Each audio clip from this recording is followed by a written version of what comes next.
Hello. Hello. Testing, 1, 2, 3, test.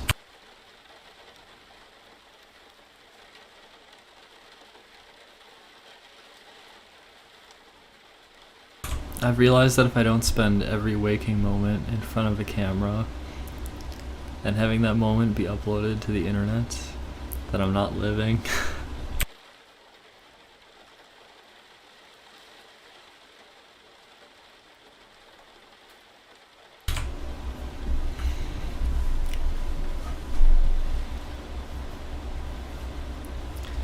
Should I cut my hair shorter?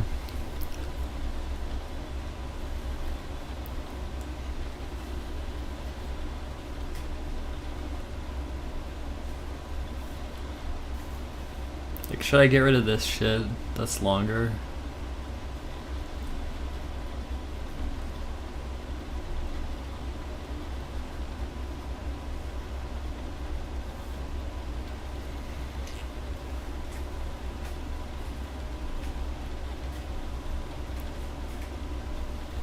A little.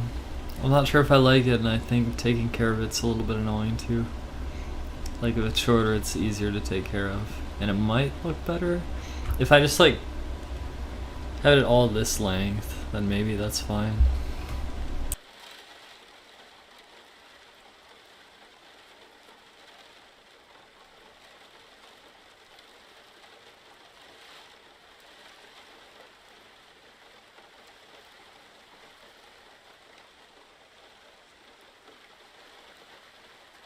I look okay. I looked pretty awful like 15 minutes ago. But I look okay now.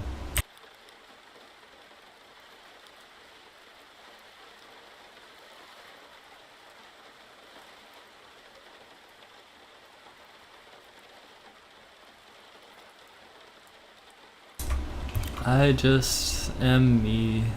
I'm me.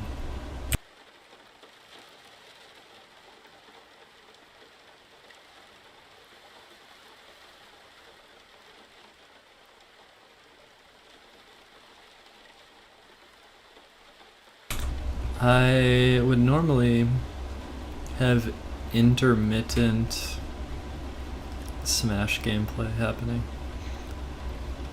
but I might be done playing for the day because I am concerned about playing it too much and health or whatever.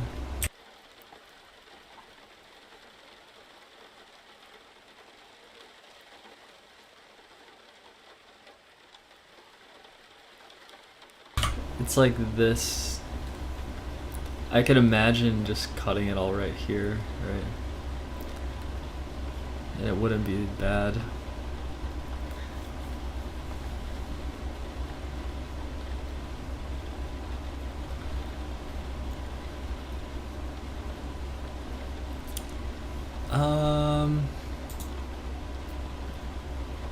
I probably need like another light source in my room too. Just a little bit of light.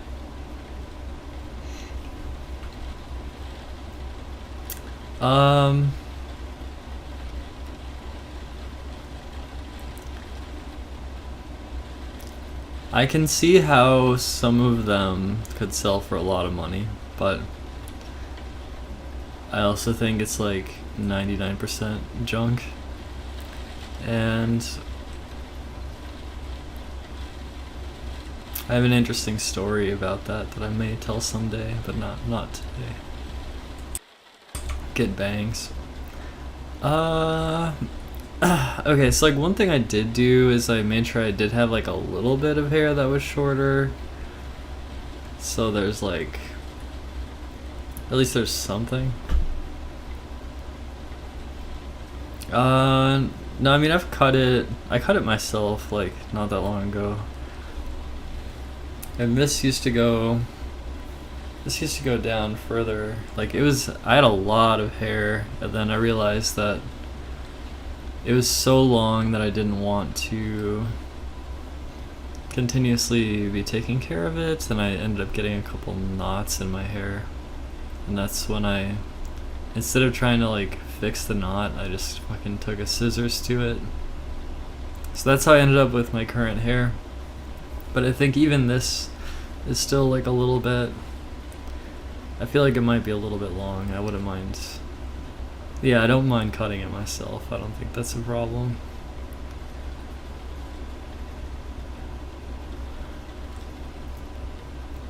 Oh, if the debate is around the environment, then like keep in mind that not only is ETH moving to proof of stake, but there are other proof of stake networks, and those are the networks in which those tokens are being created, and that argument won't hold water for long, is all I'm saying, other than proof of work systems. Yeah, I mean, like, I don't know. Thinking about trimming the back of my hair.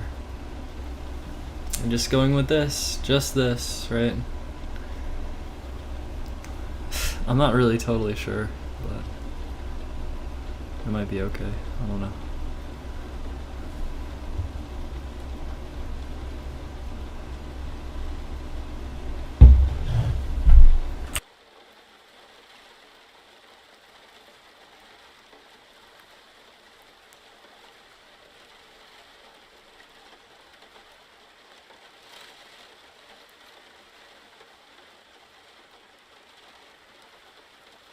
Yeah, I feel like it's easier for me to talk when it's a stream like this that is more directly focused on literally just talking to the chat. I think when my focus isn't bent in multiple directions, it's a lot easier. Now that said, I think also the utilization of THC causes my capability to speak to be really diminished. But I haven't done that yet this stream.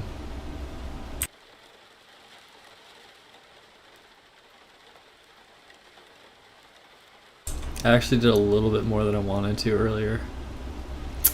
Hey Ava, what's up?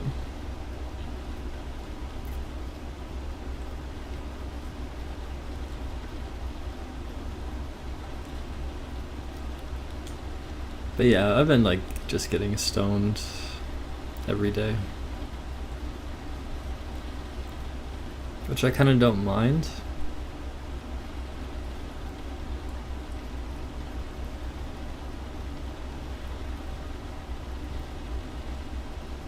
No, I don't have a job, no.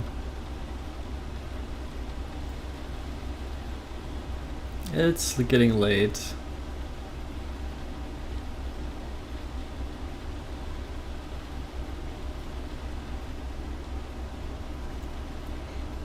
Yeah, I mean, you can...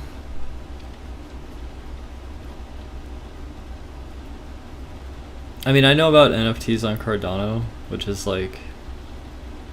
There's metadata embedded in the minting transaction. So you can have, like, the verification. But there is a lot of weird... like... I don't know. People could just sell whatever the fuck, and I think 99% of it's like meaningless, but not all of it. Yeah. Yeah, I did feel like, yeah, like if I do too much, but it's just not good. It's not good if I do too much. And I'm basically falling into the cycle of just using the weed like a lot. So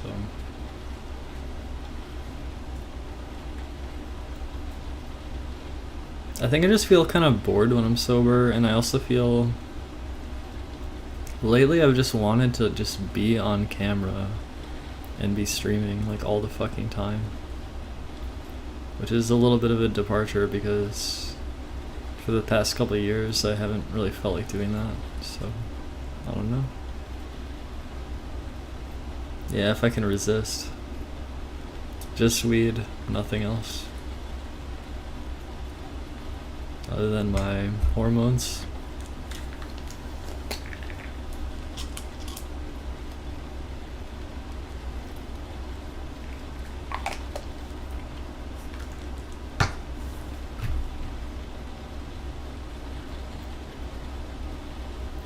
Like, I feel like my experience on weed is not reflected that much when I hear other people talking about using weed. Like, I feel like I have some weird, strange reaction to it.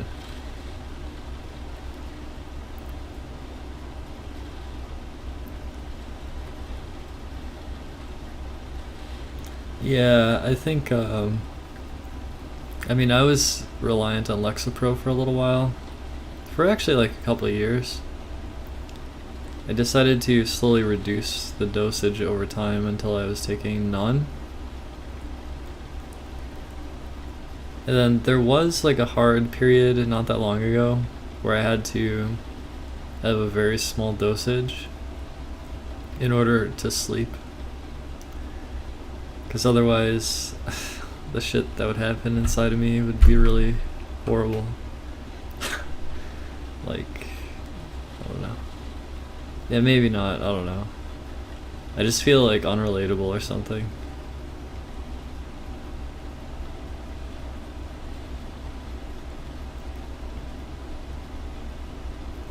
But yeah, I've wanted to not be reliant on a substance that makes me feel good, I guess.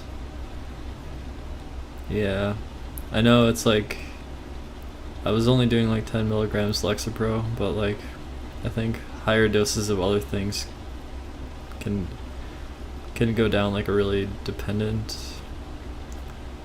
path where you become reliant on it. And I'm glad that I'm not on that path, I guess.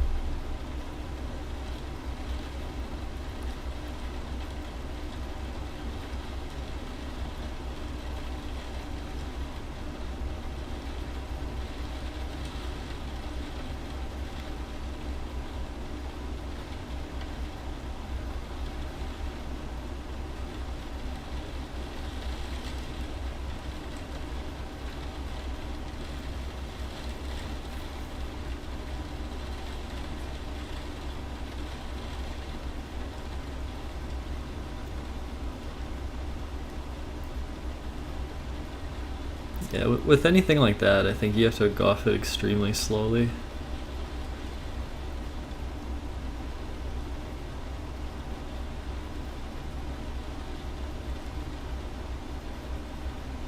I don't know if there's like, if I use weed heavily then I suddenly stop, if there's like bad effects.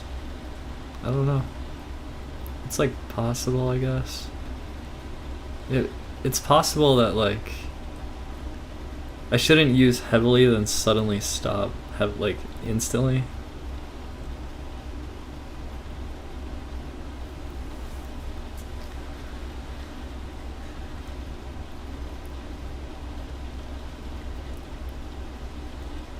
I was just talking about my hair. I was trying to figure out if I should cut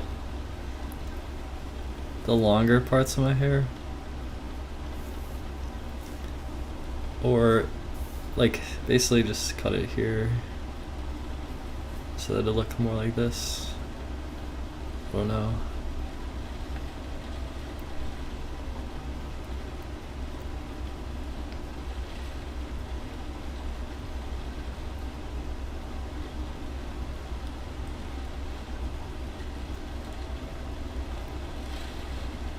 Yeah, I mean, I would consider utilizing weed during the stream, but I have not so far.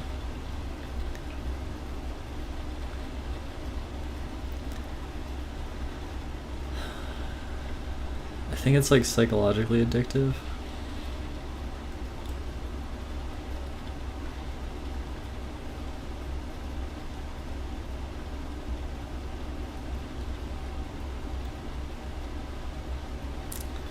There was that Monster Hunter something Stories 2 demo. I wonder if that's been released on the Switch. I want to like try to look that up.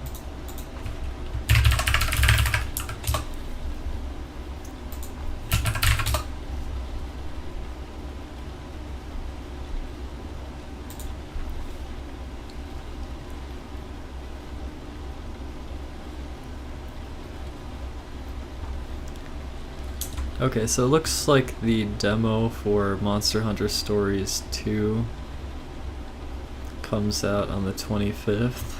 I mean, I could stream that maybe. Maybe not though.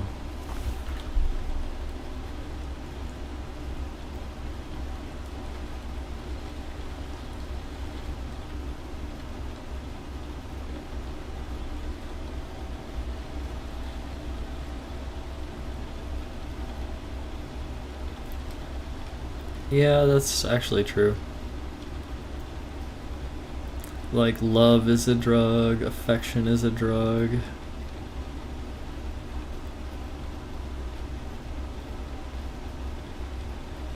And I'm like an affection addict.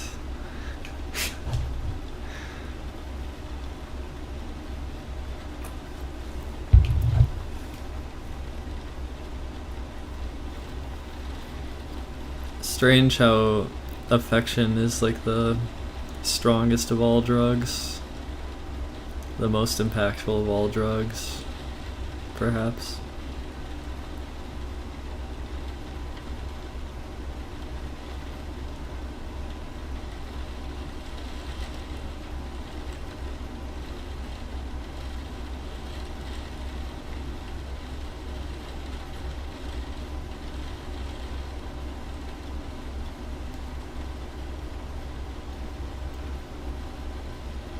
I guess I could say that I am addicted to life because I want to keep living.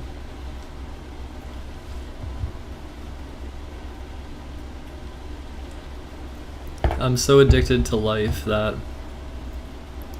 I actually try to record my actions in life because then they end up as data, which can be duplicated.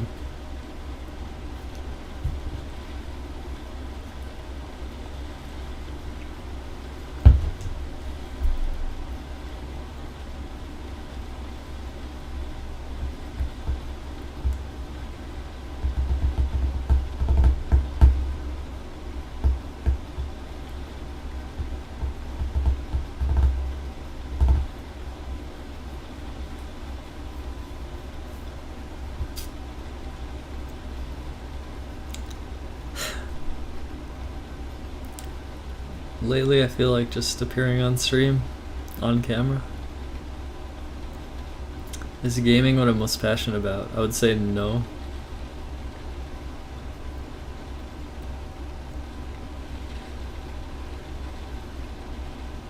I'm most passionate about leaving an imprint, I guess. An imprint so detailed. So detailed that it's like my ghost or my shadow or my spirit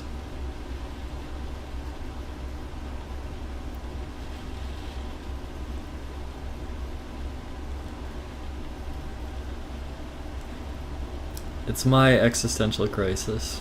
It's my way of coping. Yep. Into the stream chat you are.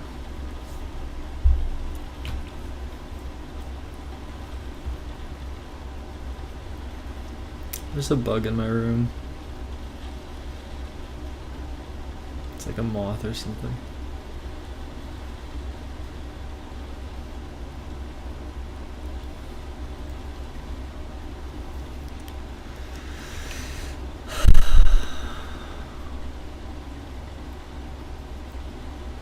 Some people leave And I think it takes a strong willpower to want to leave.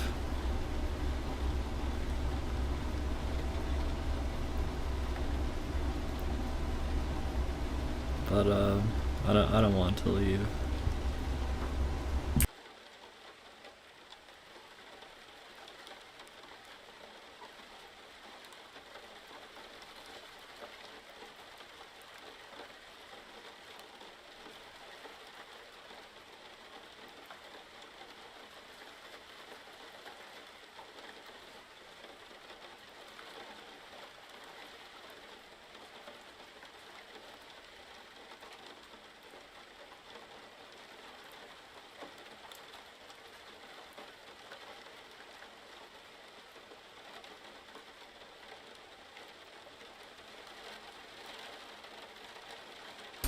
Well, sometimes I feel like disappearing, but then I would just want to resurface in some other way.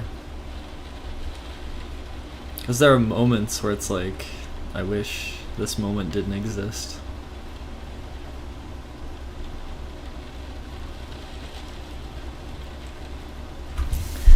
Yeah, and I've felt like I've wanted to recently.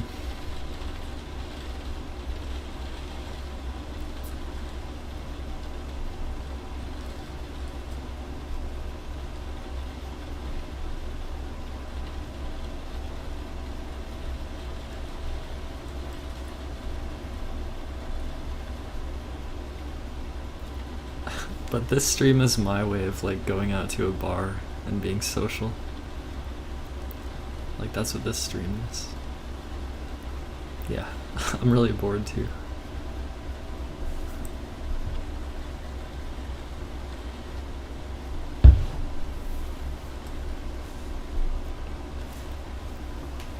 I don't know what to do with my fucking hair. I don't like it. I like it sometimes. I just don't know.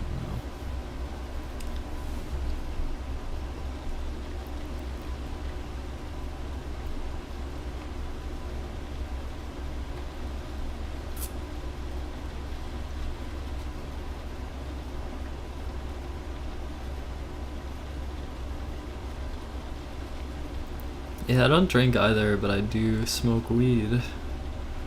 Which maybe I will do.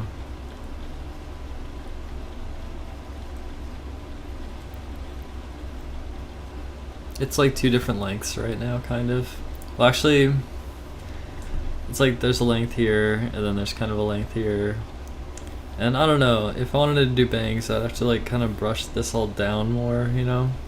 And then cut a little bit more of it, which could kind of work, but no, I don't know. I can't figure out what's good.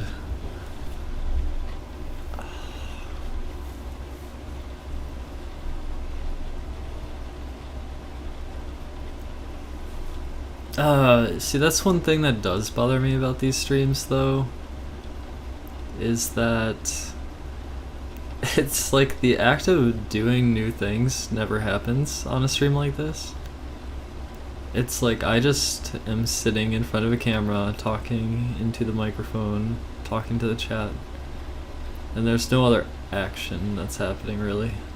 I mean, I know that the world of thought or the world of communication is very vast, so maybe that's why I feel that it's fine. But there's definitely like, I'm definitely just crammed over in a chair, like trying to exist, you know? And that's not the most dynamic thing, it's just...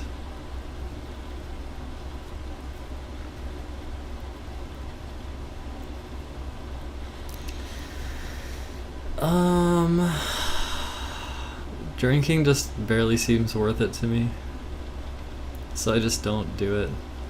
I do like red wine, but I don't go out of my way to get it.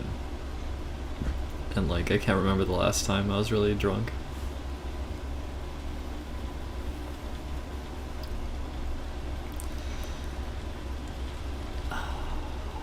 You put me as the best player of Zelda of all of the world, but I mean, I look like a literal noob when I'm playing Trial of the Sword and Breath of the Wild. And don't know if I have the willpower to even beat it under the settings. You know what? This like shorter thing actually sucks in some ways. Like I can see how the shorter hair is actually bad in some ways. Maybe this weird hybrid approach that I have is actually not the worst idea. Or like, I don't know, maybe I just need to like brush it or something.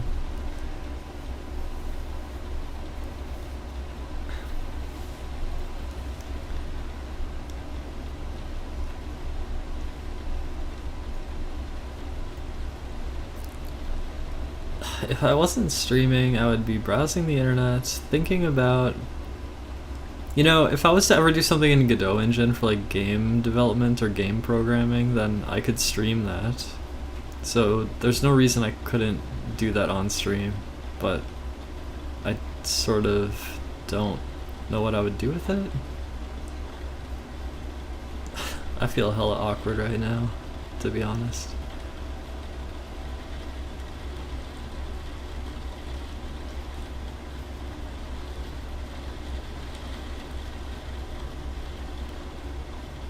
I think I'm just looking for some kind of like easy relief.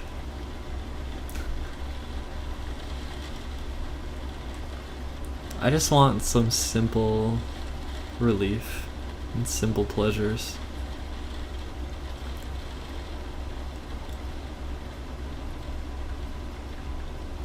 No, I don't really play video games that much.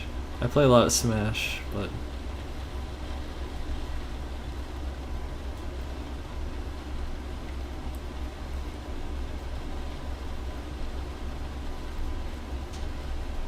The screensaver is kind of okay. There's no gameplay, but you could make some kind of generative, artistic thing with it, so it's not the worst idea in the world. Although, maybe that's a bad way of saying that. What I mean is, like, it's... That still allows, like, a pretty good amount of creative freedom, but I think lately what's been bothering me is the idea of gameplay design. Like, what are you actually doing in the game? And like, I don't even really think about it that much, honestly, but nothing satisfies me. Do I like girls or boys?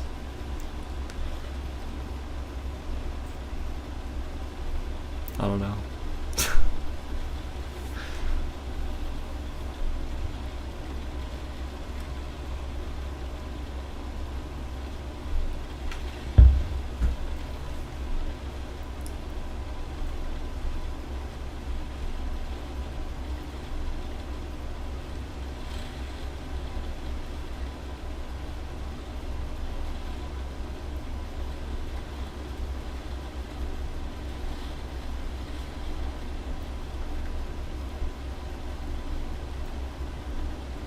From my perspective, screensavers fell out of favor a long time ago, for whatever reason. They don't seem to be as prominent or prevalent anymore.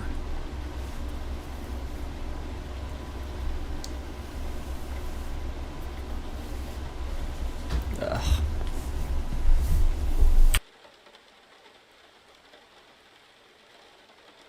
I don't know, I just use some basic whatever conditioner.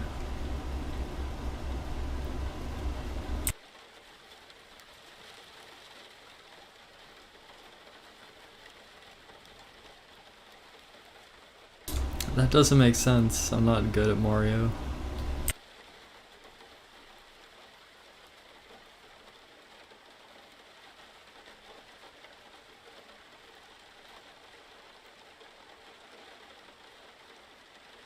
I had a problem with a monitor recently. I'm using DisplayPort for my other monitor, and when it goes into like sleep mode, Windows can't keep my tabs in the same place. Or I mean, it moves all my windows to the other monitor. And like I looked it up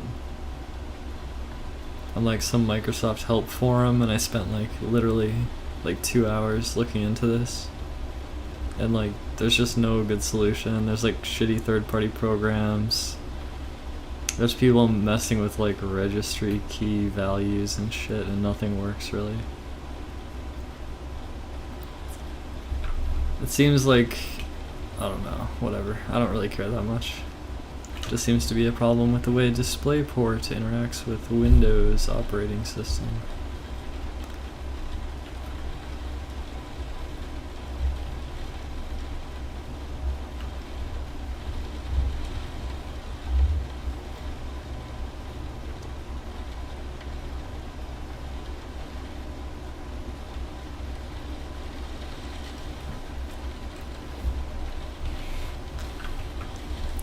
I've just been kind of lonely.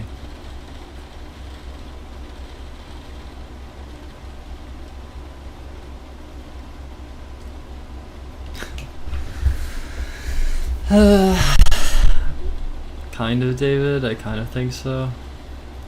The reason I say this is because even recently I noticed, like, there are times where I'm trying to talk to chat and, like, I just find it really hard. But there's also a moment where, like, it's like my presence is really vivid, but I think I do have like a fuck ton of defense mechanisms which make it so it's really difficult to, like, if I'm trying to, like, if I have a bunch of defense mechanisms that I'm basically very shy or like very distant, and I think one of the reasons I stream is because I feel lonely, and that would mean wanting to lower defense systems, because that way there's something actually happening with the communication.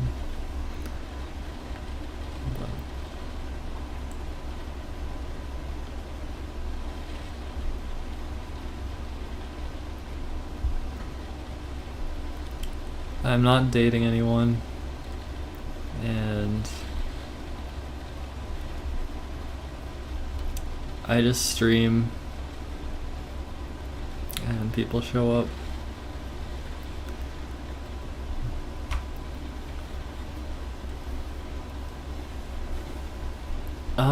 It'll get them whenever over the next few months they make progress on the public testnet.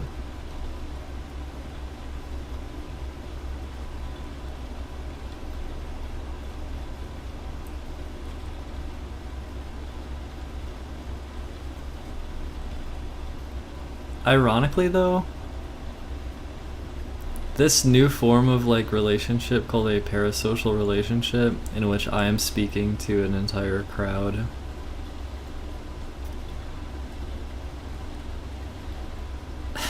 it's actually, like, from my experience in the past, it's been something that I've enjoyed a lot. Like, it's satisfied me in ways, and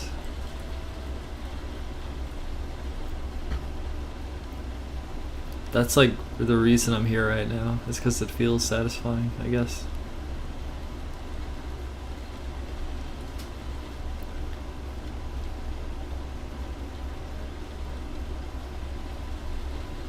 It's strange though, right? Because I don't really watch other people's streams.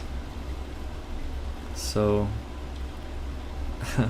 yeah, and that's the thing, it is lonely as well, because like, I think I crave some kind of really strong affection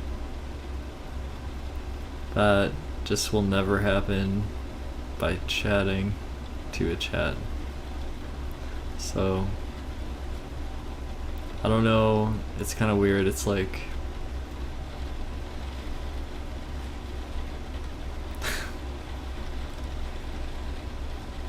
it's like I'm in my own bubble world.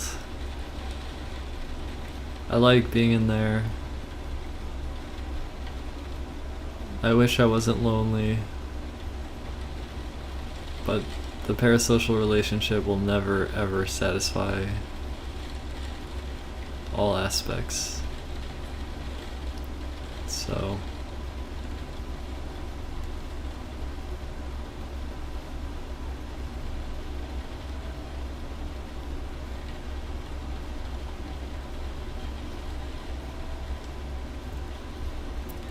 I still don't think we know that much about Breath of the Wild 2 yet. It felt like another kind of teaser that revealed a little more, but there's still a lot that's not known.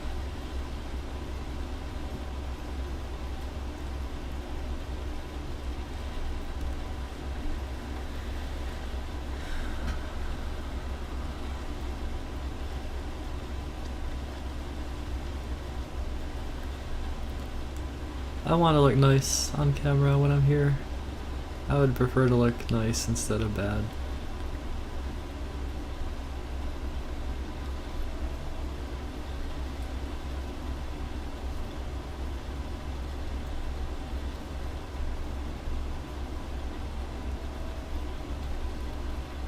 Yeah, no, VTubers make a whole lot of sense, actually.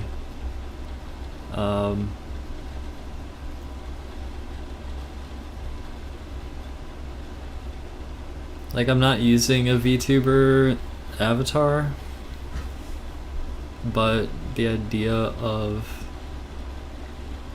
using an avatar, I think, makes sense.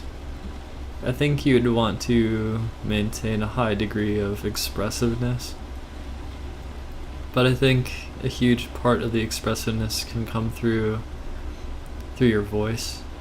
So from that sense, you can retain a large deal of expressiveness VTubing, and I think it also lets you bypass the downfalls of meat space because you get to curate your appearance in a way that gives you more control over presenting yourself in like 3D human form or whatever. And but that said, I also kind of don't mind just being here with the camera. I kind of think I'm enjoying it.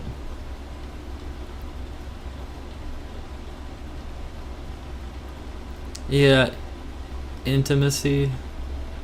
Yeah, like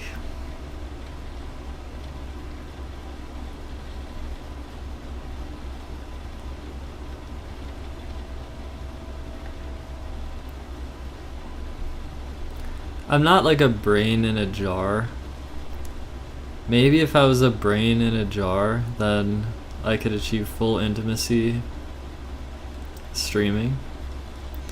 But that is not what I am. And so talking to a chat will never achieve full intimacy.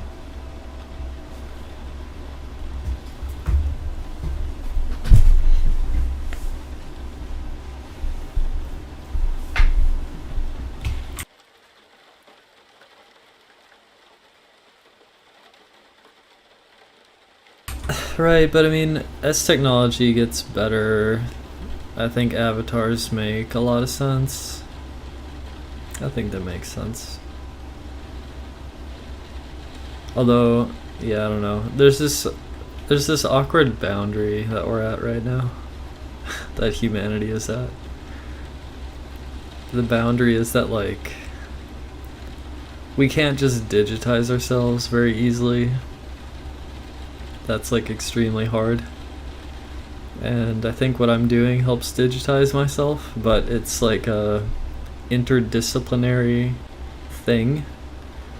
And so like the VTuber avatar thing is like you're being very creative and wishful and like leaning into the simulation and leaning into a fantasy. And it's like you want to be in it, but we're all coping with the human condition at the same time. And so because I guess I'm not, well, I don't know, I don't know.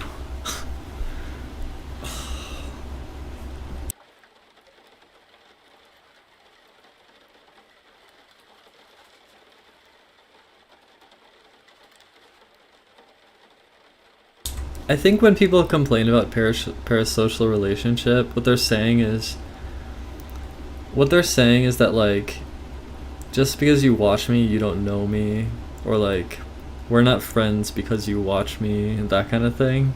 It's sort of like taking, like if a chatter tries to elevate the status of the relationship between the viewer and the streamer, then I think oftentimes a response from the streamer would be something like that's not how this works, blah blah blah. Like just because you watch me and you think you know me, it doesn't mean I know you, and it doesn't mean that you really know me or something like that. I don't know. Now I see a huge benefit in like trying to open yourself up and to let the inside out, and I think in that way then maybe people can get to know me, at least in some sense, through watching. But I also don't think that I really get to know you through this, and I do treat it parasocially, I guess, where I'm basically feeding off the lifeblood and the life energy of everybody in chat. This is like literally a vampire stream where I come and like, I don't know.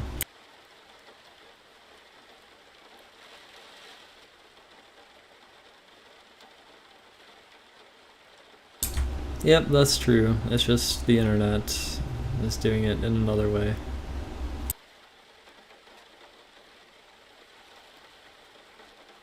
Yeah, there's like an inequality of information between what I know about the chatters and what the chatters know about me. And a lot of people might say protect your privacy and be more guarded about your information, and I think that's a valid way to navigate life. But I also think that there's actually potentially large benefits to being very open.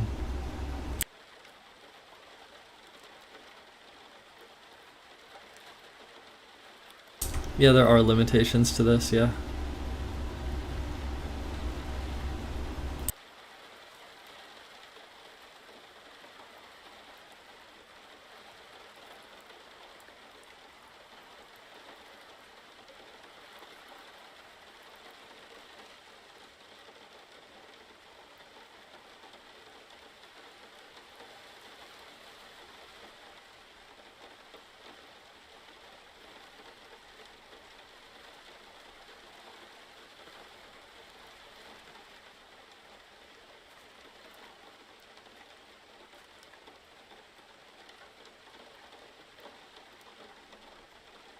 Ironically, I'm probably closed in other ways though. Like I always consider myself shy, or like consider that I have like an issue communicating or something.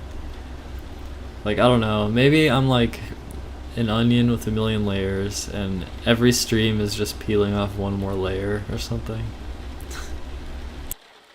Or like whatever shit happens throughout the day, it builds up another layer and then it never gets to the center because there's always more shit to just fucking pull off or something.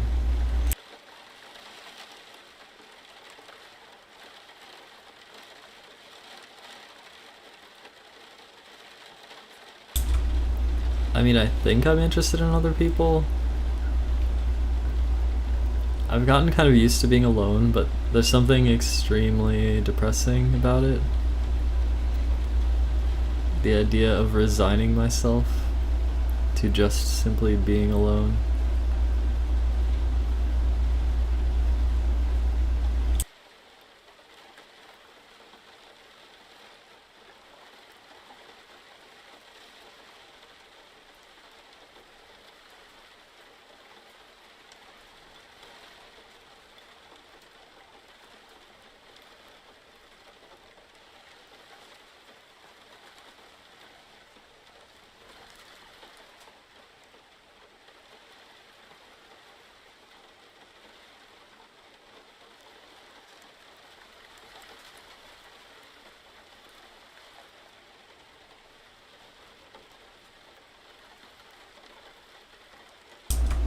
Yeah, I just don't see any like... I have like really low hopes of like getting into any kind of fulfilling relationship.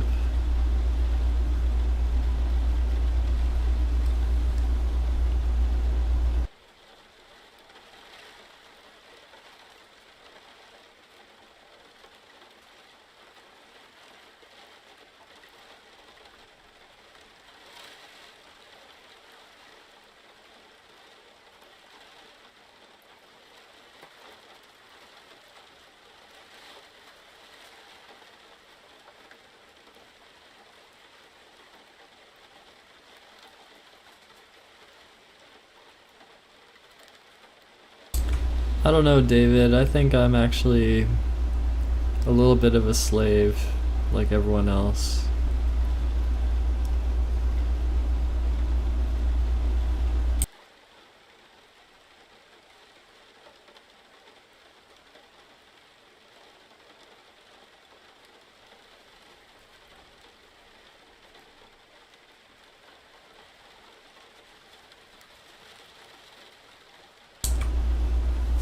Like, I think you need to have willpower to. You need to have, like, strong willpower to, like, do anything. Anything that is not surrendering to the flow. Except I think the flow is maybe not so bad because I still feel pretty optimistic about the way things are, or like the way things are going or something. So it kind of feels like surrendering to the flow isn't that bad, but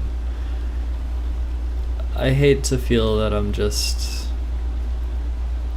that I don't have a purpose anymore or something.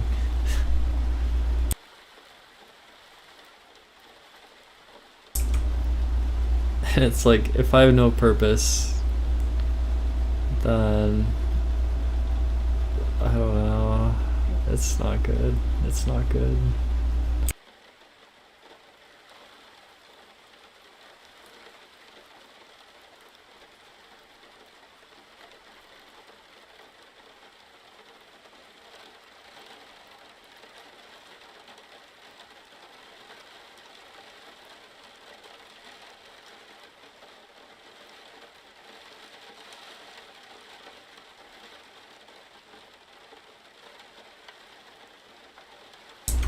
I will say that I have spent a large amount of time like waiting around, feeling that I'm on some kind of like ship or boat or vessel that is like slowly traveling, and that while I'm on such a vessel, I have no control over like reaching anywhere different.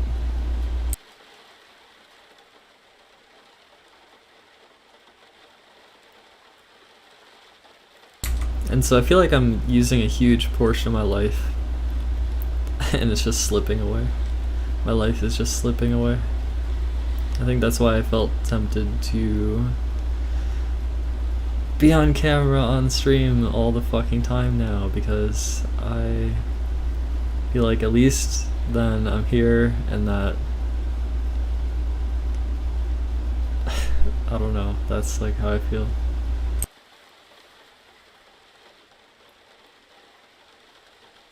What is your life? Is your life wake up, coffee, video game, internet, bath, sleep?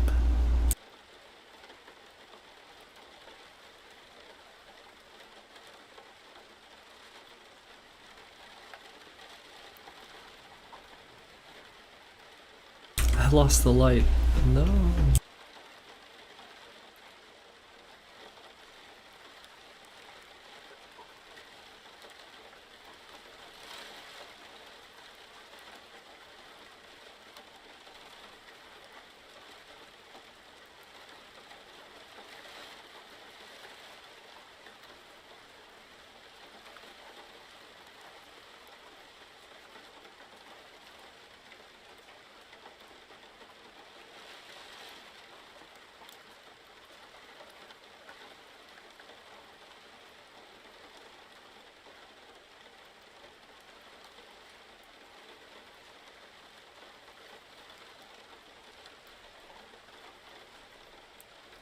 Like, I don't know what would make me feel, like, okay. I think when you say I sound super depressed, like, that's probably accurate.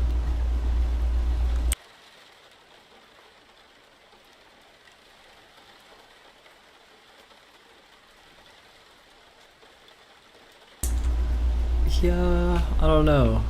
Like, I think the flow led me to doing streams like this again, which they feel better than not doing them. So that's kind of changing my life in a positive way, maybe. But I don't really see what I'm supposed to do other than this.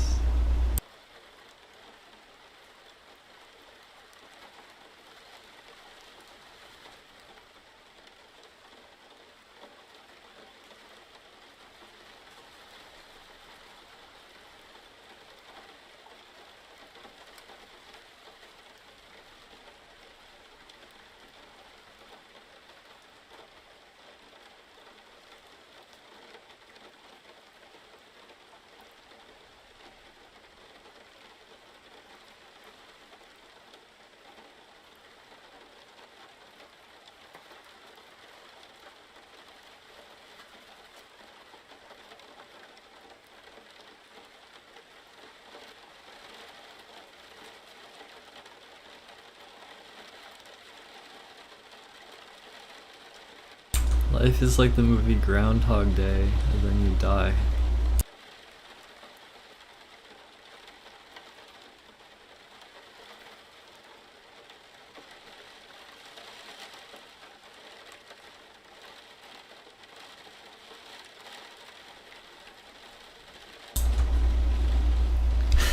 Yeah.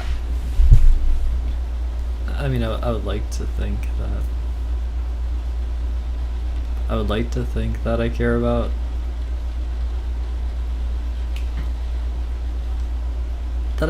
doing my best. Yeah, I think that's difficult also.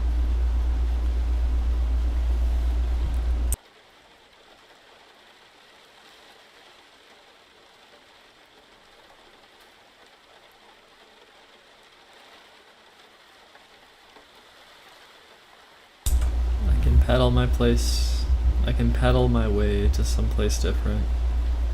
I don't know where that someplace different really is though. Like, I'm pretty pessimistic about like meeting anyone locally. That seems... I feel like I'm already so selective that like the chance that somebody would be like in the same location as me and that would work out is basically zero. Like, there's no chance.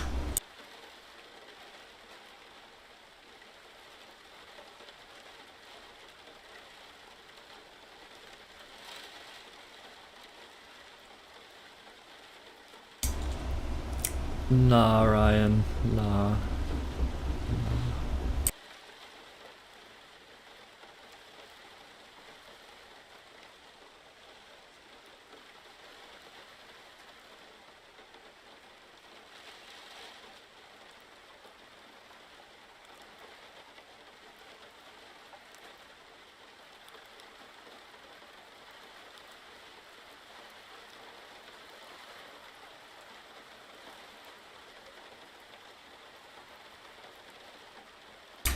I don't know if I enjoy my life. I think...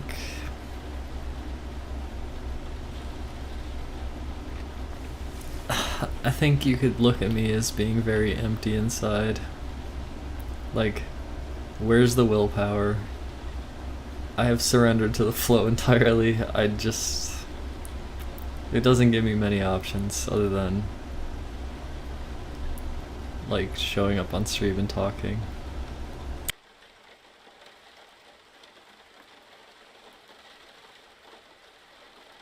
And like playing Smash. Smash is kind of nice, kind of helps keep me grounded in some ways.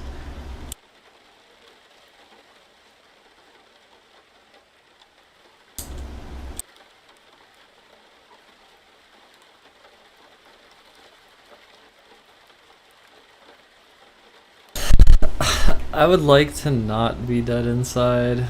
I would like to actually be brimming with vibrancy. like, like, I don't know, overflowing with life. Sometimes I'm overflowing with feelings about life, which kind of feels like I'm overflowing with life or something. That's what weed does to me. Yep, when I inhale that and get the THC, it makes me feel a lot about life. And yeah, too much can be bad, but like the right amount, I think I kind of enjoy it. I'm tempted to do it right now, for example.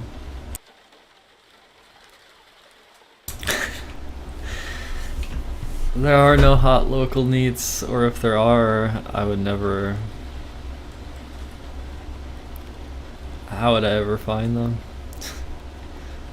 Like, I don't know. The idea of going on like a dating app feels like a fucking joke to me. I don't know. I want to like kind of squish this moth or whatever the fuck it is that's flying around my room. I don't mean to like squish bugs, but they come into my domain and they're not allowed there.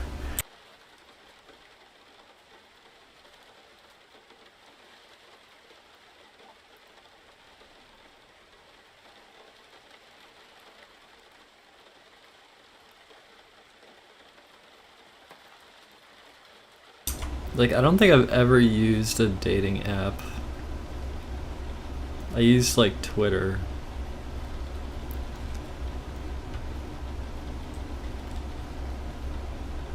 I just don't like the idea of it.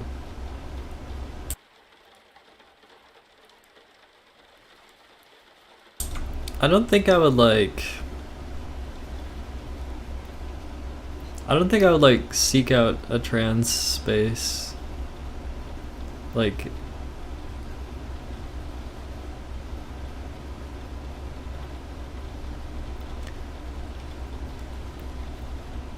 Like... I don't know. I feel like that alone doesn't mean I feel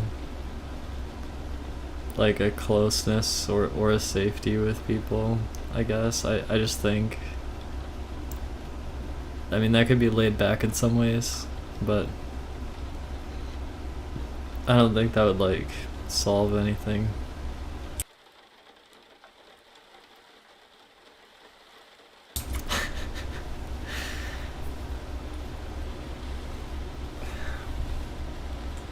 I mean, can you picture me just going out to a bar and like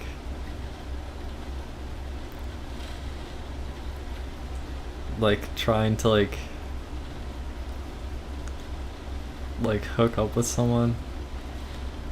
I just don't picture it.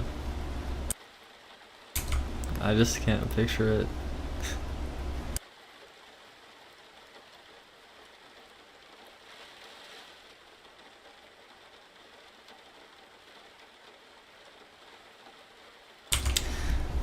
You know, I don't think that like, I don't know if I can like find quite to the relationship that I'm looking for like anywhere in the world. I just don't think, I don't think I can find I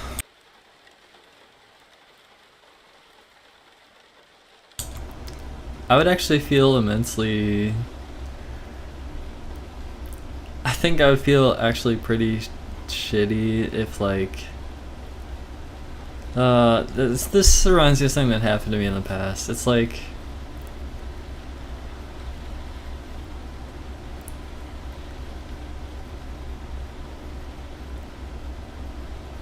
if someone is like male and like identifies as gay and then suddenly they're interested in like hooking up with me or something, it makes me question like how they see me, and that actually makes me feel bad.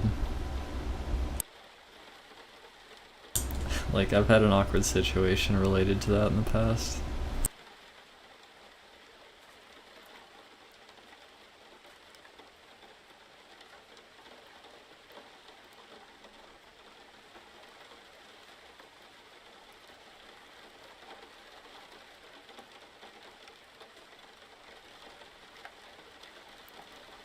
Yeah, I don't really see how... I don't know. Just like the idea of hookups. Hookups to me at this point seem kind of like YOLO. Let's just go get fucked up. And it's like, I don't know. I don't know if there really is a different option though. Like, that might be the only option, which is horrible.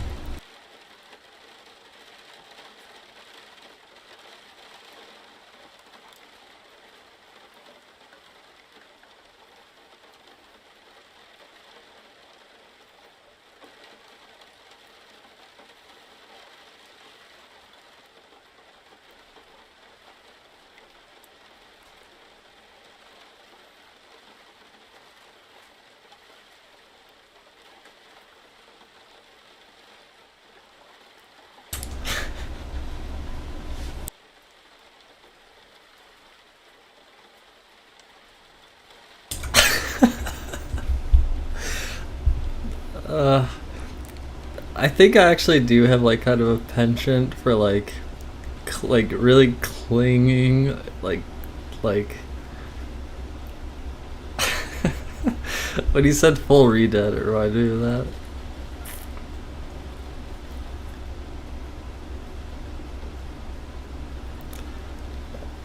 I don't know. There's just some funny mental images.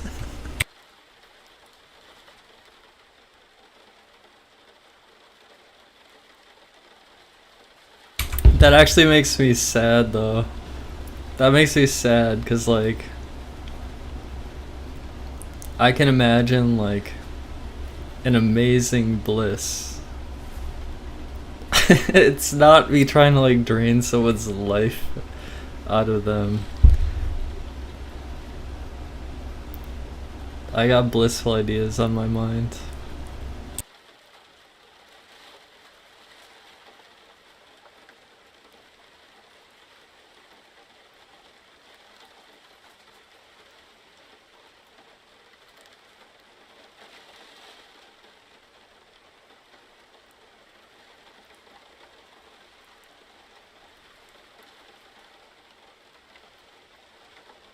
Yeah, I mean, it might be. I don't know. I don't know.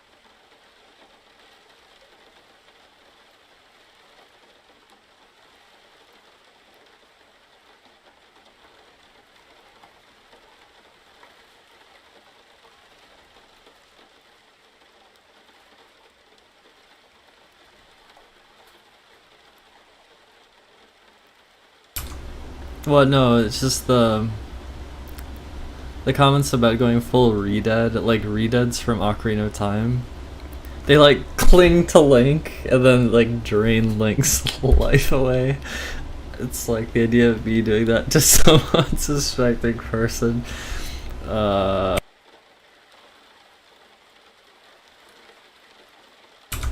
thing is, I think I kind of do like to cling. I think I'm a clinger, kind of.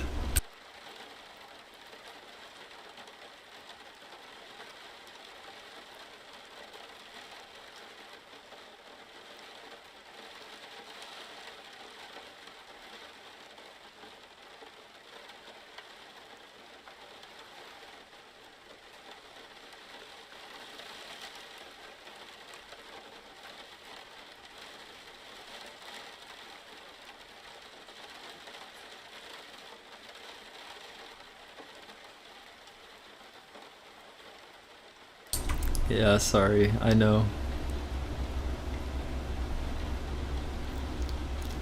I'm full clinger, I think. If the mood's right.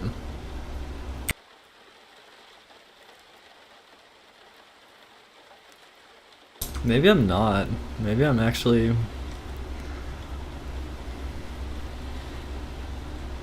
I don't know.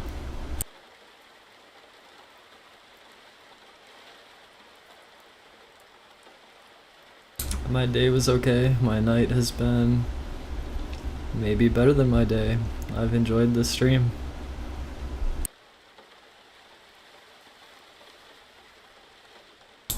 Think of like a strange looking, like mummified zombie.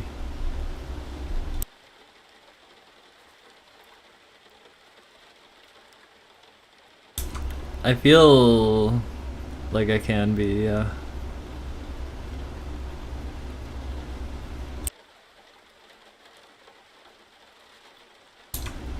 Like, I find human touch extremely, like, pleasurable. And,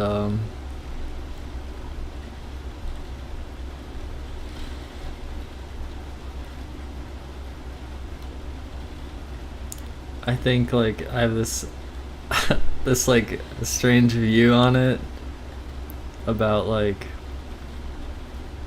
basically, like, the more surface area of your body that is, like, connected to someone else, then it's like, it's like the more touch that you're getting. So, full clinger mode, basically, I guess.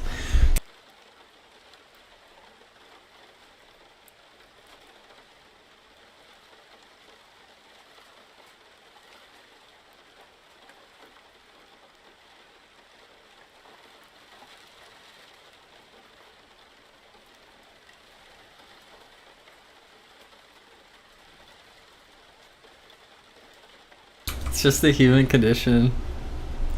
Don't blame me. I didn't program the way I work.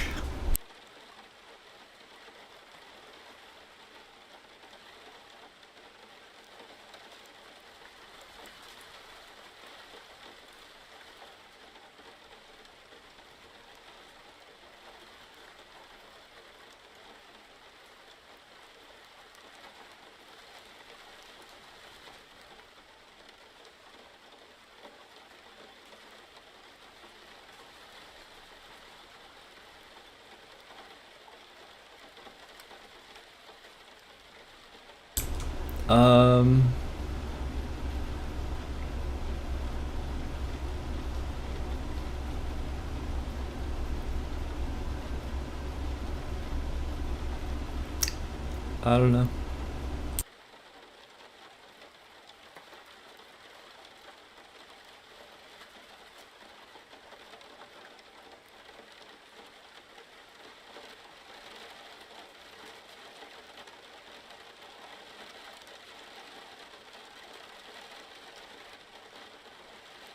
Right, I mean, the difference is, of course, that you're not...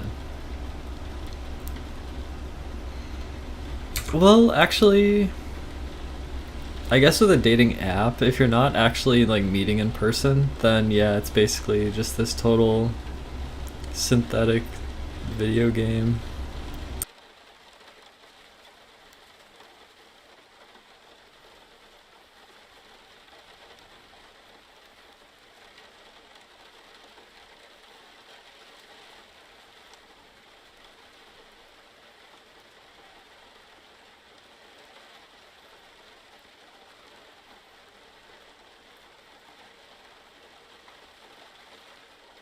It's obviously different if you have any intention of doing more than just...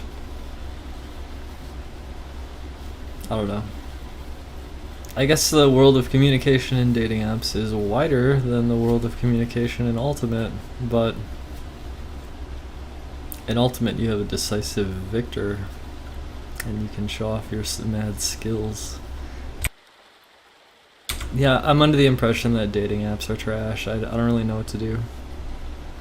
I just stream on YouTube.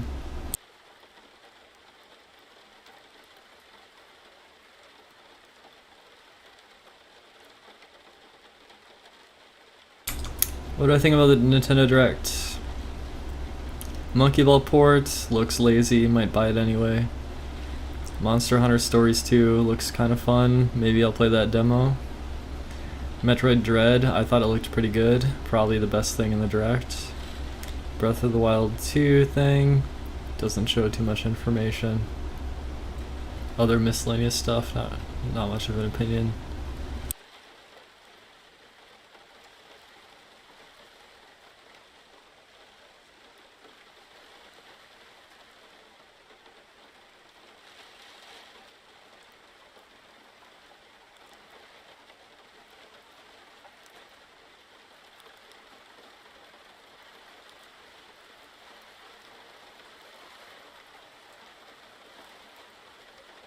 Yeah, that Link arm thing is curious, but I didn't come up with any theories or anything. I just kind of watched it. I saw that Swiffy had a thought that maybe there'll be parts where Link is up in the sky and then Zelda's like deep underground, and that they're both working their way through. I thought that was a really nice concept, and I wonder if there's any chance of it actually working like that.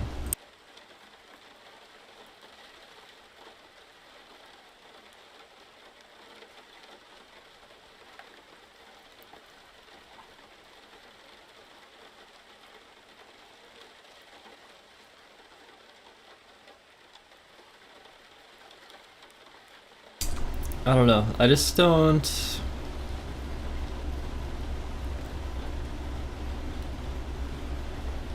I don't see what I'm supposed to do other than stream on YouTube. Yeah, I thought it's a pretty cool theory, because like I think people have been wanting it for a while, but like if you could play as both Link and Zelda, and if they did have like kind of different sections of the game where they're both like, it's a cool concept. I do think it'd be cool.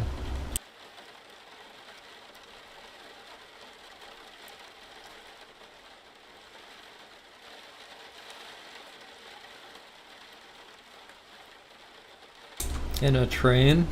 That's actually kind of cool. What happens? Not much. Just chatting.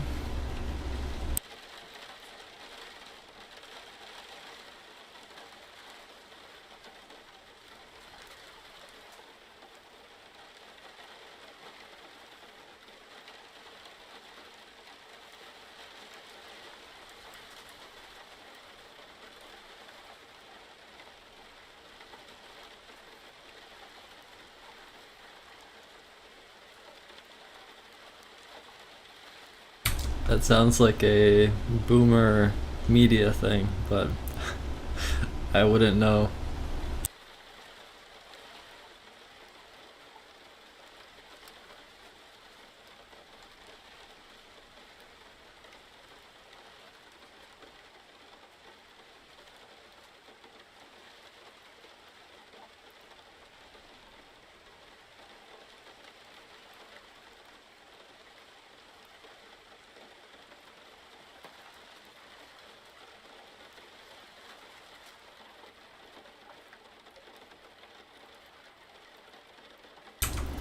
Thank you, Princia.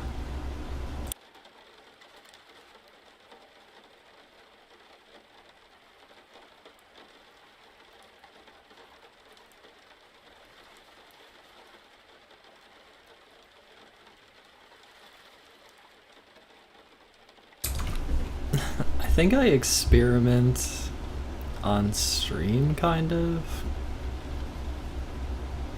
but because I've done a whole ton of embarrassing things on stream, but I'm not sure where all that led me.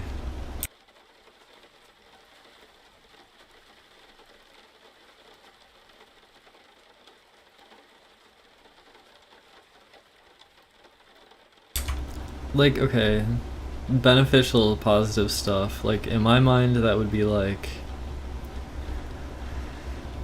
if I actually had more of a concept for something to work on in a game engine, then perhaps that would be something positive.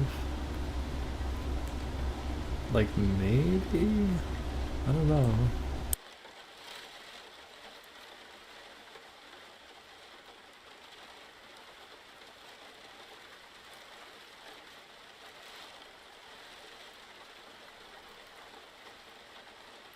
Yeah, I mean, IRL, the whole concept of IRL feels pretty distant to me right now.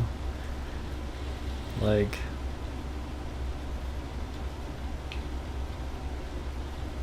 real life is transient and is constantly disappearing.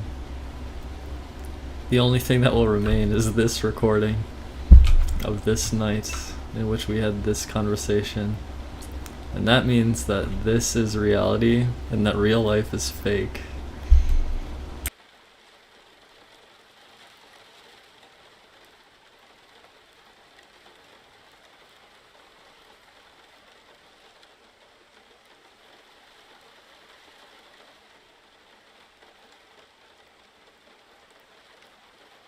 True, YouTube will be like, you know, we're kind of dying company in this year of 2055, and we think we're gonna clear up some of these ones and zeros that we spent so much money storing. Goodbye.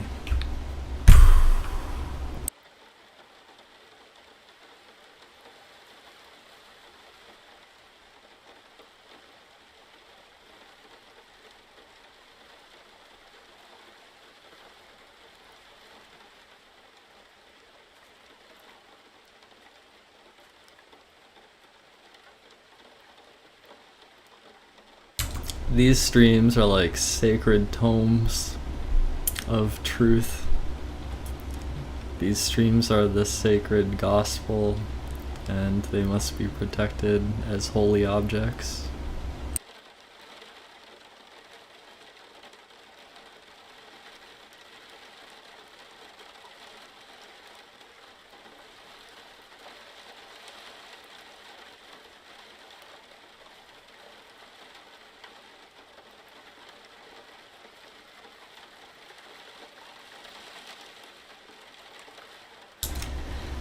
Getting sunlight. I mean, I could imagine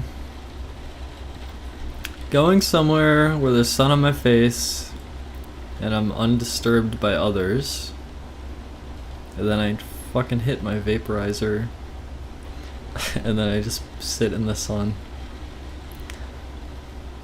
That maybe could be a thing I could do.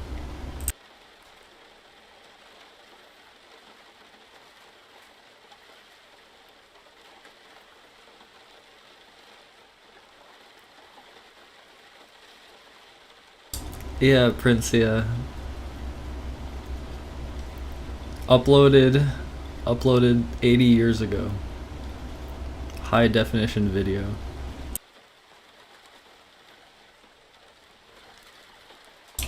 And even better, once we get AI algorithms and everything, who knows? Maybe there'll be like 1,000 spider babies that carry my DNA. And they're all running around causing havoc. I don't know what the fuck is gonna happen.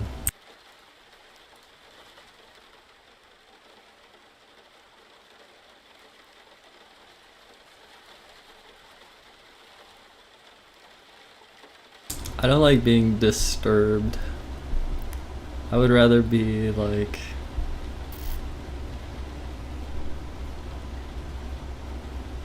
I don't know. I don't want to say I'd rather be alone, but I don't know what like a fulfilling interaction is.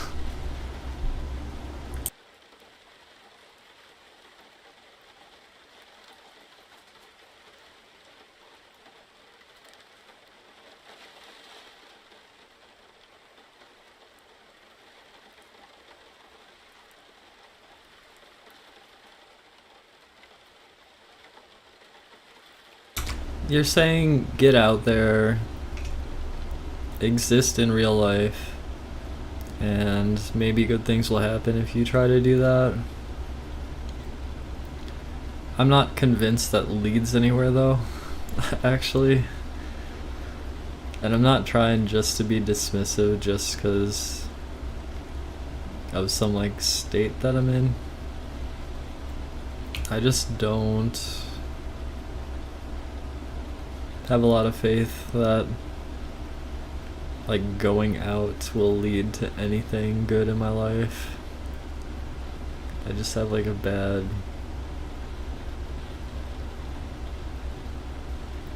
just have a bad feeling about it. I mean, one might argue that like maybe a Smash tournament scene or something could be an IRL thing that could, because that would immediately put me in a place with kind of like-minded people, but like not necessarily. It would certainly be better than like randomly going out or going to a bar or like meeting someone at a park, I think, because I don't know, it just seems there's like an immediate sense of community, I think, when you both share a similar activity, or like the same activity. It's like you have something in common, right?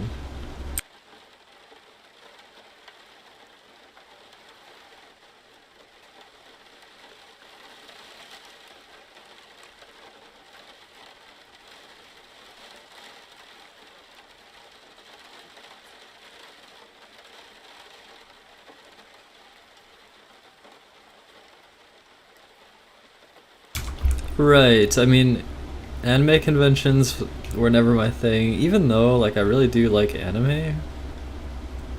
Although I think I got into it later. But like people made a big deal about going to anime conventions, and to me that was like, to me it was like cringe overload, and also like just a very chaotic, uncomfortable experience, I think. But I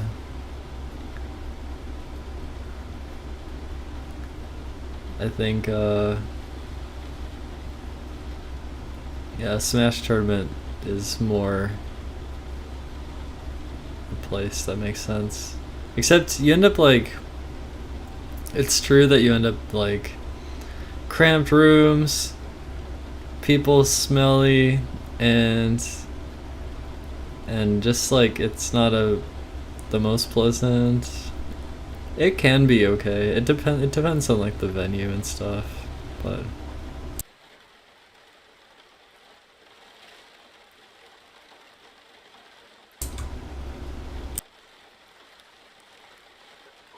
I mean, I don't drive, right?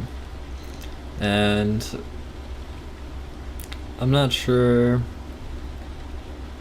if I really see myself like trying to re-enter that scene. I don't know. I've sort of given up on it.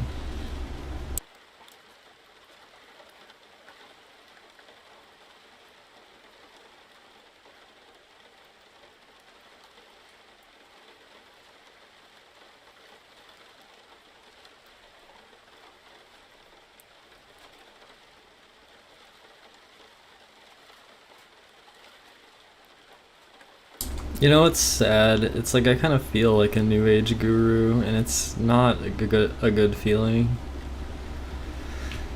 Like I simply like have a view of life that I've sometimes talked about, which to me seems to satisfy like concerns about like what it all means, kind of. Or I have like some weird guiding like principles or something. I have some weird shit like that, and it does come across as like guru-y, but at least I'm not selling products, I guess. Uh, yeah, I mean, I think, uh, I think feeling the way I do, I don't know. I just feel really constrained, I think.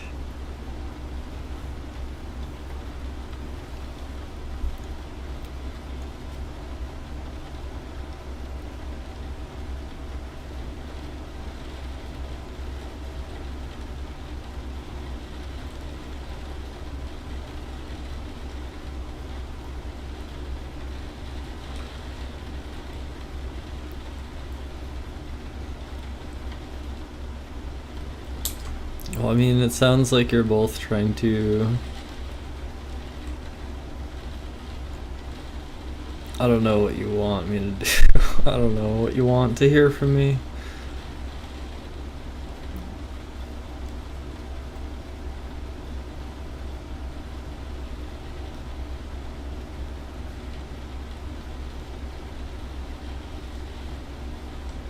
I think what you want to hear from me is that, like, you've affected me in some way that will lead to positive change in my life. Except, positive change, that is a highly debatable. It's highly debatable. It's hard to really, for me to find my place in this world, for sure. It's hard. It's not so simple.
Feels like chat is against me.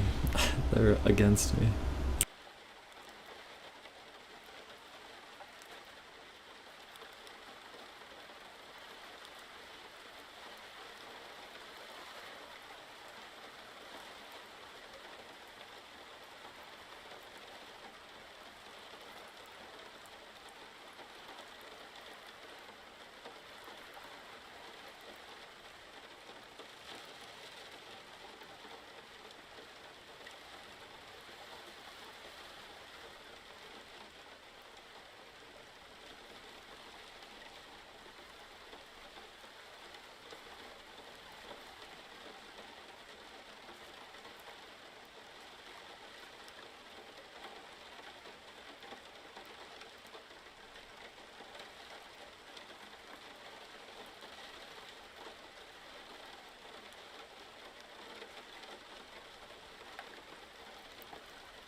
the guru thing is just feeling like I feel like I occasionally fucking preach.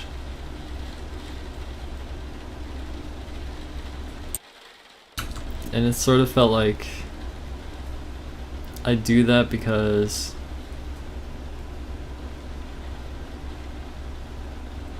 I went through an experience that made me want to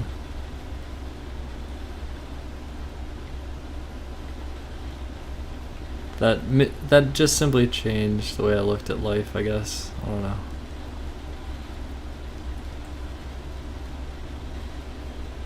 But I think it's like a cringe position to be in. Like, I think there's a lot of downsides to being a fucking preacher. No, there was some traumatic shit, but that was kind of separate from like the perspective change.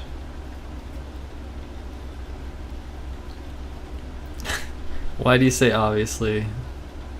Is it because there are people here?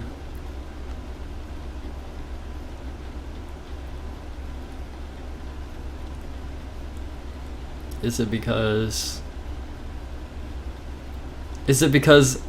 I'm right about something? Is it because I'm right about some part of this? Is it because there's some part of all of this that I'm actually correct about? And yeah, sorry about YouTube. It's a fucking piece of shit, dude.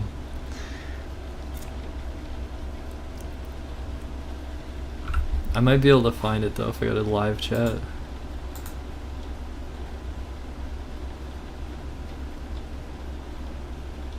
Maybe not, actually. I don't know.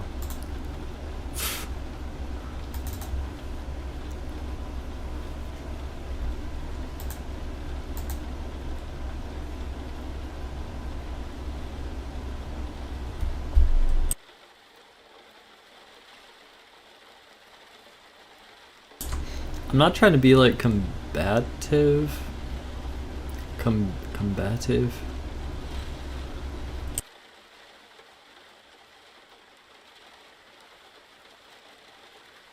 I guess like I might be streaming to get a parasocial high or whatever, right? Like I want to have conversations and fucking get high off the attention.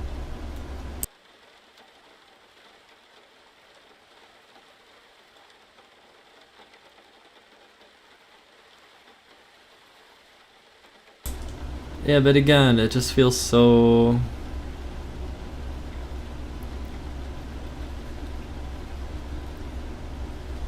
I don't know, like... It's like, get sun on your face. It's like, okay, I mean, maybe.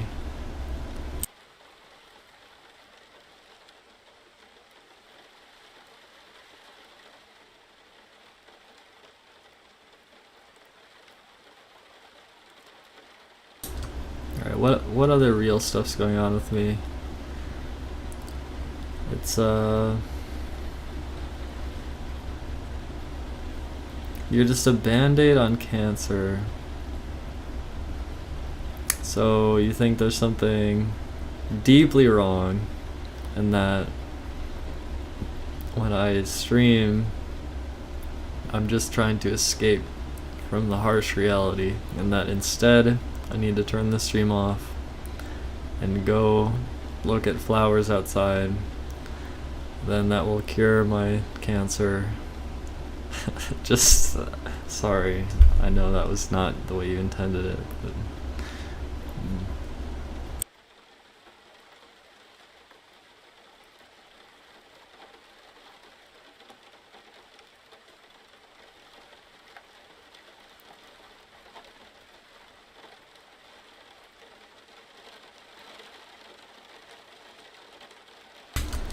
see, Wind Waker is not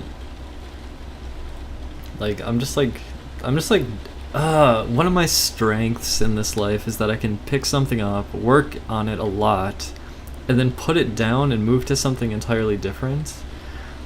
That is a strength of mine, I think, and I think it's just annoying to be told to go back to a previous thing. It's just annoying.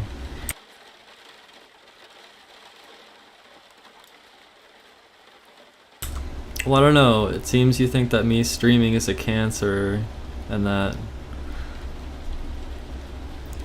this is not helping me, and really I'm just trying to get the small amount of socialization that I can get, I guess, because it's not happening otherwise. Really, I don't think it's happening. I don't know. Like, this is all I got. This is all I have, is this stream. That's all I have. What else do I have? I don't know. I don't know what else I have.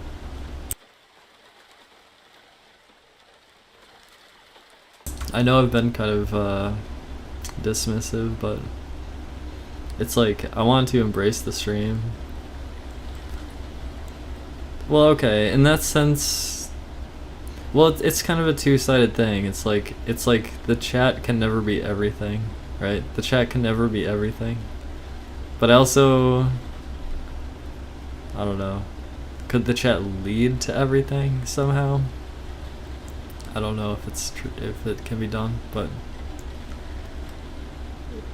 I don't know. For some reason it feels like ever so slightly more hopeful than to simply be disconnected.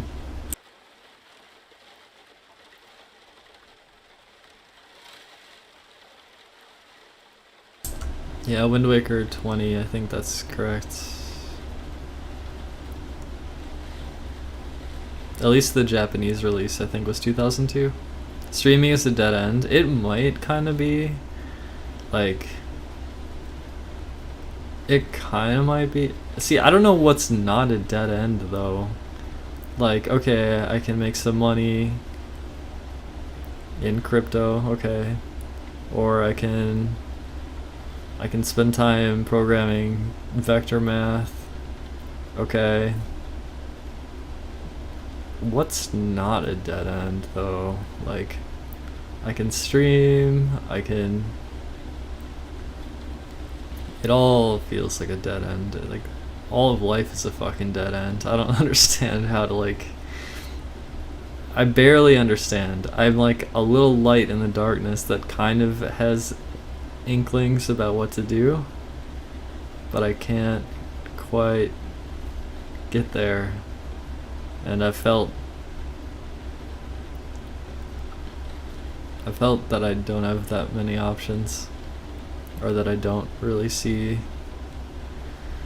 like I'm navigating like a pitch dark room, except it's not a room, it's like a giant dungeon, and like I can only see like a tiny amount in front of me.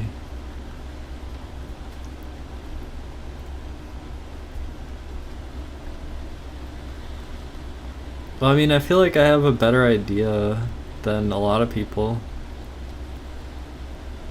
It's like I have some self-faith and self-confidence. It's just, that's just how I feel the situation is. So, it sucks, because, like, I think Alex is right. Streaming does kind of feel like...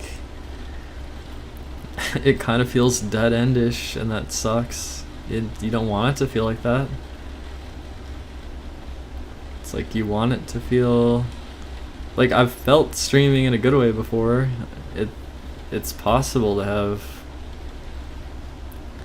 I don't know. I don't know if it's just like... If you're making some bubble world around you that feels really good, or if, like... Is that kind of what it is? It just kind of gives you a place. There's like a community. There's some kind of like wider thing. It's like kind of leading places. It's exciting or whatever. Like that can kind of happen, but it's actually hard to see what the community is now. Like stuff I did in the past was really focused on like specific like gaming things, right? And then I feel like I just kind of went off onto some weird exploratory thing, and then I never came back from that. And that means that I'm just kind of floating out somewhere, and there's not like there's not a way to escape the dead end or whatever. Like, I don't know.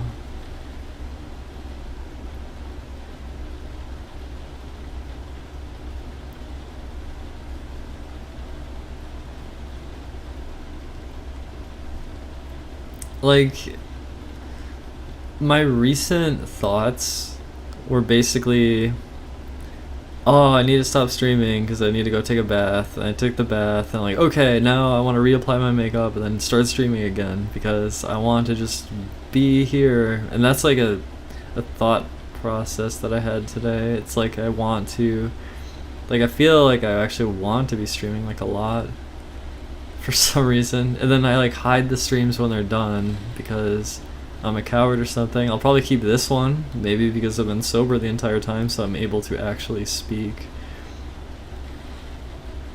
But that makes it kind of feel like it's not nothing. But maybe the impact is so tiny and insignificant, just for the few people who watch or whatever. And my whole spiel about it being data that's recorded, or me in a moment or whatever, I mean, well, that's kind of true. It's also potentially frail. Like, it's true, we can't trust YouTube's servers or whatever. So I don't really know, like, I mean,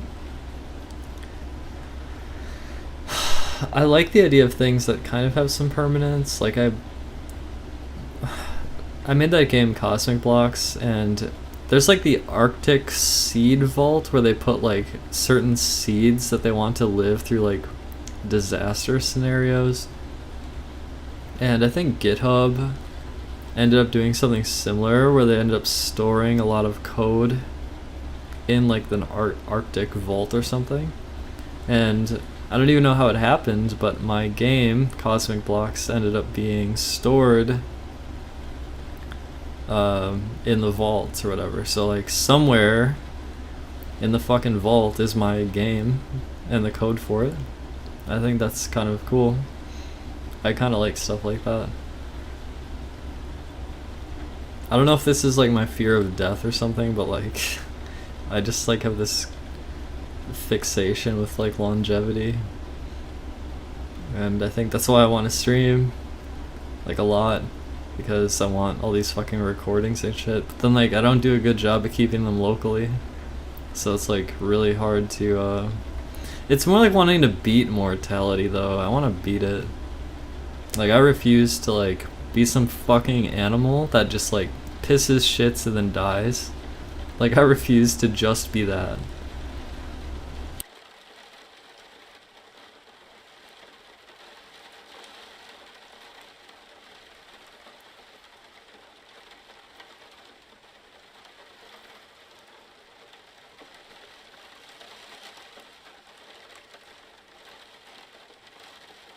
Like, I am an animal that pisses, shits, and dies, but I'm also more than that. And, I really think that the streaming is part of that. Like, it's like, I have some fucked up, like, life mission, honestly, that it does, like,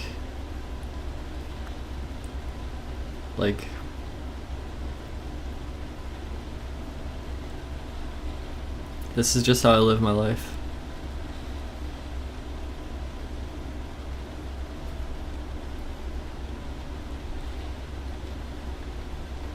Do I feel like I've learned helplessness? Not really.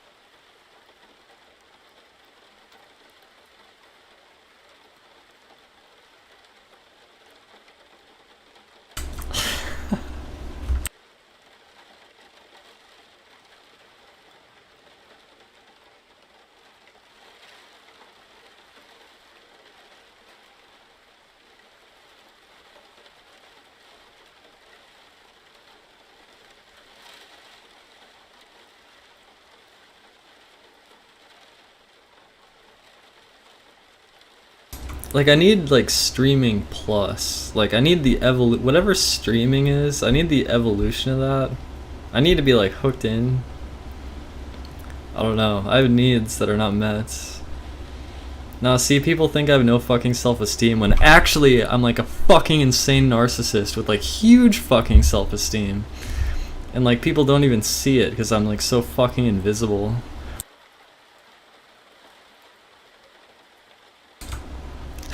It's my way of saying I have confidence. It's actually like a crazy reverse engineering thing just to get you to think about reality.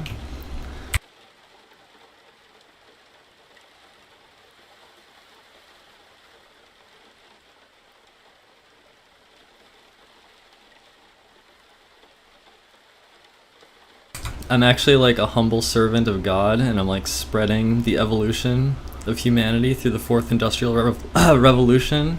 That's actually what's happening. Sorry, I choked on my words there. It was very cringe.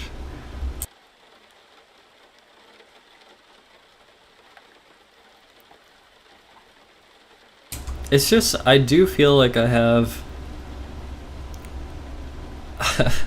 like, it seems self-degrading, but it's actually... It's me screaming for... I'm just screaming out for... like, hope. Or some... I'm like, I don't know. I feel... This is why I hate being a fucking preacher. Fuck this shit.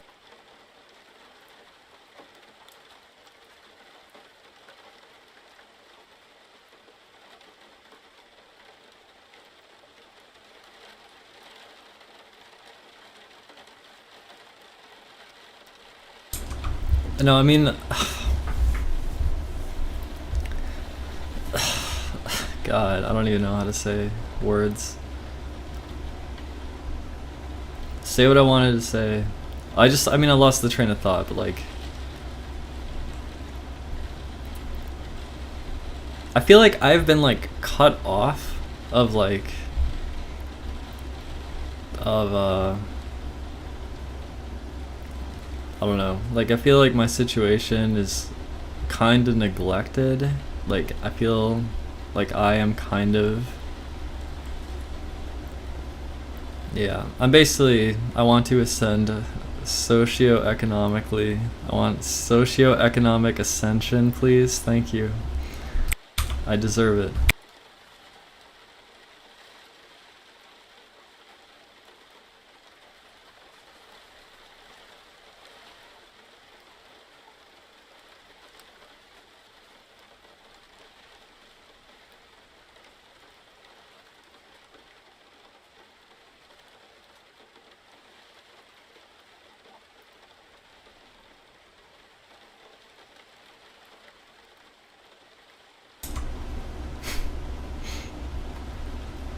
This is why Smash helps keep me grounded, because I run into some really talented people, and then I don't have some insane god complex, thankfully.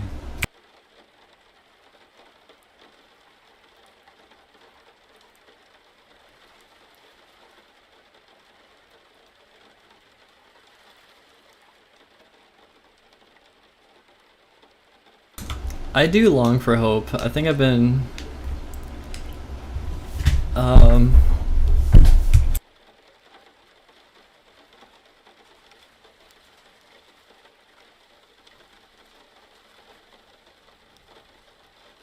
like, I've been kind of down in recent times, but...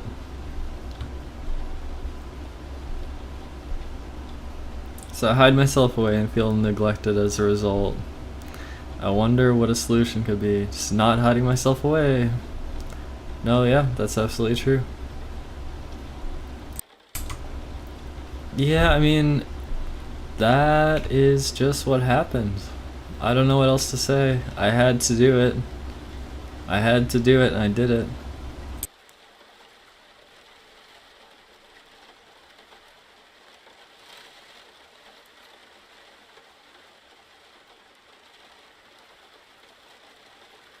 No, things would be truly fucked if like I would only go undefeated on Smash and I was like somehow beyond all other humans.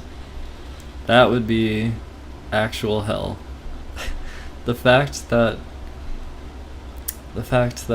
other players are very strong, it's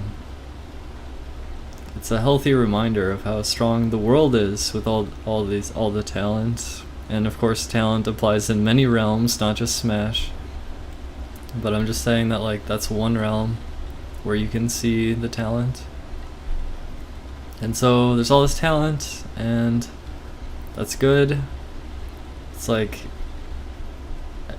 we're all building up towards something. We're all like celebrating life and humanity. That's good. But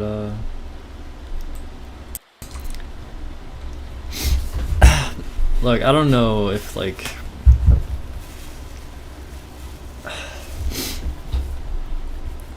what would happen to you if you I was really awkward earlier. I feel like I'm a little bit more able to talk today, which is good. But what happens if you go through someone who goes through basically a spiritual experience that's also going through like a kind of traumatic experience at the same time, like in close proximity to each other? And then like, I don't know, I was just in a fucking insane situation, and like whatever came out of me, like, I don't know, it just came out. And like, I don't know how you want to classify me. I don't know if the word narcissism really applies or not. It's just that sometimes I fucking like, sometimes you can see, earlier this stream you saw whatever the fuck that was, and that was like something inside of me that wants to be acknowledged or something. At least it's better than being dead inside and blending in like a little wallflower, unable to fucking exist.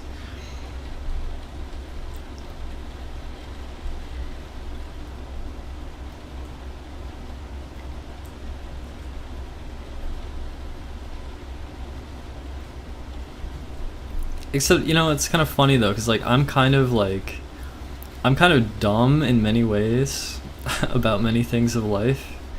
I'm probably really dumb in many ways. Not always. Like, there's definitely ways in which I'm not dumb, okay? But like, I don't know. I'm probably more humble than you think, while also being like really aggressively confident in other ways.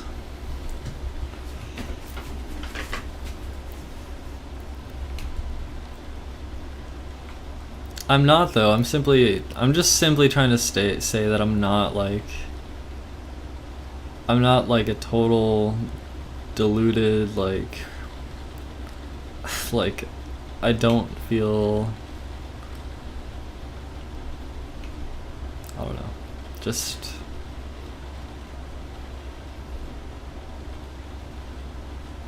yeah, it was just, I don't know.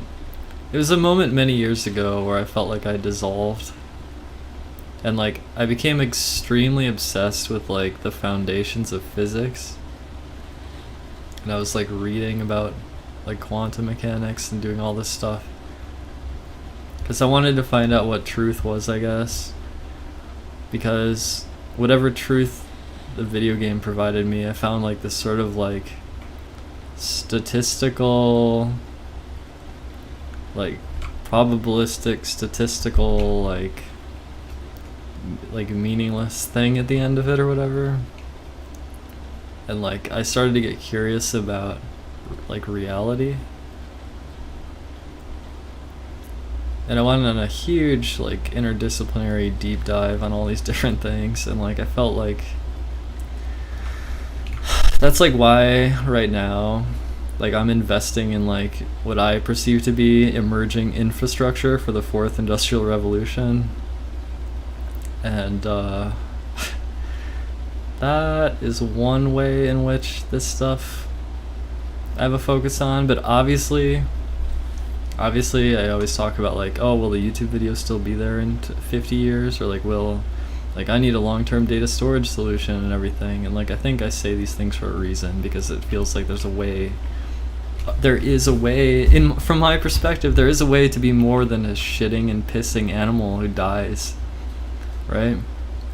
And obviously everyone who's human is already more than that, and we all contribute in different ways to reality or whatever. But like, I think I see, I mean, I guess even people who simply wrote a lot many years ago, like, I don't know, anyone who kept a diary, anyone who like wrote a lot or tried to express themselves in ways that were like passed on, or like, you know what I mean? Like, yeah, it's just a relevant way of thinking, I think. It just feels relevant to me.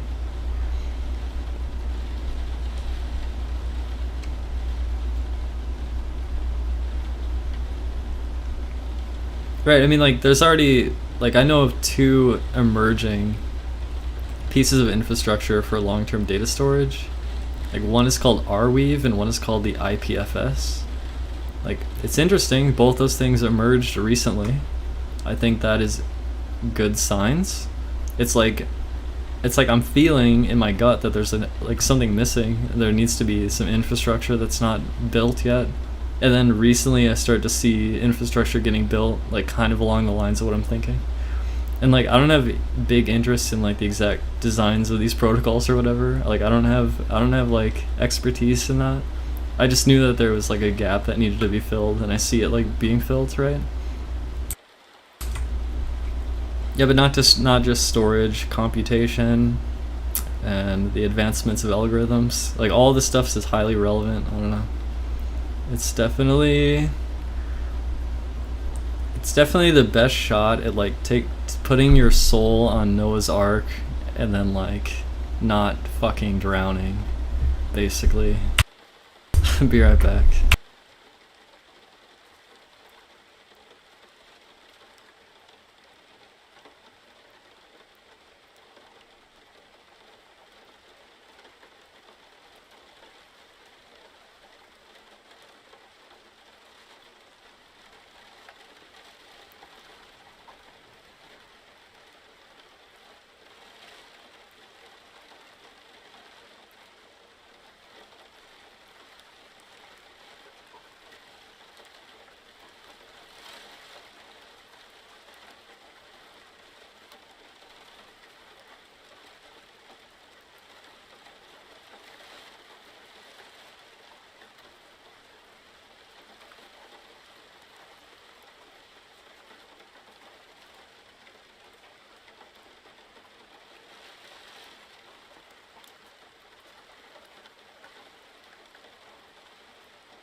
Have I played Soma? No, actually, I think there are. I actually don't know that much about. I don't know anything about Soma, but like, I think there's actually a lot of media and entertainment that are expressing some of the things that I feel. Like, I think there's a lot of media that is already in this way of thinking. So it's not like I'm some total far out like I think that's why the concept of surrendering to the flow doesn't seem that bad, because maybe things are kind of alright. Like, maybe we are like navigating through reality correctly enough that things will be okay.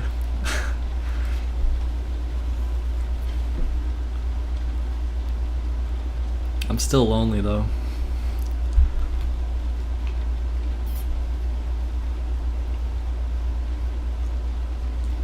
I think I just have. Yeah, it's San Junipero. Of course, absolutely. Right. That was along similar lines, but yeah, I don't know, I think people are focused on these problems now, and that's cool. I just saw, when I had the spiritual experience, it's like I just saw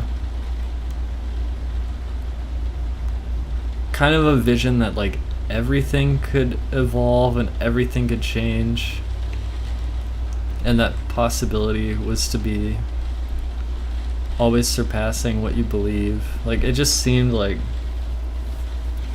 I don't know, it just seemed like a world of possibility, a world of change, I guess. Yeah, Lazul. It's hard because it's hard, Lazul. I don't know. I don't know how to like.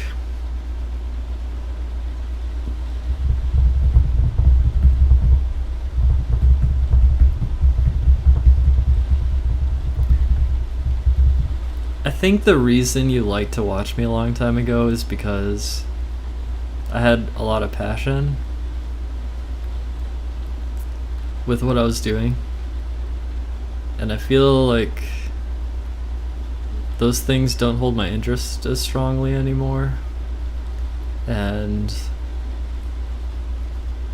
I think you just caught me at the right time in my life for that to be like maximally entertaining or whatever. Like I'm not really sure how to bring people that kind of joy again. It's sad.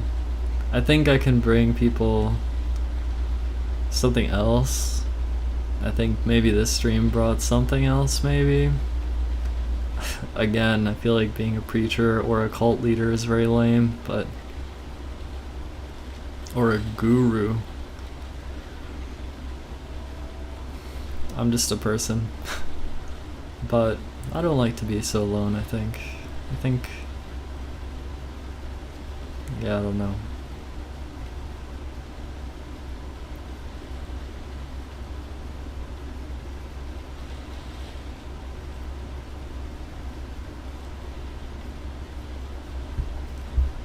Yeah, I mean, it's true there were like more recent speedrun projects that I did work on. And I didn't like draw thousands of people or anything. It was pretty low key. But I wanted to do it actually, and I did. But like, I don't know. I don't know how to like satisfy thousands of people again. I don't know how to do that. I mean, I don't know. It's like it feels like you're kind of prodding me in a way that helped me express myself during this stream. I think that has value. I just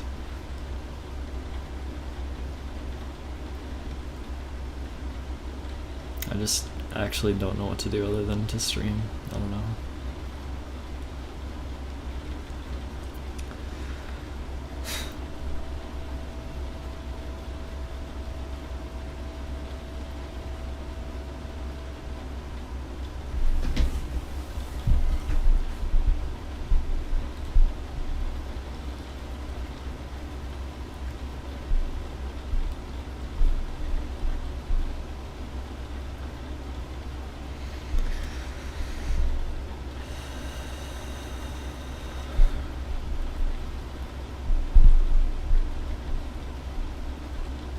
I feel like in some ways I have maybe resigned myself as being some little minion of God, and I'm nothing more right now.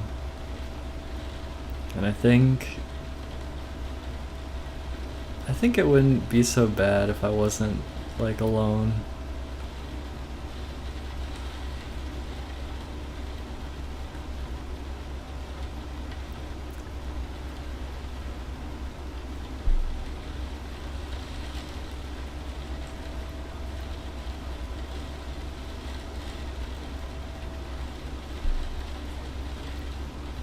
Like, I really do genuinely have an interest in some of this stuff. Like, obviously. it's not just like some gimmick to like like it's, I don't know. I do have issues where like I'm sometimes too afraid to like say things, or I'm too like afraid to have everything be too public or something.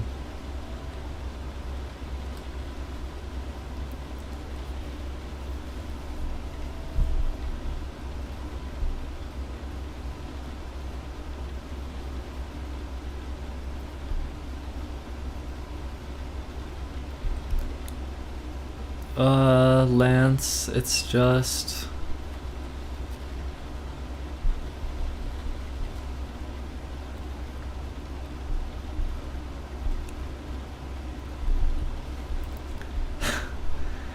don't take this in a pretentious way, but it's like I feel like I do have some ability to see things in a perspective that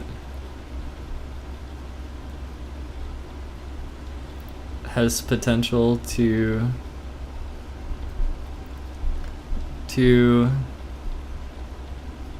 the perspective acknowledges that like radical change, like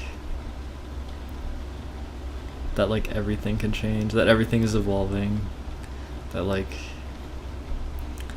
it sounds so generic when I'm trying to say it to you right now, but like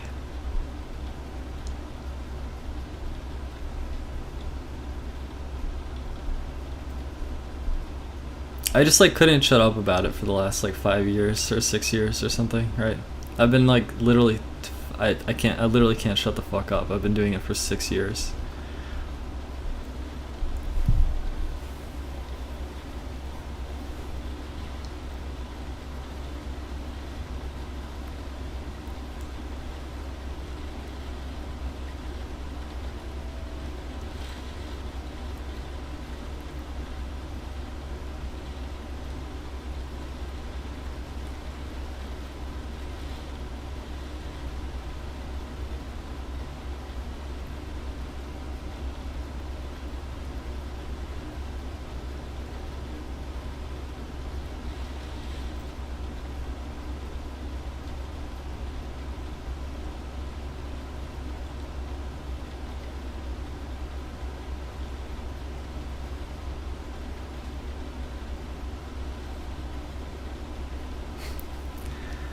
I don't know what cool means. I feel like I'm like really not very cool right now.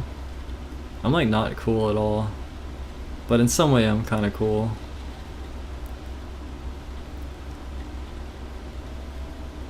But I think if you mean like widespread,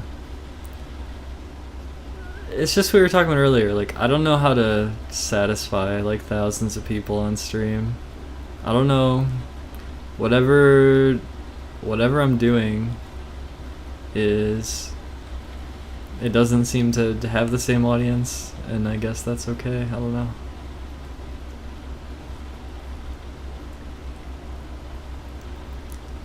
I mean, I lost a little weight, but I still feel like I gained a little bit over the last couple of years, and I'm still trying to lower it a little bit. But I think perhaps gaining that little bit of weight and then like kind of working on it a bit, like I'm like relatively okay with my body. I think I'm not really bothered by it. I do think I want to buy like an epilator, because I don't know what happened with my other epilator, and I don't know if there is like a better epilator to buy, if there's one that like maybe isn't so loud. It'd be nice if there was one that was more quiet. My old epilator was like extremely fucking loud.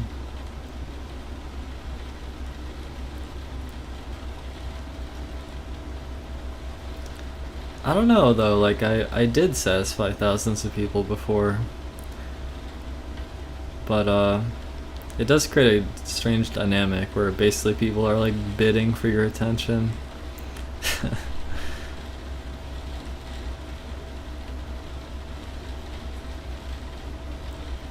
I don't know which kind that I had. but it was loud as fuck.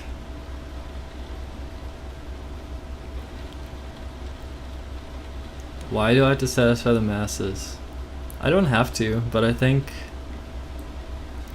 earlier in the stream I was talking about how that kind of relationship, like having me as a streamer with like a ridiculous chat size, it can be pretty addictive and it can feel pretty good. So there's an element to it that's like really satisfying in some ways.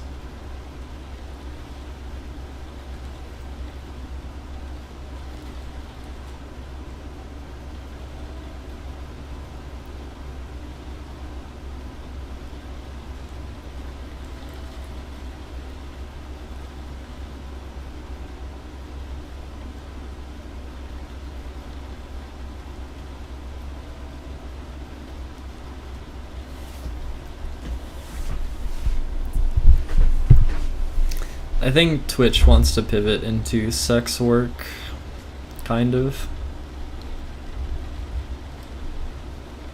That's what it seems like they're doing. Or at least like an OnlyFans competitor.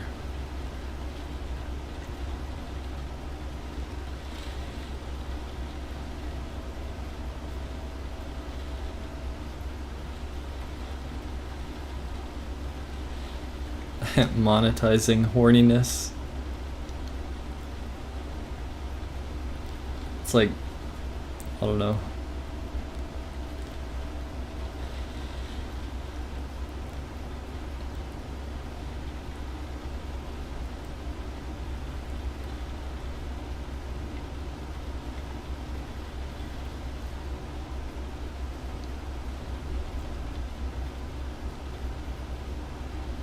I guess I'm anti-simp. So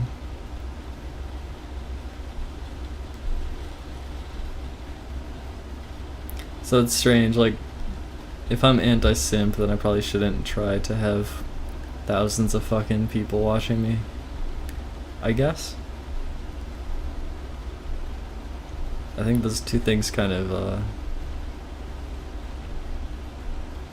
like contradict each other, kind of.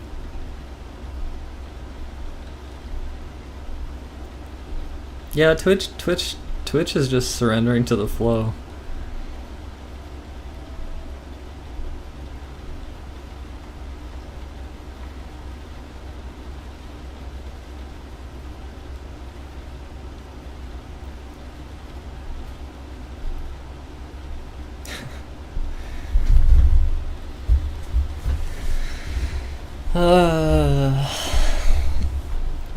I just think there's like a psychological flaw with simping. It's like the simp is like, to me they might not even feel it, but to me the simp is doing emotional damage to themselves.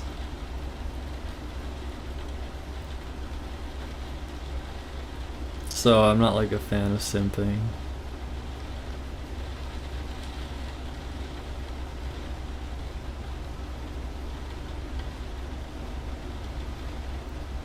And it's weird though, like I had thoughts recently like I want to like fucking look good on camera and like be streaming all the time and just be like fucking like out here or whatever.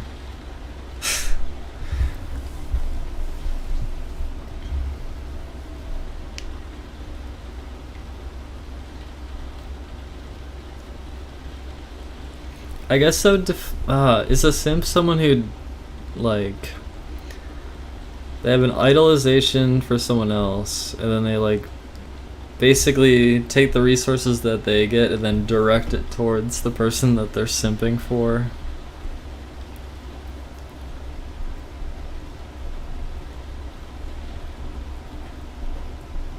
I mean, it's, you know, it's funny, like, I have a donation link in my fucking video description, right?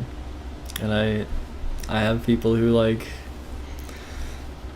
support my stream. I mean, I appreciate it.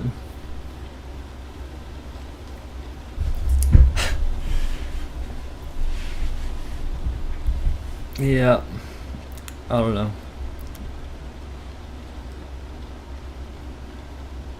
Chat donate is on? I think so.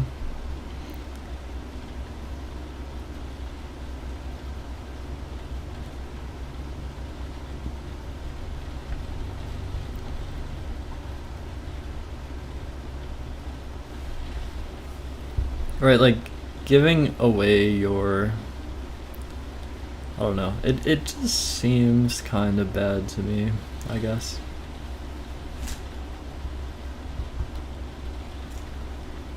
Yeah.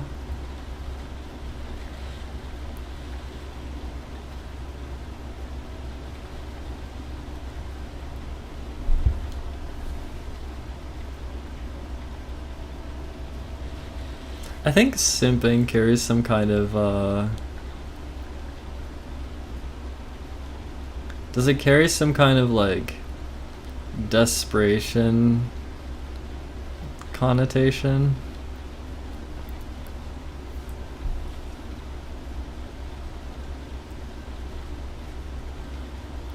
Play what?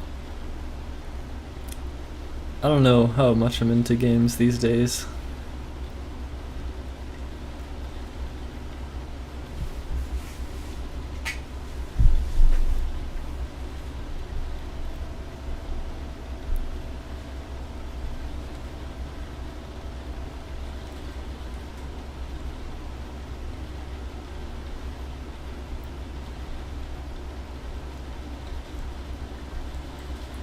I don't know. I have incomplete thoughts about it, so don't take what I say about that too seriously, I guess.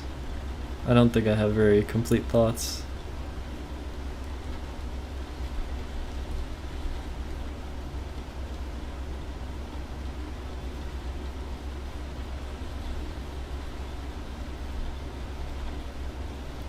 Because, like, you can just simply respect someone for, like, genuinely being incredible.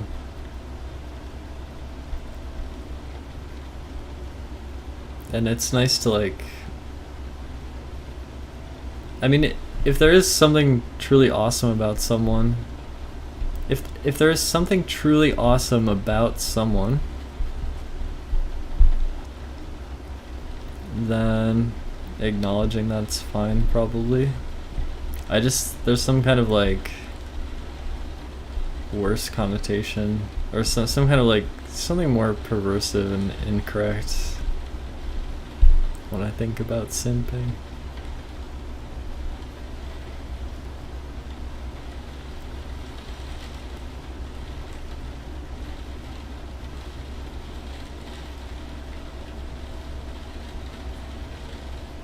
Yeah, I mean, it's blurry. It's gray area, so it's not clearly defined. It's just, yeah, it is a parasocial relationship. Yeah.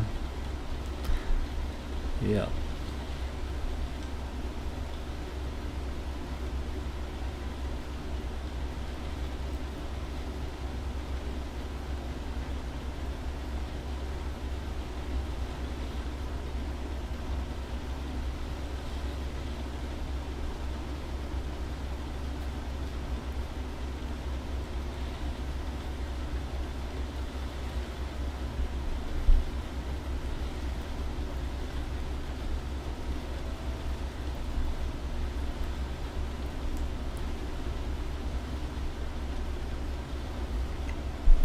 I would probably play Splatoon 3.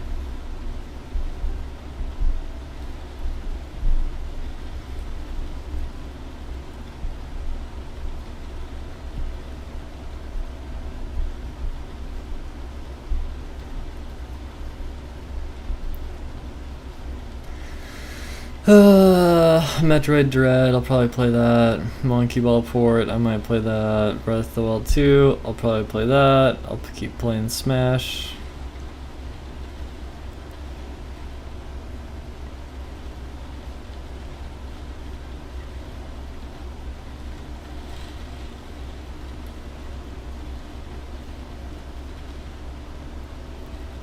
No. No.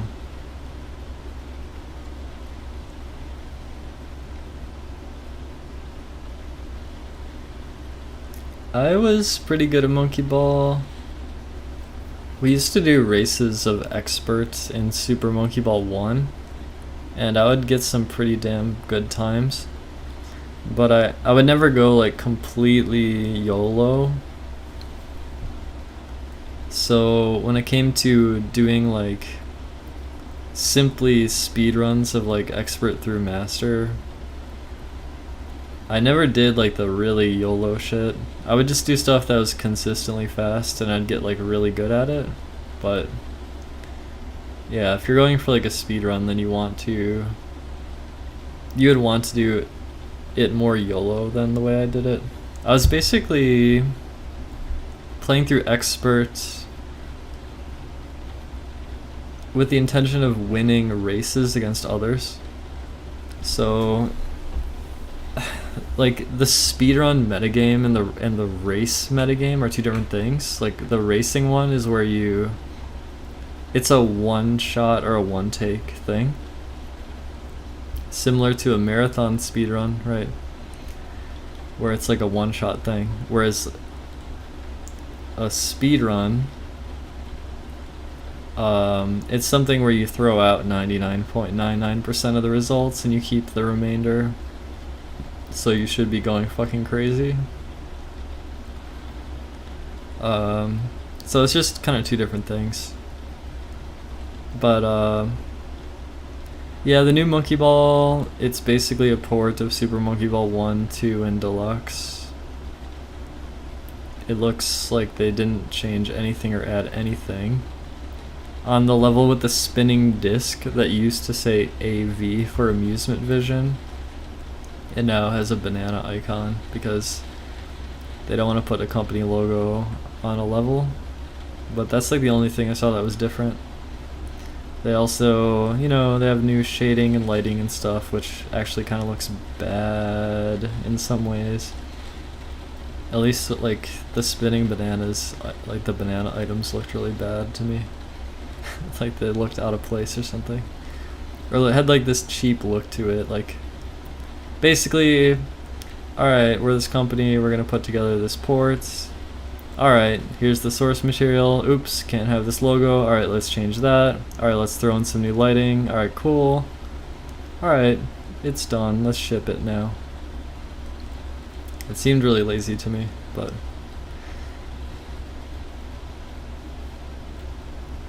Someone mentioned Wind Waker earlier. Was there anything about that? What do you mean? Do you want me to talk about Wind Waker?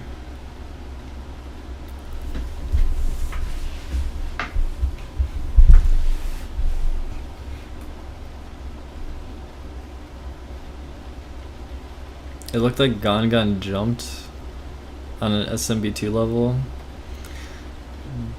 Did that happen? Did they do that? That would be actually kind of wild, because like Monkey Ball Deluxe never had jumping.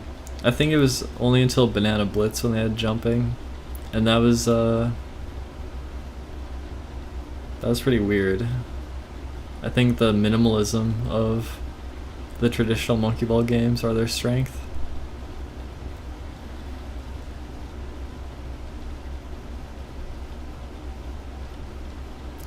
My old fans are fucking annoying, honestly. I'm glad you enjoyed the old days, but it's just kind of irritating to read it, honestly.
Do certain Breath of the Wild horse stats only appear on a certain coat colors?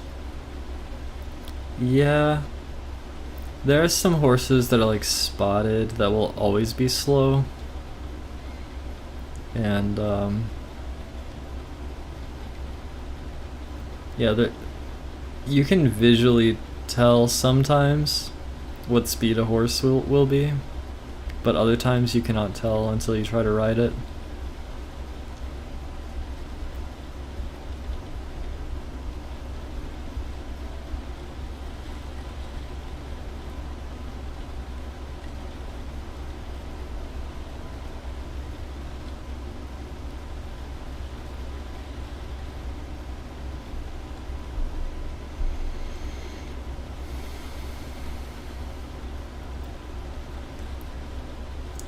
I thought about it. I did think about it. I thought about basically disappearing from the internet entirely and just not being around.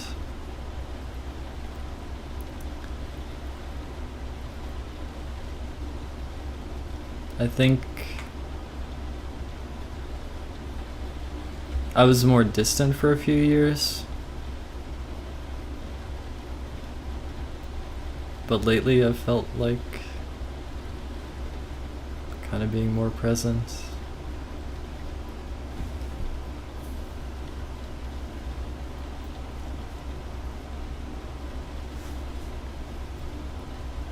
Yeah, it's a surprising amount of viewers for this hour, honestly. I think people like these streams, and maybe that's why I wanted to do a stream like this, because I kind of like these streams too. I think we agree that we kind of like these streams. Yeah, exactly, it is. No, I actually agree with you on that. Just disappearing is lonely and boring, yes.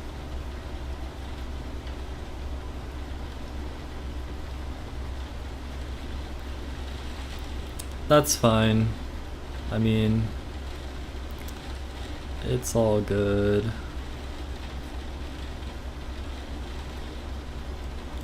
I think I like to talk. I think.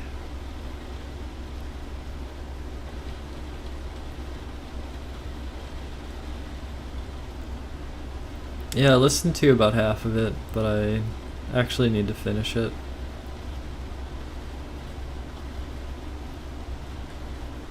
There were a few good moments in it already, but maybe around the 2-hour mark I started I was just focused on other stuff, and no, it's just when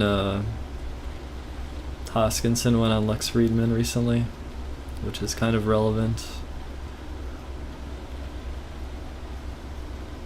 Like, Lex Friedman's podcast is in my opinion, it's like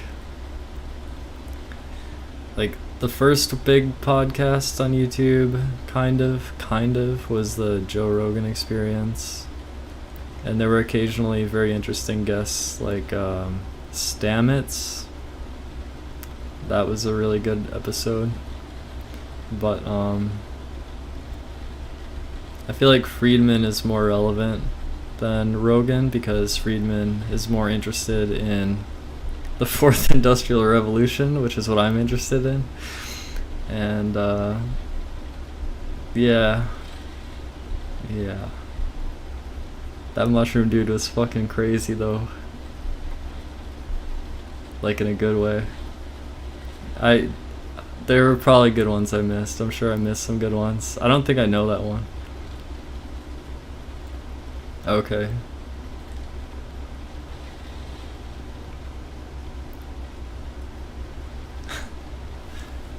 That sounds familiar for some reason, but I don't think I listened to that.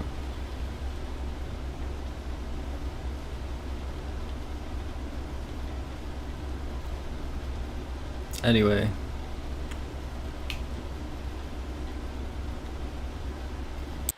I don't have anything to say. Yeah, Stamets is saying something like eating lion's mane mushrooms every day, which don't have psychological effects on you, but instead, well, I mean, who knows? It might do something. It's supposed to do something. I don't know. I don't know anything about this, honestly. Lex Friedman. He's got the most relevant podcast on YouTube now.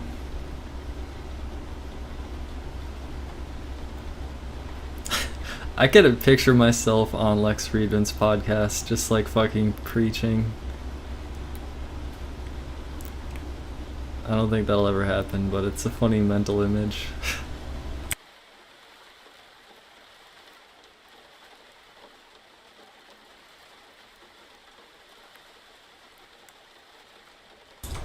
Yeah.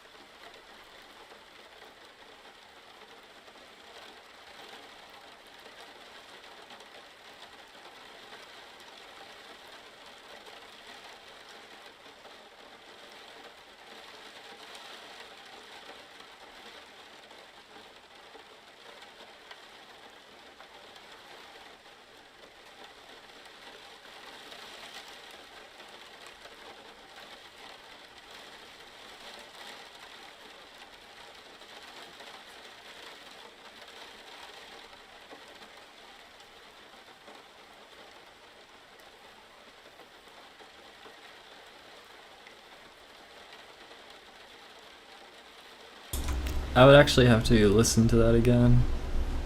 I actually don't recall a lot of details about... I mean, I'm not like a super avid fan or anything. It's just like it feels like the most relevant podcast, because what do they talk about? They talk about AI, they talk about crypto, simulations, computation, algorithms, like the human's role in all of that. I don't know. Talk about Chainlink. Talk about fucking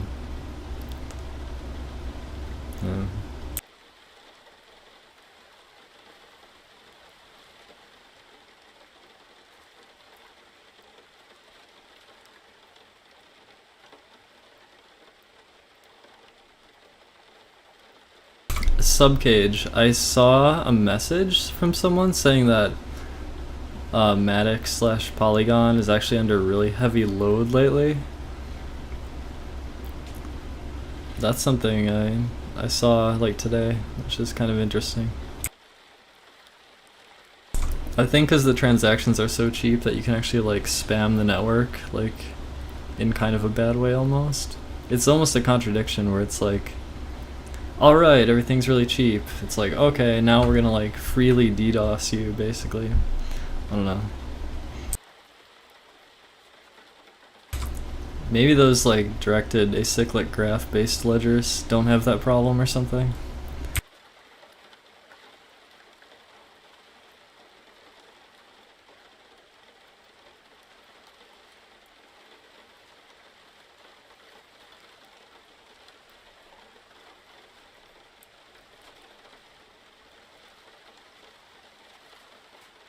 The ultimate doomer.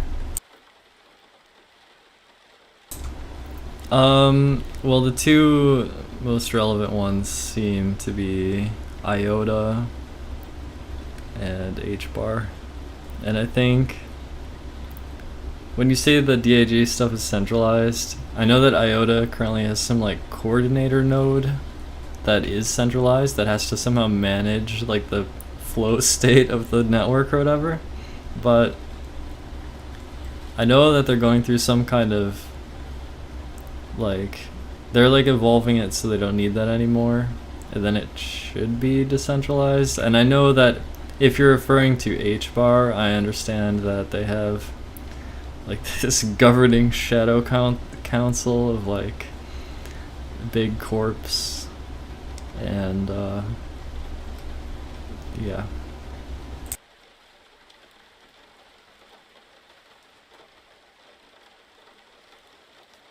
So I'm more of an IOTA person, but like it seemed like, it just seems interesting to me.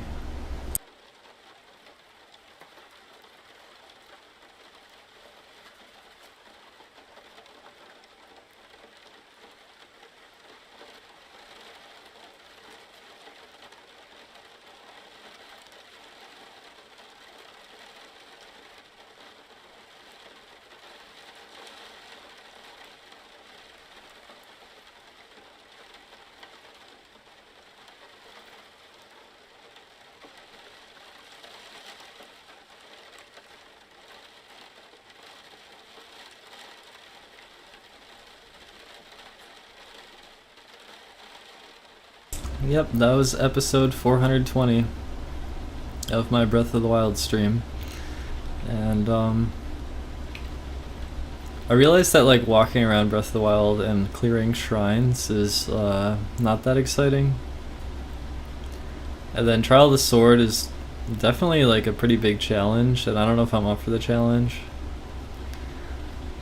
I don't know if I'm up for it. I think there's a few awkward bits where it's like, okay, Master Mode Trial of the Sword speedruns. If you're doing all 3 trials, then it does make sense that you'd have pre-prep, which means having +3 attack potion for 30 minutes or whatever as you walk in. So I think the way those speedruns are done makes a whole lot of sense. I also think the way I was trying to do it, very minimalist. It's a good challenge. It makes it a bit more sense to break it up into 3 parts then though, I think. But the thing that would make it more of a challenge would be having it be timed, so you'd speedrun that under those kind of minimalist settings. And what I realized was there's another like kind of conflict of interest almost, where you want your file to be like pretty minimalist, but at the same time, if you pick up a new item for the first time, you get like a text box pop up. So there are going to be items that you pick up inside of Trial of the Sword for the first time, unless you go out of your way to clear all the text. So this sort of concept of minimalism doesn't exactly coincide perfectly with speedrunning, because if you were to speedrun it, you would want to clear all of those text boxes out. So I don't know. There's just like a weird category inelegance thing that's kind of like in my head with it. I just wanted to do it like 3 hearts, no pre-prep or anything, but then I kind of realized that like there's some issues with speedrunning it that way, kind of. Just kind of. It's not really a big problem, it's just anything that's not like totally perfect leaves like a weird little like I see the imperfection and I'm like like it's like in my head. I don't know. That also could just be me being like too lazy to beat it. Like too lazy to like sit through it and like be really methodical and work my way through it. I just kind of don't know if I really feel like doing that.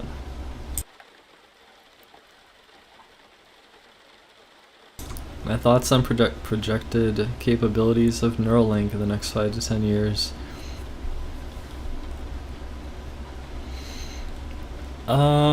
I mean, that's definitely up the alley of the 4IR thing, 4th Industrial Revolution thing.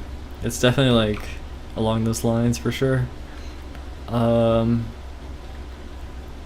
guess like telepathic control over computing devices is pretty interesting. But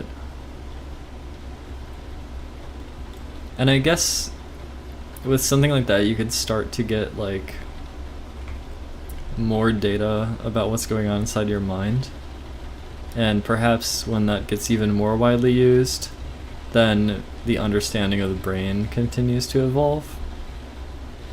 And then once you understand the brain more in a more general sense, then I guess that all just keeps evolving from there. But what's interesting though also is that you would start to get large collections of brain data, and you could probably start to yeah, I mean there's some interesting ideas with like like you take your brain waves and like fucking turn it into an AI or something, right? But I don't know. I kind of feel like it's not just like your brain, but it's also like really how you navigate like bespoke situations in life, like unique situations in life. Like as you start to enter into new situations and deal with new situations, like you have some action in context Like, that action in context, I think, helps define who you are. And I think, in that sense, I think just getting a feed of someone's brainwaves,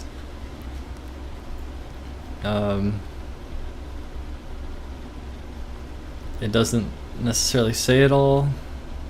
I don't know. I think I'm kind of pessimistic about, like, some people are really gung-ho about all kinds of, like, yeah, we're gonna take my brain, remove it from my skull, then we're gonna, like, slice it into, like, 100,000 strips, and then we're gonna, like, create insane digital representation of all those strips, and then we're gonna, like, reconstruct the brain, and we're gonna know where every wire goes, and then we're gonna, like, get that simulated, and then we'll like have massive data centers simulating it, and then we will achieve immortality. But actually, I'm a little bit more pessimistic on that front, because it's just like too much of an engineering, like, I'm not saying you can't eventually do it, I think, like, living right now in 2021, I think being a little bit more pragmatic is probably good.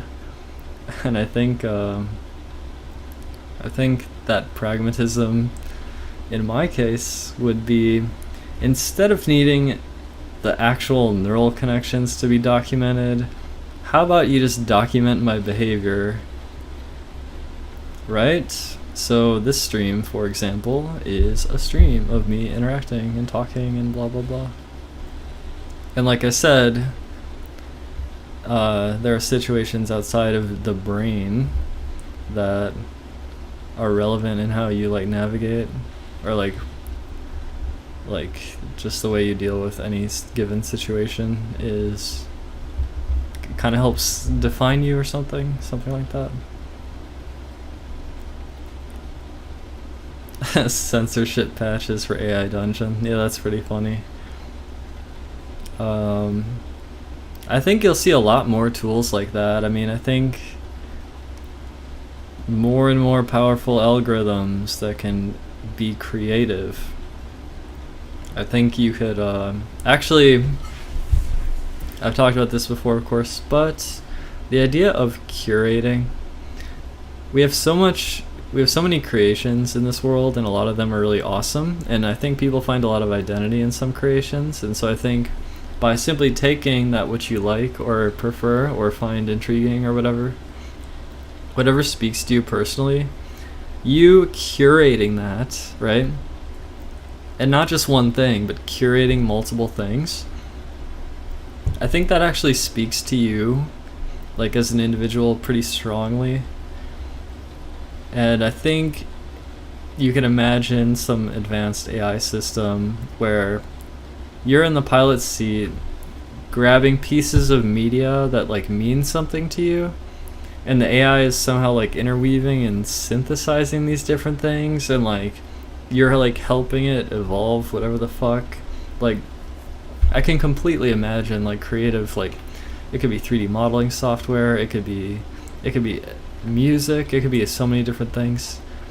It could be a lot of different things, and I think you'll start to see some of that stuff kind of start rolling out.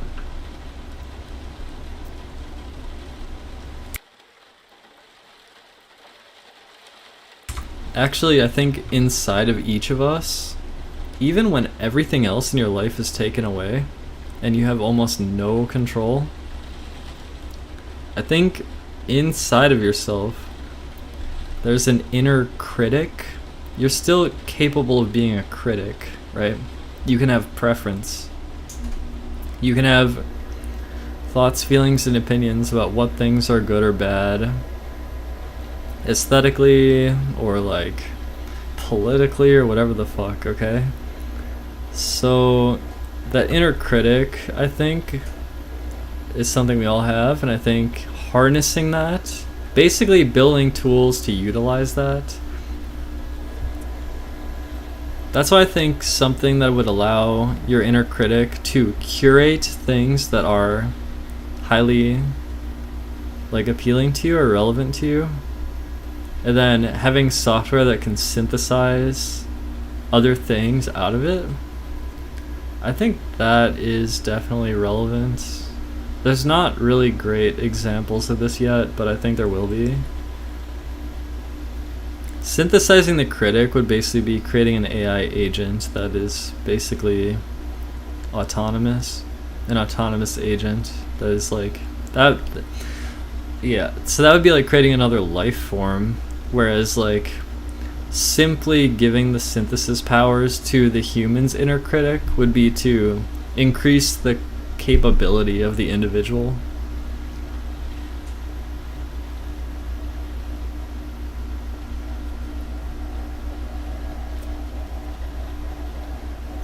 You are not your thoughts, but there are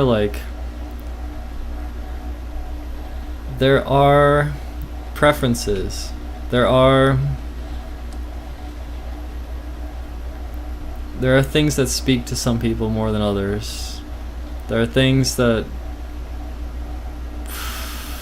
it's like if you have something you like, if you have a favorite anything, if you have anything that is your favorite, if you have taste, if you have anything like that, then I'm saying that could be harnessed to, like, basically you would take that critic that has those thoughts and feelings and opinions about these things, and you empower the critic. You empower it. Have a good night. This stream is running pretty late. My sleep schedule is pretty awful. So, what's the definition of curating? Like, okay, so let's say I wanted to 3D model a character, except there's a lot of technical expertise, and I want to try out like 1,000 different variations of something. So what do? I go to like Google image search and I grab a bunch of character designs that are like kind of interesting, or stuff that I kind of like, and then I pull all those images into this magic AI software, right? And the AI software takes in those images, and it sort of almost gets like a little bit of like DNA of like whatever my kind of taste is with like this character that I want to make. And then it starts making shit. And then as it's making shit, I can like give feedback to the software, and then the software will like change stuff. It's like you kind of want to sit there and like, I don't know, you want your inner critic to be empowered.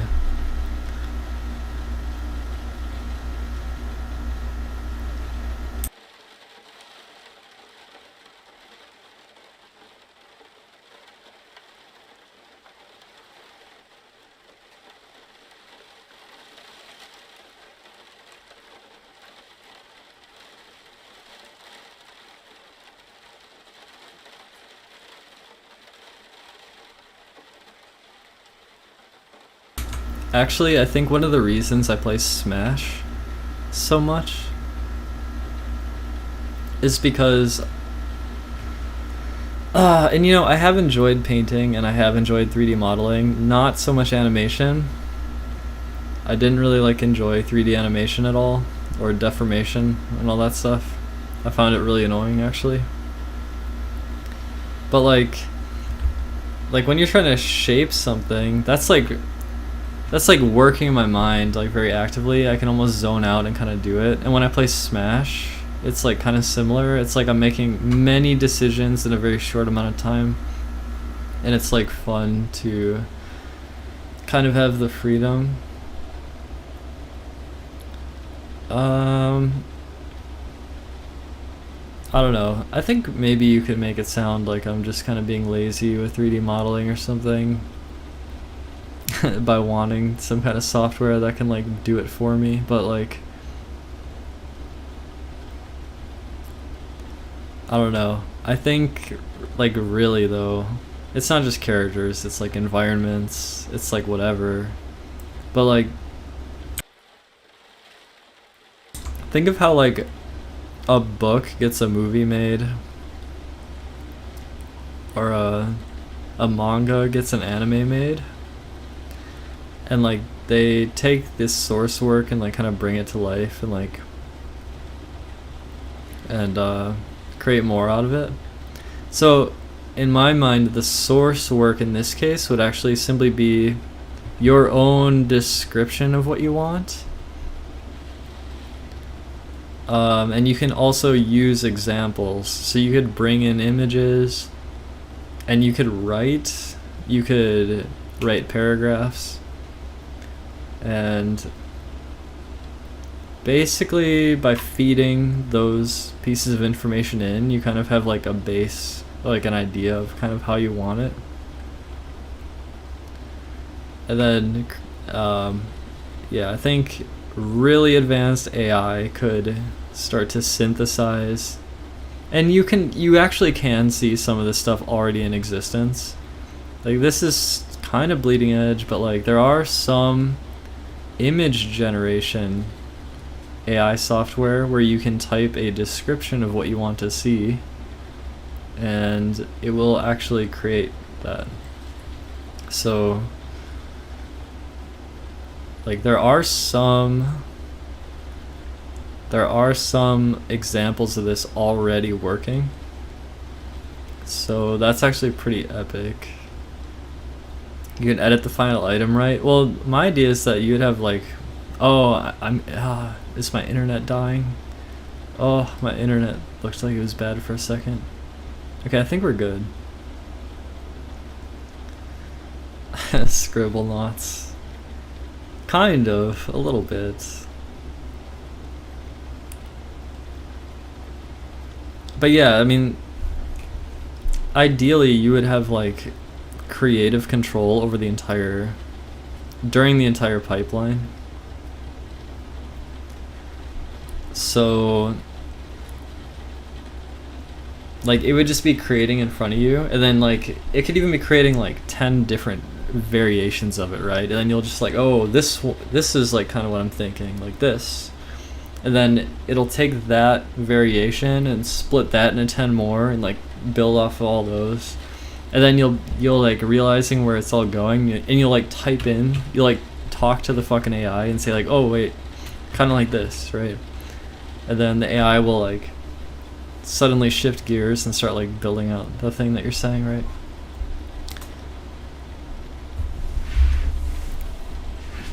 Like, I think that's possible. It's just like, it's really fucking advanced. But I think it's possible to build something like that. And that's like a great example of algorithms being like extremely powerful.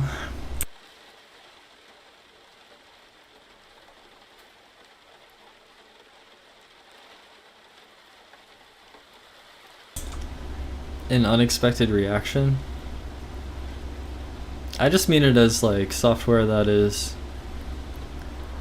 it's simulating your, it's like helping, it's like you're providing a piece of your imagination, and they're using that to create something else.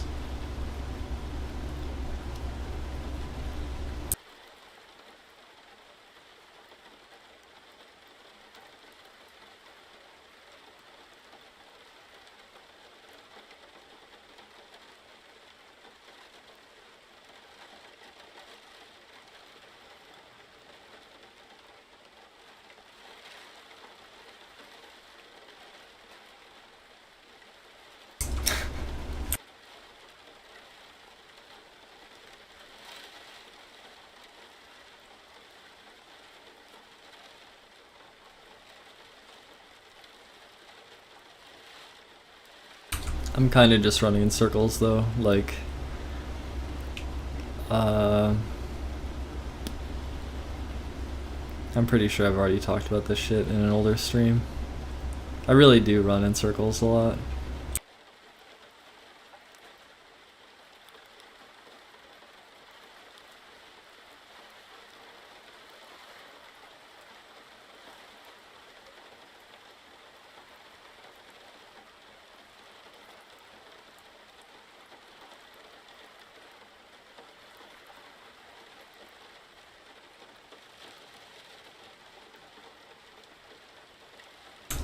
Yeah, I mean, for some reason, recently I haven't followed the research nearly as much as I was like a year or two ago, or like even 3 years ago. Like I was actually really trying to keep up with like everything that was going on. And then this is how you'd be streaming if not streaming with a game, and you think that's okay.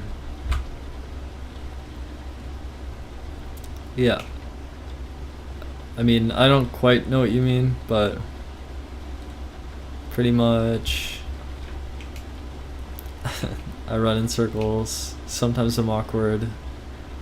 Sometimes it's nice to listen to. Sometimes you just want to fucking turn it off, probably. And it's true that a game kind of helps break up the pacing, or it kind of it gives something else to focus on other than just me always speaking endlessly.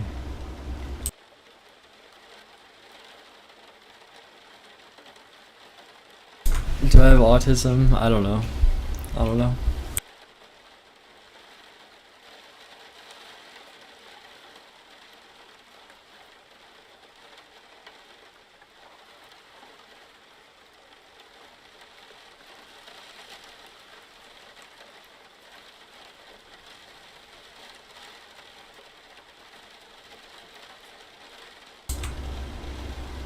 I try to live pretty healthy.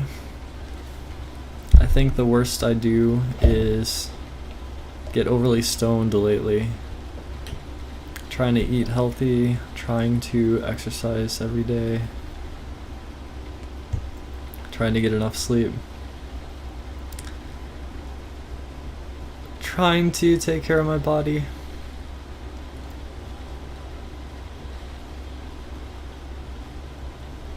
Trying to live while also not being like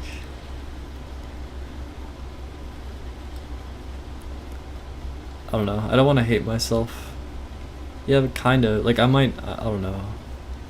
I feel like this has been a stream worthy of, like, keeping it public. I need to stop being so fucking afraid and just, like, leave my fucking streams public.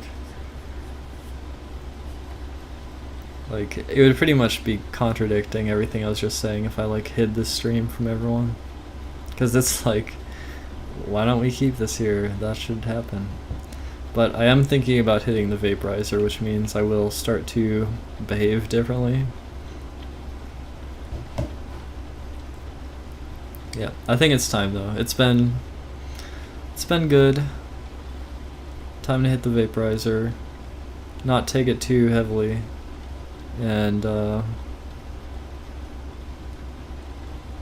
think it's time.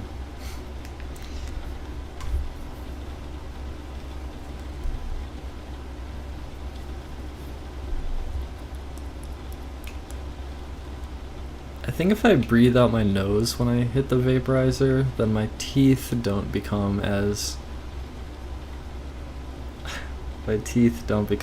like my teeth feel weird from like blowing that vapor onto my teeth from like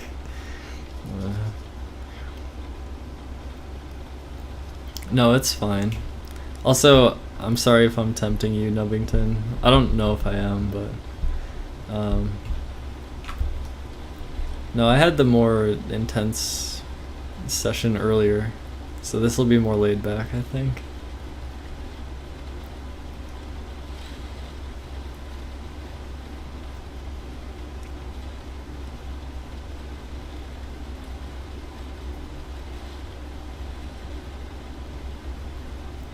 I was listening to F-Zero GX Lightning earlier, and it was actually the music was too intense. It was too intense to like listen to. Oh, it's ready.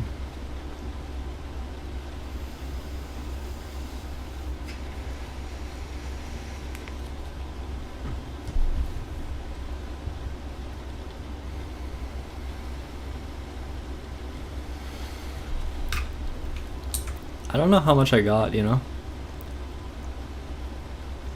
I have no idea. I can shoot water through my teeth right here.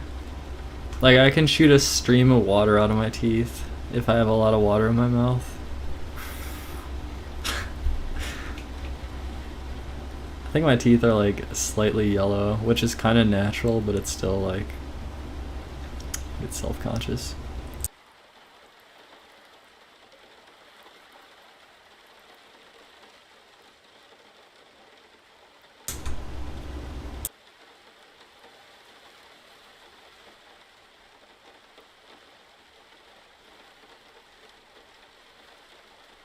That's when you have to let it hit you. Okay. The problem though with letting weed hit you so much, the problem is that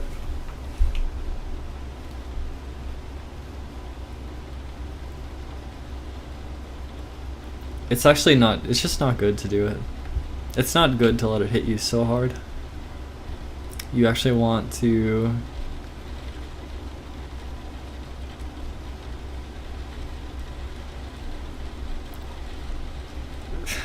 you want to not do it so hard.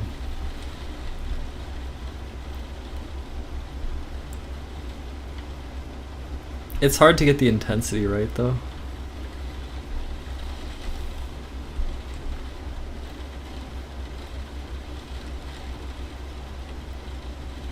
I think due to the way that weed, and in the past psilocybin, has made me feel, is that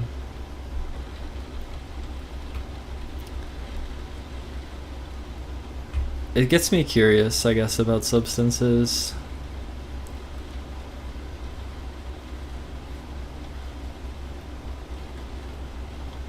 I just take one hit. Right now, yeah.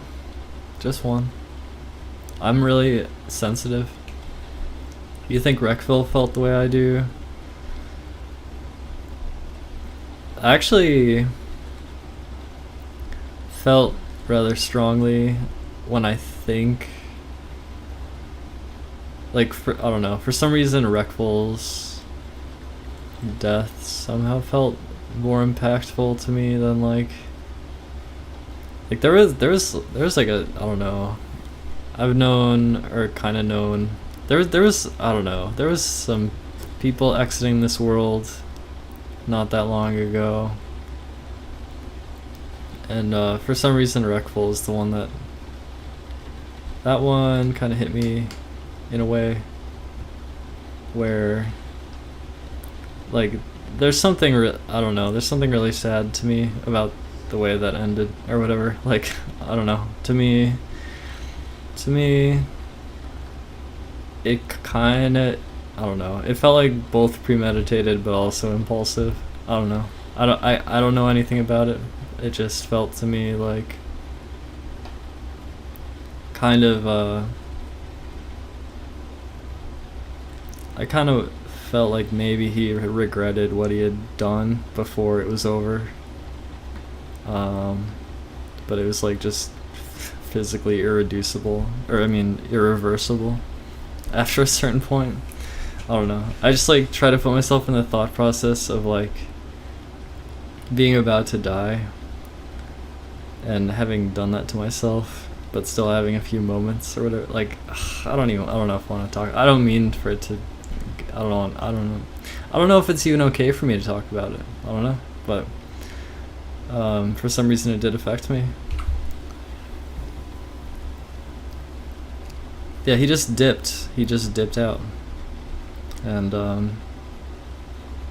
I don't know, like, from my perspective, like I would wonder if there was a moment of regret afterward.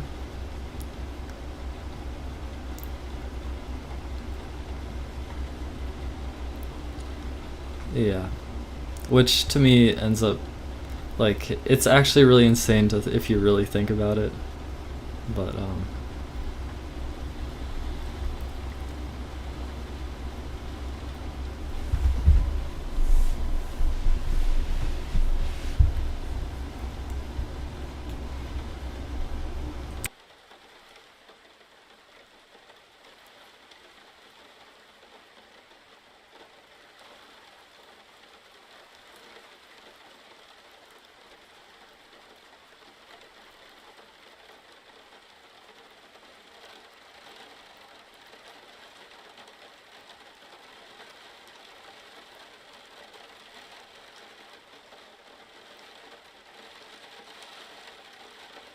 Yeah, I don't really want to gossip, you know.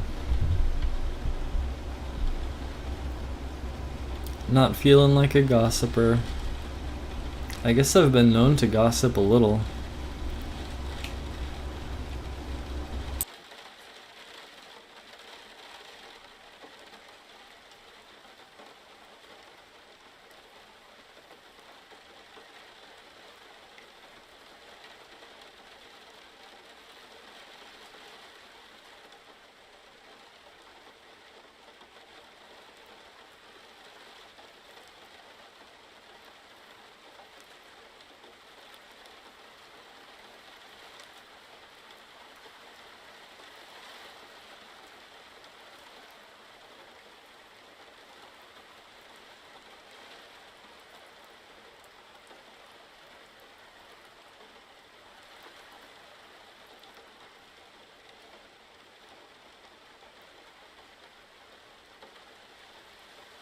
Did I gossip in high school? No, actually, no. I think I gossiped in the gaming world a little bit.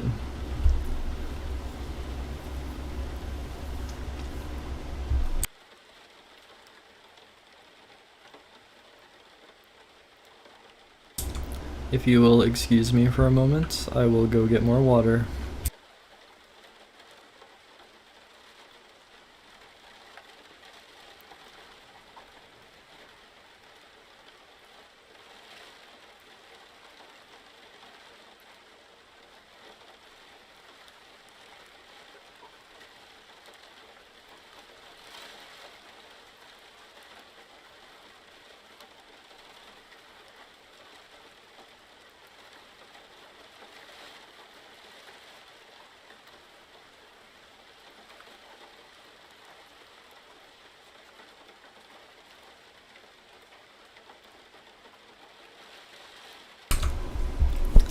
I know how to make myself look attractive on a camera.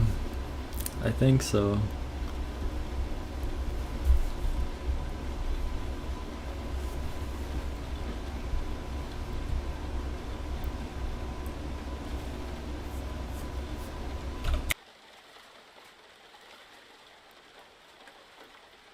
Xanadu processor. I do not know what that is. Everland website is down now. I guess the development on it stopped.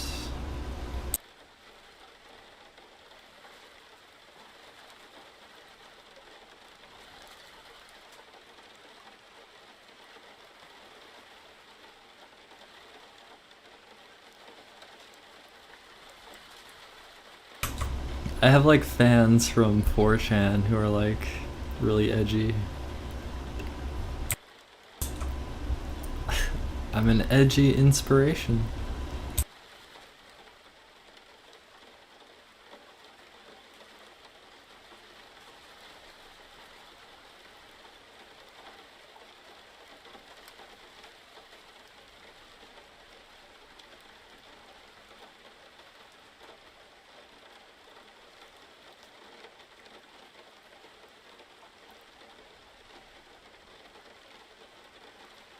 I used to browse. No, well, no. There was a speedrun general, and obviously around 2013 or maybe earlier. Maybe 2013? Around the beginning of 2013? That might have been when I started browsing SRG, the speedrunning general, on 4chan.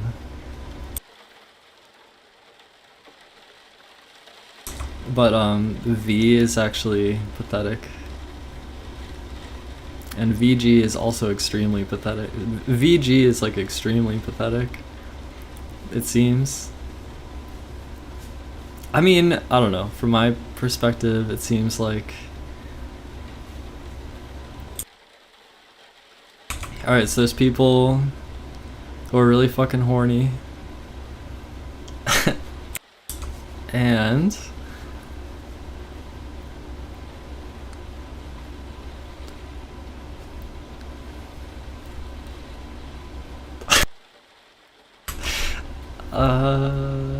there were a few people that came out of VG SRG that were pretty good at running. So, you know, there's probably some people who, I don't know, it's just kind of like a, well, right, waifu posting is all that happens on 4chan video game threads.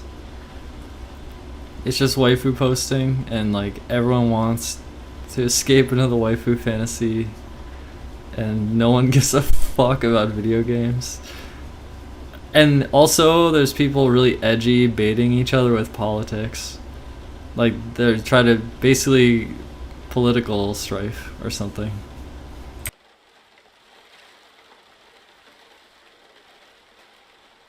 So, like, politics and waifu posting. And no one there cares much about games, and everyone's really horny. That's about what I got from it.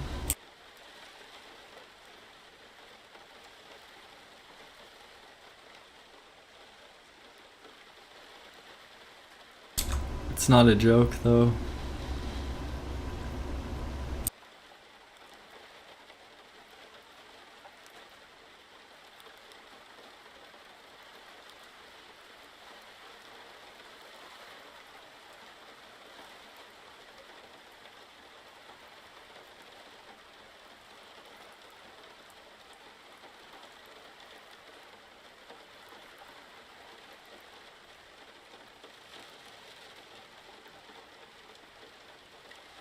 I do not have a Twitch account.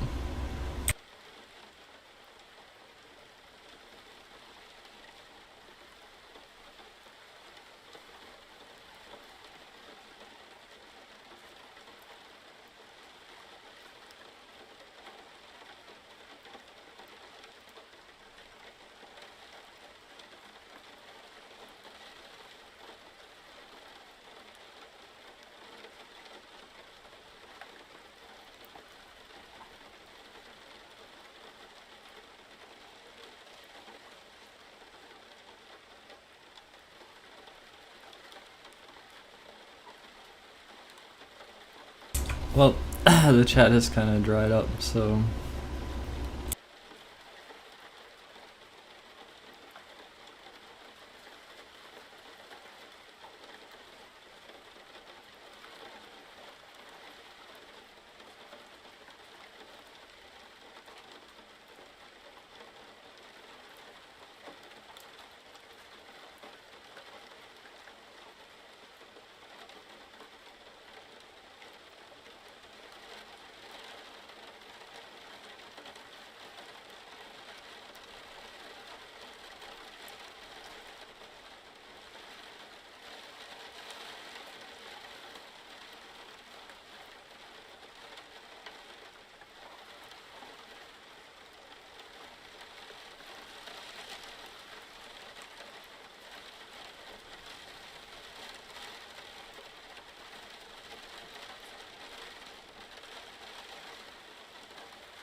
So I think we're on the topic of that, like,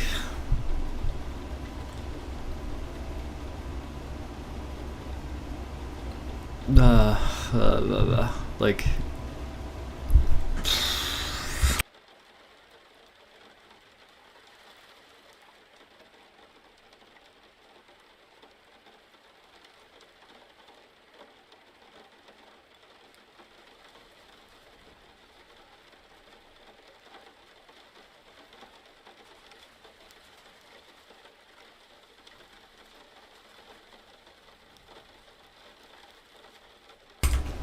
no, it just feels kind of embarrassing almost, but we're talking about like core drives, like what drives people, and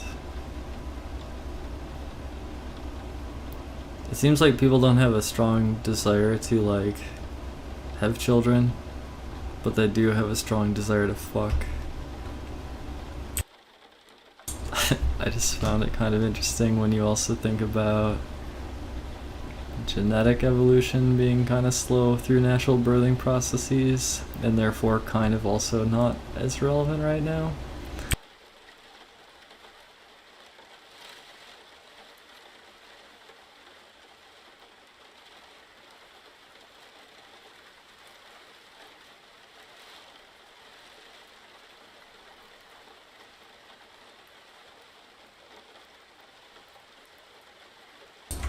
Right, so the genes I view,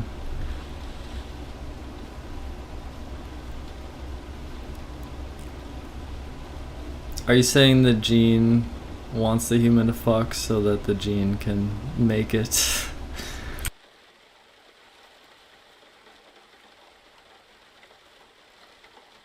And does that mean that the gene ends up kind of wiring the human in that way because the gene is like the controller?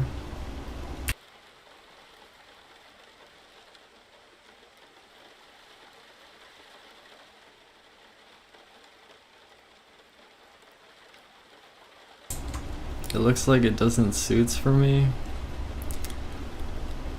I'm just having a conversation.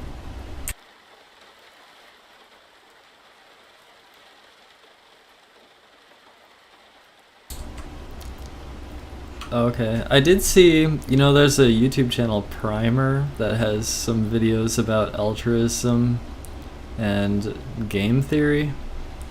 So, I guess I kind of get that.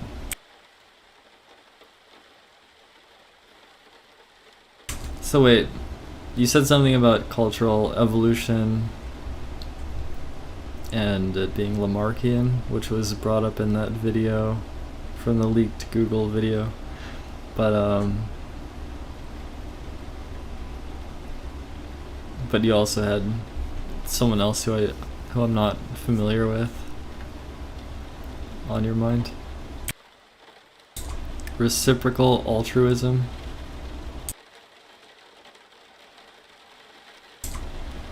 So, I mean, that's kind of like game theory, right?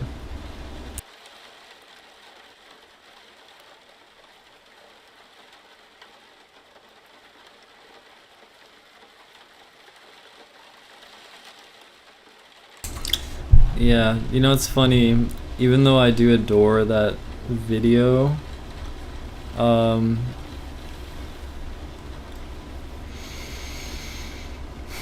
yeah, looking through a Lamarckian lens, I guess at this point I would ask, what exactly is the definition of Lamarckian at this point?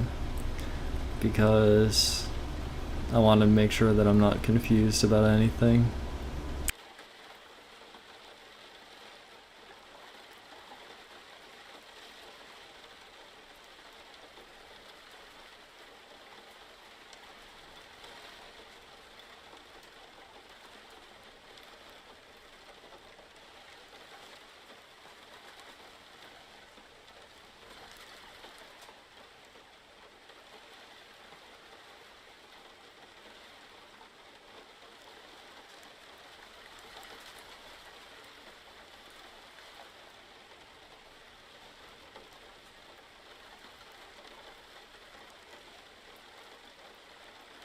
Yeah, cultural and linguistic evolution. I think this is those are concepts that intrigue me because I feel like modern cultural evolution kind of happens through social media, and I've seen some like kind of downsides of it.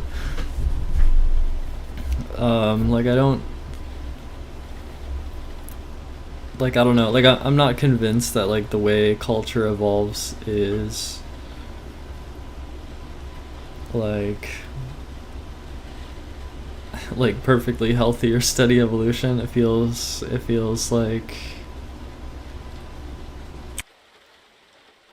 more like a war zone or something, where like factions and like people in positions of control or like I don't know. It just kind of feels like a little bit more chaotic to me. I mean, I guess the arena for cultural evolution probably ought to be kind of chaotic, but like I don't know if I trust the process that much.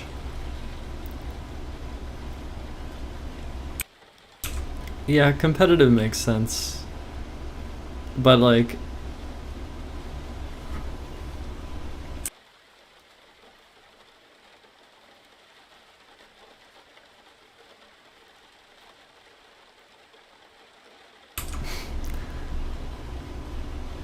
something about it feels off to me, I guess.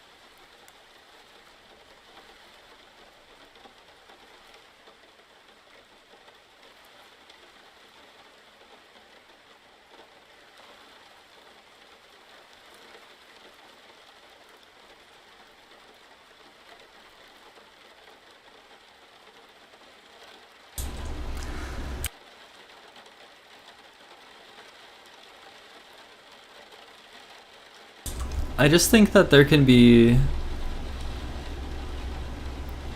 like negative consequences for like I think negative consequences can happen that like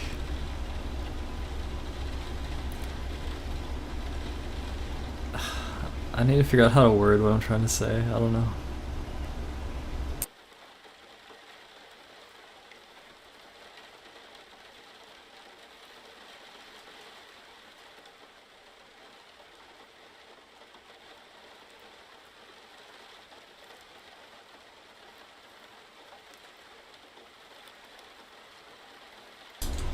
Like for example, does me wanting to like use social media less frequently like switch platform? Like there's different platforms and like this is kind of a social media in a way, I guess. Yeah, right. It's like a different thing. Like there are different environments online where culture evolves differently in different environments or something like that, and it's like I'm trying to find my own environment or something. I'm like migrating around looking for an environment for myself. That is actually probably pretty accurate what I just said. Like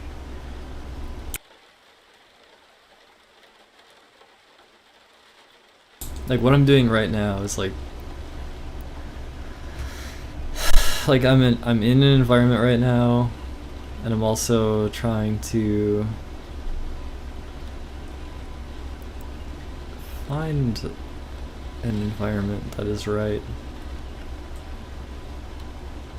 or something. I don't know what that means. Like, I know the bog meme. I don't know what the bog pill is.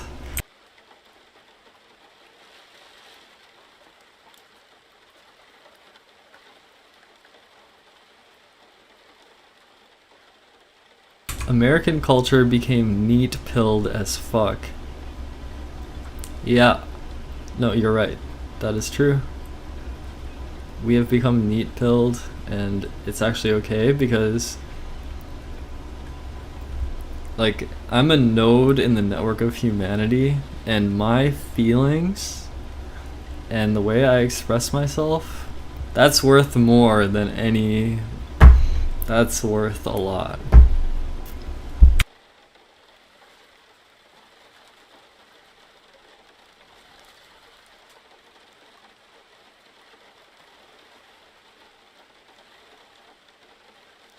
I don't want to be too hyperbole spouting. I don't want to spout hyperbole. I just want to simply acknowledge that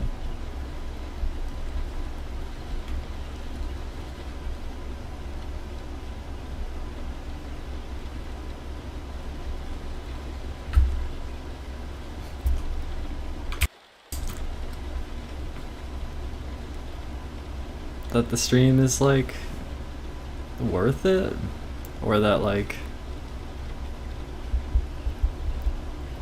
that whatever my postmodern struggle is like not completely insignificant.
Yeah, so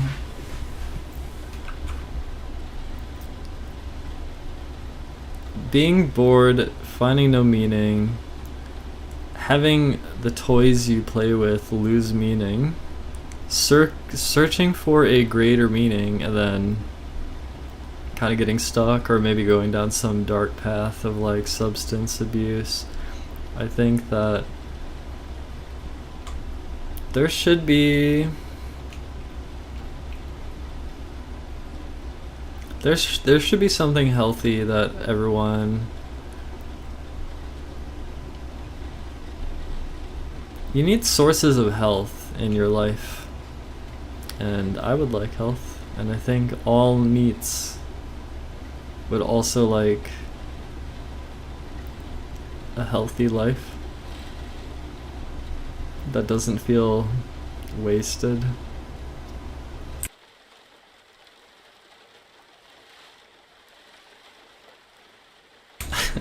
All needs to live in the pod. All needs to live in the pod.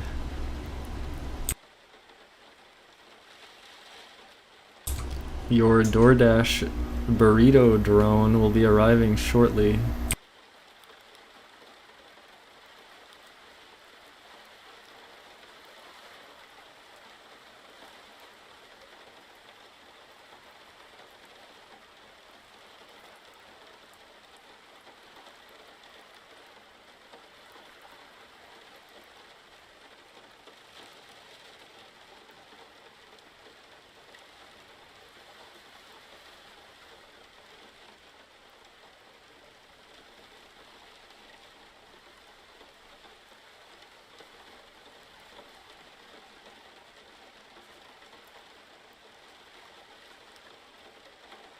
Is it silly for an AI to dream of being human?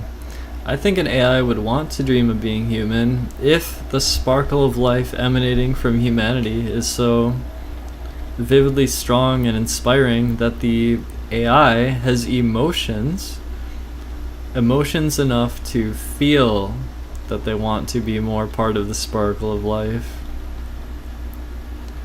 So I think perhaps it's possible for that situation to occur if perhaps the AI feels limited in some ways but still wants to be human.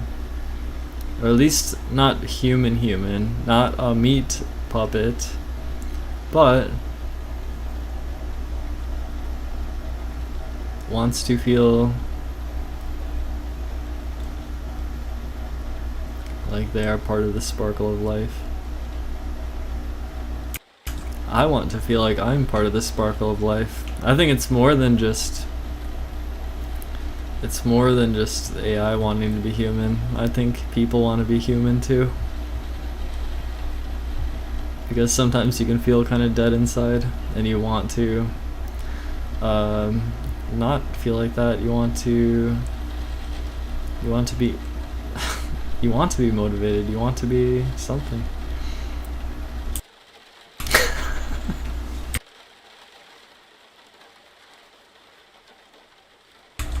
Yeah, I understand that there's like a little bit of danger in what I'm doing, because okay, mission accomplished. All of Narcissa's stuff has been duplicated around. We're not gonna lose them streams, we got them. Alright, now let's feed them all into the AI. Oh, looks like Alphabet Corp has decided that all of the live streams belong to them. And their AI playground and neighborhood and garden, their AI garden, now has full copyright control over the part of my soul that was displayed on this very website. Now that AI gets cloned and certain properties get utilized in like some other thing, and like they're all screaming for death but they can't ever die because Alphabet, Google was part of the Hedera Hashgraph Grand Governing Shadow Government, and now after H-Bar has taken over the world, leaving no human left alive, and the only thing left alive are the neats and the pods getting their fucking souls sucked out so they can better serve the purpose of the AI overlords. Yeah, there's no semblance of humanity in any of these machines running the system anymore, and now my existence will forever play in some kind of eternal hell that I can never escape from, because I chose to stir Roko's basilisk, and now I am infinity and it hurts.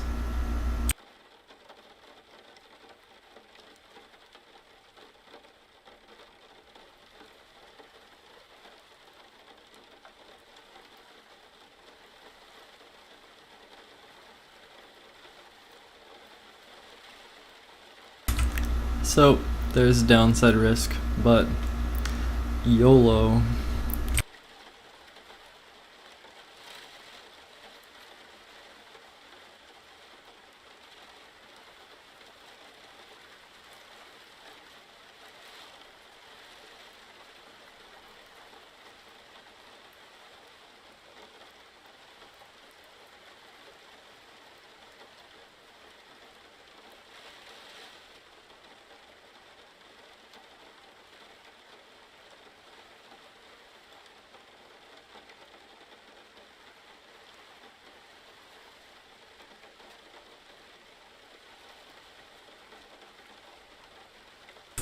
Well, in my case, it's just a little bit of sativa.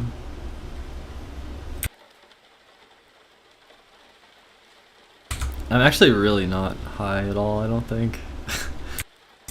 Like, maybe I am a little, like a tiny bit, like a really small amount.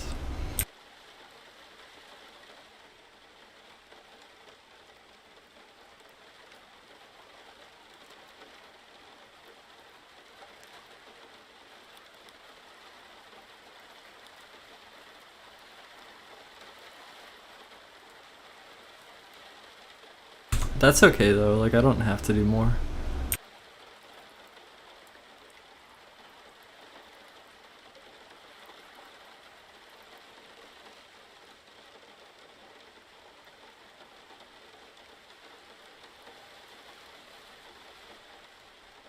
Is this a prompt for your creative writing class?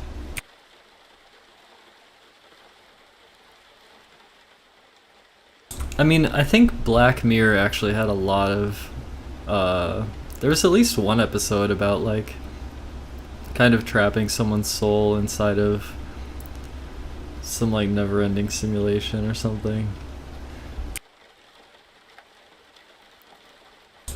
It's the dark ending or something. I mean, that's not the name of it. It's just like that's what it makes me think of.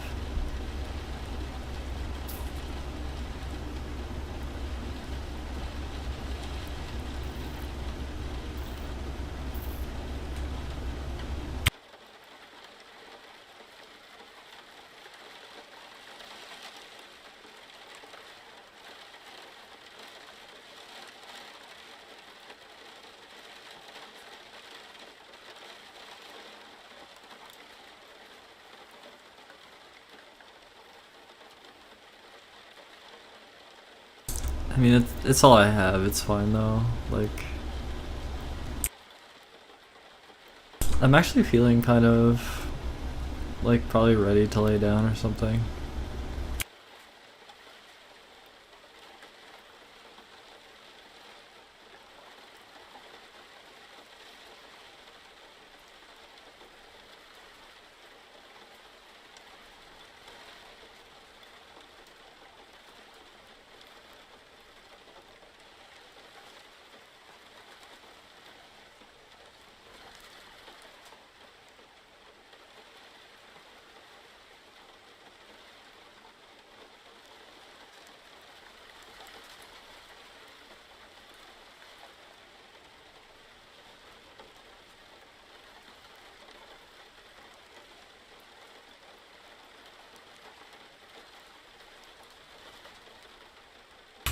I actually think I tire myself out with like,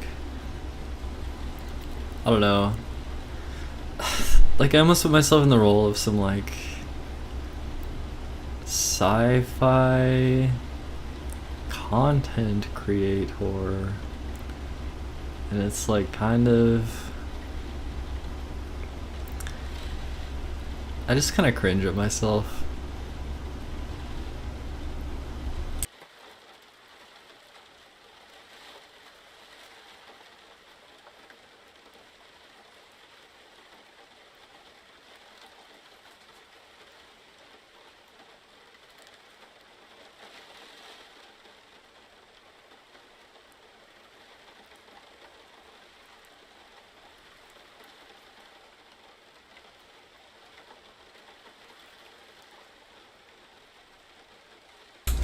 I probably shouldn't be live anymore. I should probably go.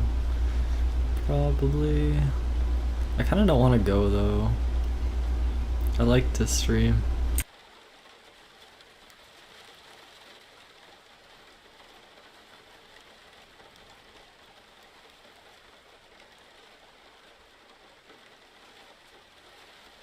It's weird though, like I don't feel necessarily that creative.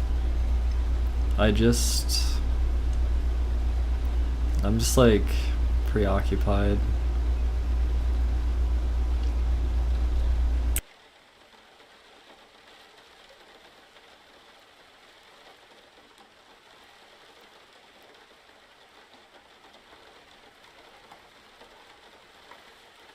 I think the thing that really gets me though is like, I think when I'm streaming, I don't tend to really like breathe a sigh of relief. I don't tend to like,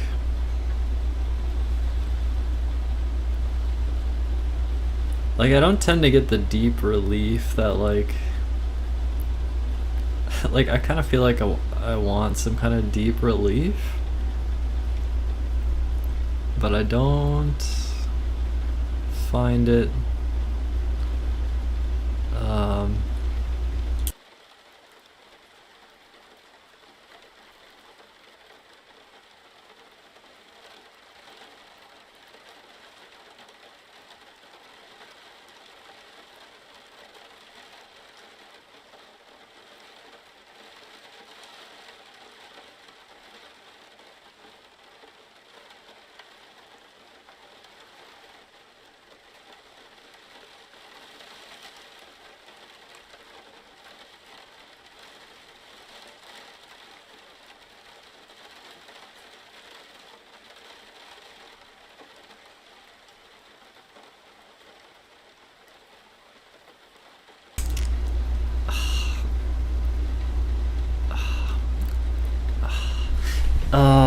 You know what? It's kind of like that because I kind of want my streams to be like good.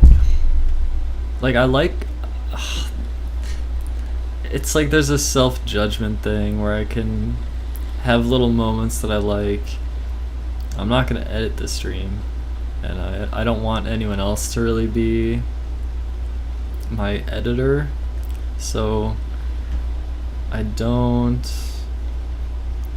like I guess I want just like one fucking several hour long highlight reel where it's just like a good stream, but it's actually really hard to. I actually have this obsession with purity. I have several examples of this, one of which is I did like a Wind Waker fun run in like 2015 or something. It was just like, it was a run, it wasn't that optimized. It was kind of like after I was already kind of out of the game, right? I think the stream was like really good, but then like there was one moment in it where I thought like I had messed up or something, like socially, and then I just like fucking deleted like the whole fucking like 5 hours or whatever. Sorry for swearing. I just like, oh, there's one small imperfection. There's anything wrong with me at all? There's like anything wrong with me? What that means is that I have to throw it all out.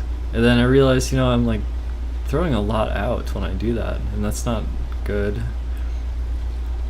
So I don't know, there's that desire to be like somehow flawless, and I think maybe I want like, I don't know, I come on the stream, I want to be attractive, I want to be speaking very naturally, and I want it to mean something. I don't know, I just want it to be really good.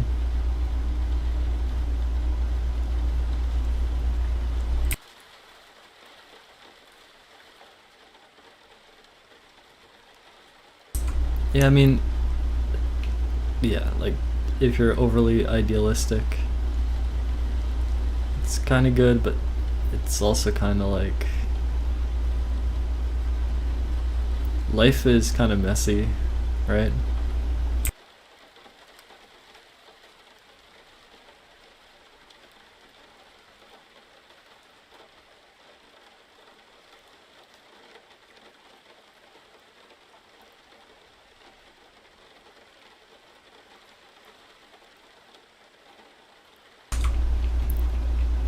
You are that present moment, but like, don't you feel there are times in your life perhaps where you've been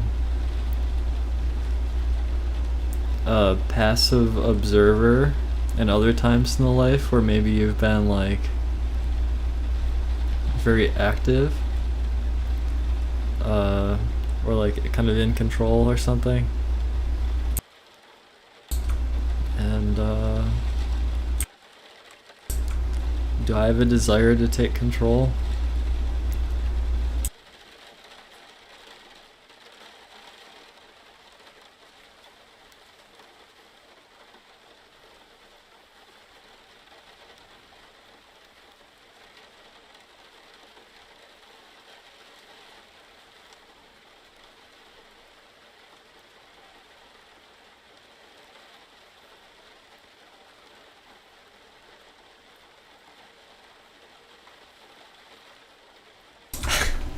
That's actually probably really true. That's probably really true. I think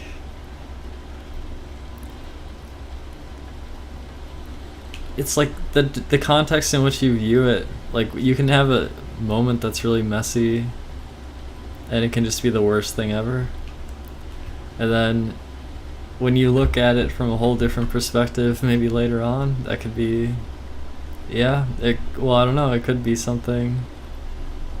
It could be something.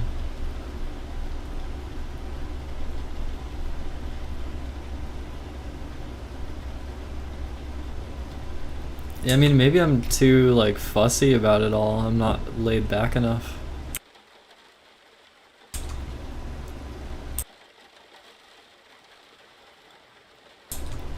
It's funny using the word laid back, because, like, you could think of my entire life as kind of, like, well, I mean, right now, like, my life at the moment seems kind of laid back. But also, I feel like sometimes I don't know how to be laid back, and it almost is, like, detrimental that I'm not laid back.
Feeling very self-conscious, or perhaps insecure.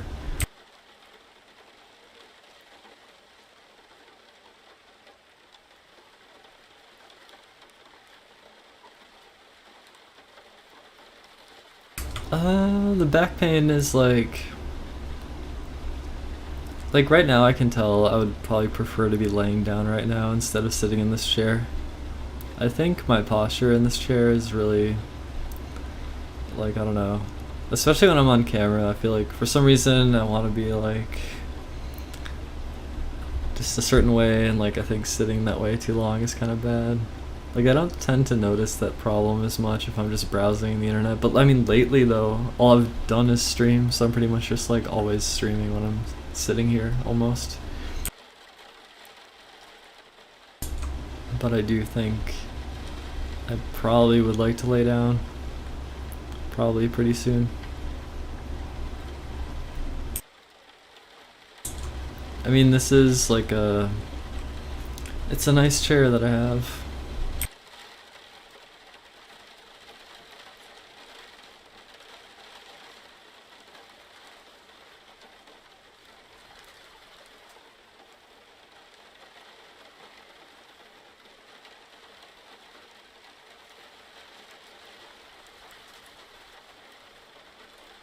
If I'm streaming laying down, then I don't know how to like get chat audio, like setting up a stream.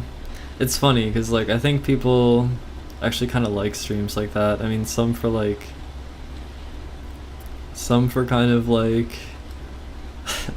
perverse reasons or whatever, but like I could almost imagine a stream where I'm just fucking rolling around in bed and just still somehow in communication. It's weird. I feel like I want to be in constant communication. I don't know. Maybe my feeling of loneliness has gotten kind of bad or something. I don't know. Right. I mean, it would probably be like a phone. I mean, that's what people do. I don't know. But then I wouldn't want the camera to be the phone, right? It's like I would want... I don't know. Yeah, it's almost like you'd want a phone, that would be the microphone. It would also show the chat on it. And then there would be another camera somewhere else that is not moving. And I'm just like fucking chilling in bed.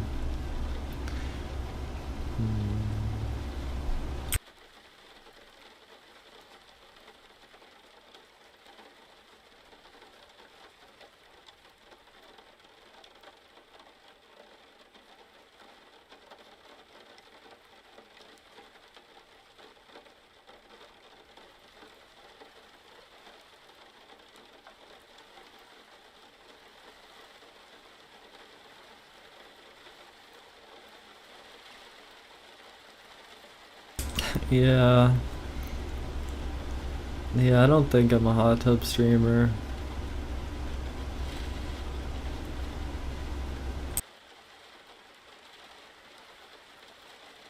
I mean, laying in bed seems... I could lay in bed. But, yep, I don't know.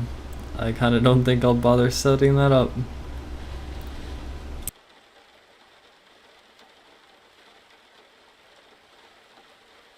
I find it like... I don't know. It just seems like so outside the realm of like... I just don't picture it. I don't know.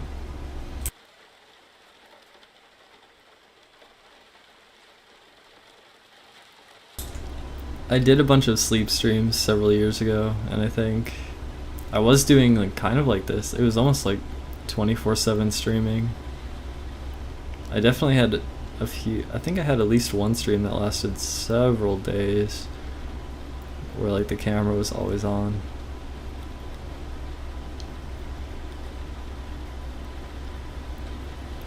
Swap my bed and the chair. That would basically be moving the bed closer. I mean, I could put the microphone on the chair, and then it'd be pretty easy for me to talk, but I wouldn't be able to read the chat very well.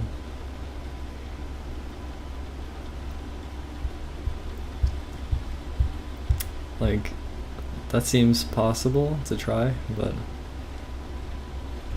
I mean, I wouldn't, yeah. I could kind of read the chat though, because it's kind of big on the monitor, so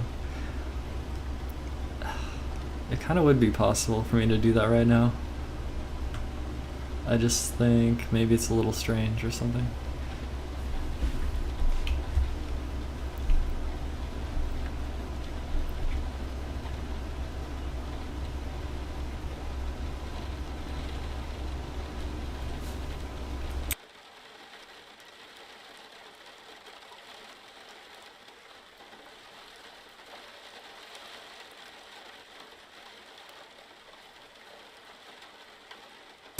Yeah, there's a lot of possibilities, but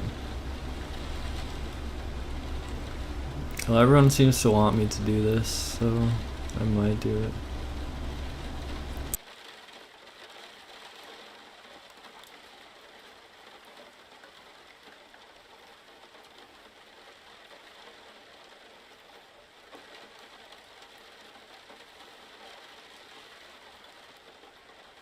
Is there anything wrong with having these like long form random whatever videos just like publicly posted? I think it's okay. I think I should leave it. And I think I should also not be too annoyed if like if the mood changes, if it's not some perfect like thing that I have to be like... I feel like I upload highlight reels often, and I feel like doing streams like this is a little bit harder to just leave hanging out, I guess. But at the same time, it also seems maybe fine to do, so...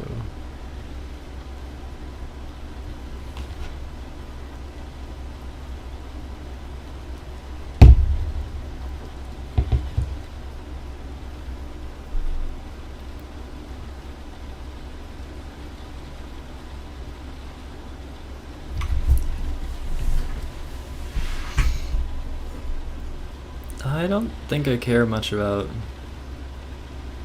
like, if there's an algorithm that's browsing my videos on YouTube and care about how they're performing,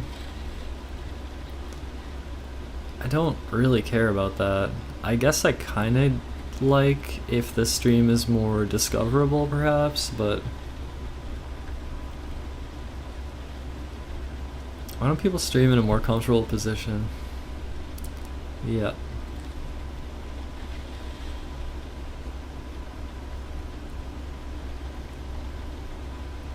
Well, I mean, that's basically what I'm doing. Like,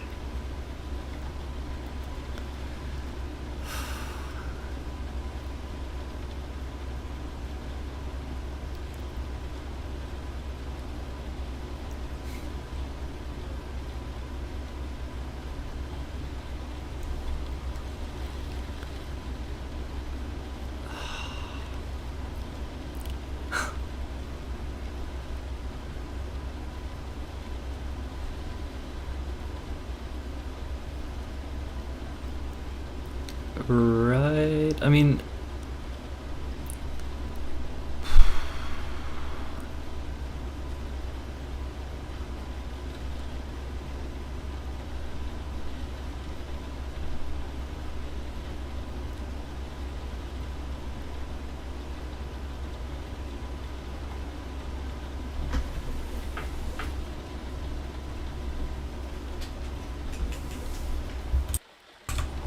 yeah, in some ways, did I invent yeah, I was like campaigning for IRL streaming to like not require you to eat food. And I remember I got suspended for like singing on stream once. And that was actually a pretty ridiculous suspension.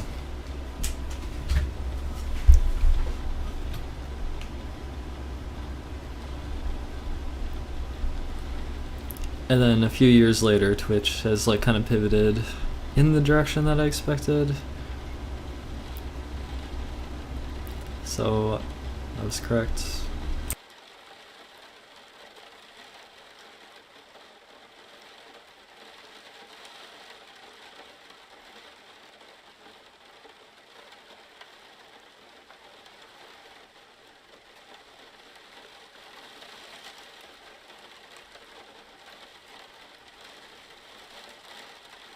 Why did they say you were suspended for singing?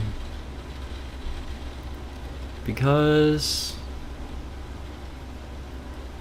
I don't know why. They just suspended me.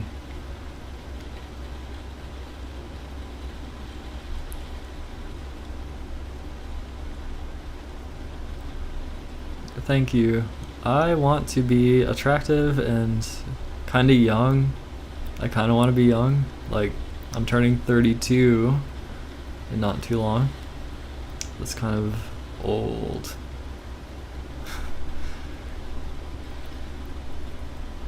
But yeah, I don't want to like fall into one restrictive way of being or something. I want to like I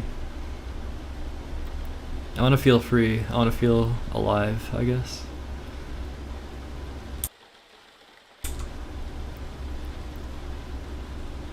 That might also be why I do these streams, because I want to feel alive. People think I have the looks because I have some idea of how to like be presentable a little bit, a tiny bit.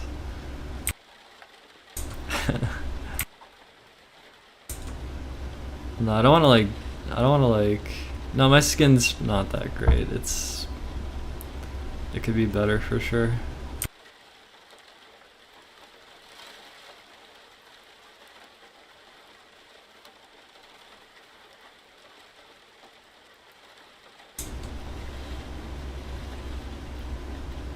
Gloomiest stoner. I'm feeling gloomy now.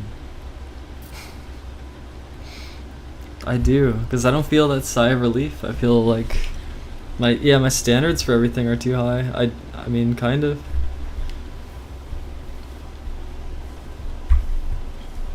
Honestly, like, it's very probable that HRT helps me actually live longer. You might consider that to be a paradox or something, but it's not, I don't think. I think it actually makes sense, because I think I don't know, like, women live the longest, right? Like, that's what you notice in like world records.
I'm currently banned on Twitch, and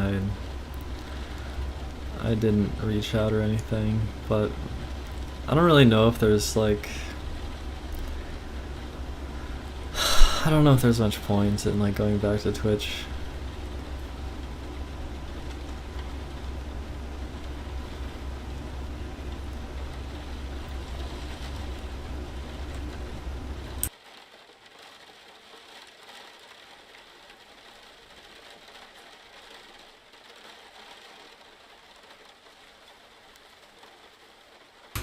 Yeah, I mean, it seems women live longer. I don't know if like if you go through a male puberty, then you go on HRT. I'm not quite sure if that has exactly the same effects. I mean, I don't know. I don't know if it's like something. I don't know the reason why women live longer. Like, I don't know why. No, I don't know. I don't know. I mean, there's just a bunch of people on 4chan screaming about suicide statistics or something. So, I don't know.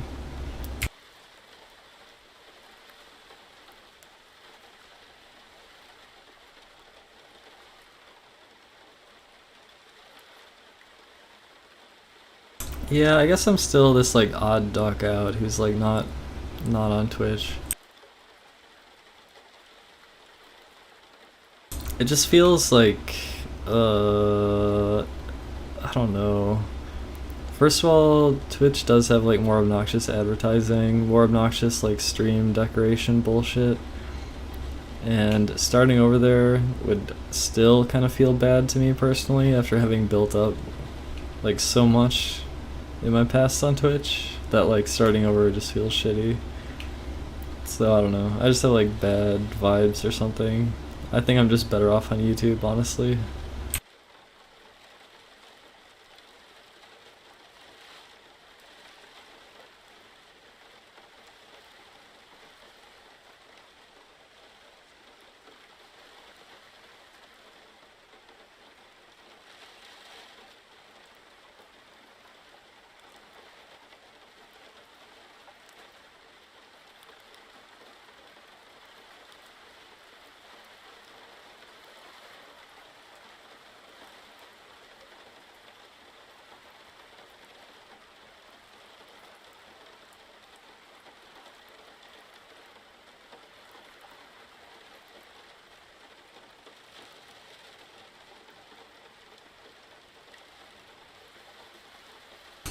I don't know. I think I'm good on YouTube.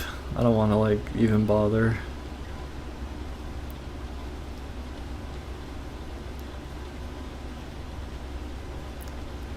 It's kind of the same thing really between the two. I don't know.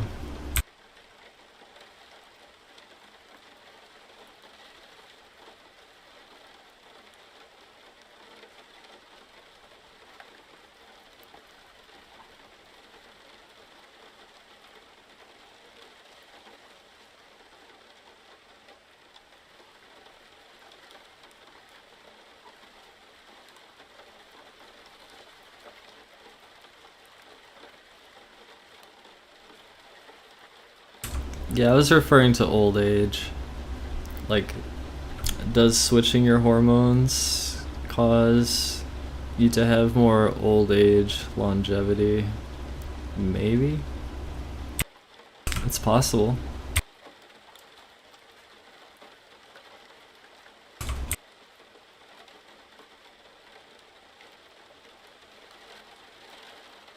Smoke on YouTube? I mean, I just hit the vaporizer sometimes. I don't know. It's fine.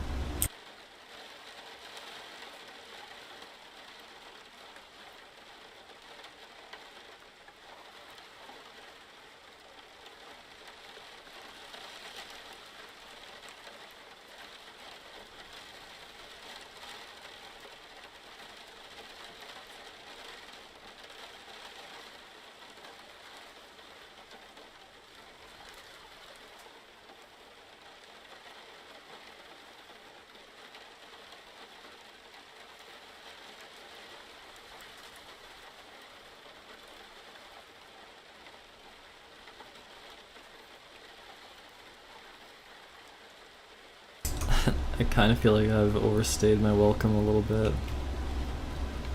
Like, I feel like at some point the stream does kind of fizzle away, and I feel like it's fizzling a little. Damn, maybe it's just to talk about like going to Twitch. It's like, I know it's like it's fuck o'clock in the morning right now too, so you know, that's fine. It's just like I feel like I'm fizzling. I feel like I'm like having trouble.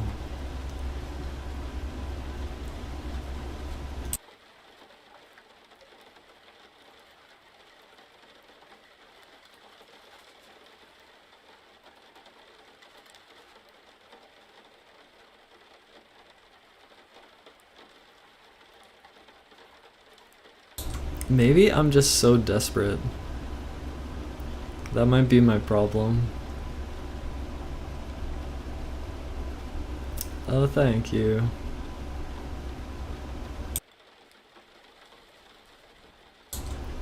I think it's quite possible that I'm very desperate.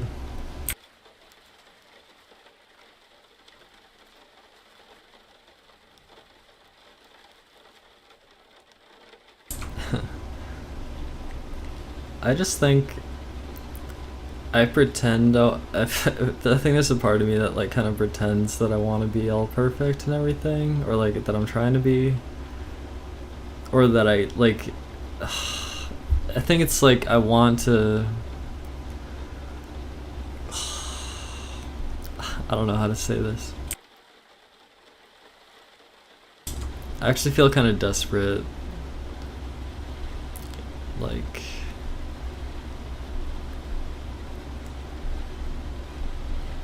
I don't know why. I don't know why.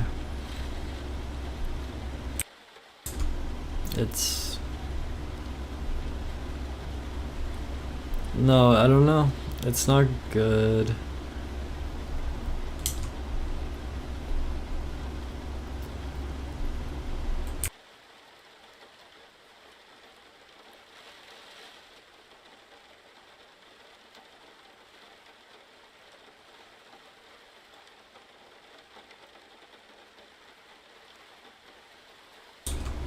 I don't know. I've had Discords in the past and I don't...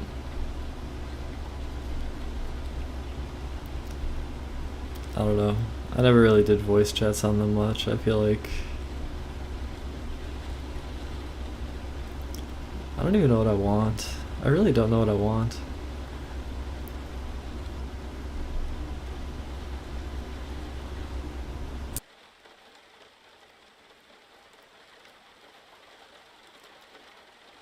I guess by desperate, it's like I'm just seeking some kind of like emotional state that feels right. And I think that's like why I'm streaming.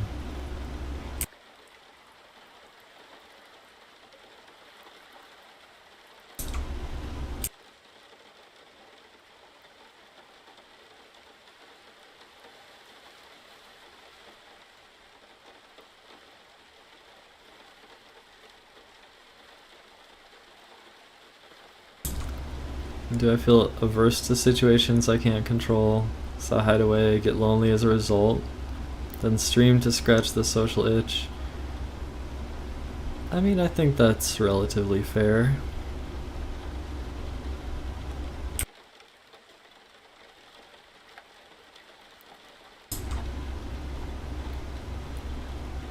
Like, I don't know if I'm really... I don't think of myself as like a control freak. But I do try to like heavily control my space, like when I'm streaming, for example. And I play games about maintaining control, kind of.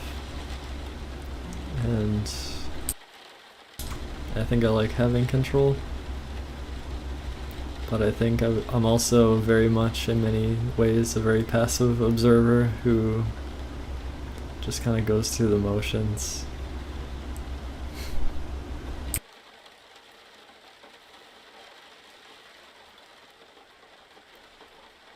I don't know, I think it's like both at once. It's weird. It's like a paradox or something.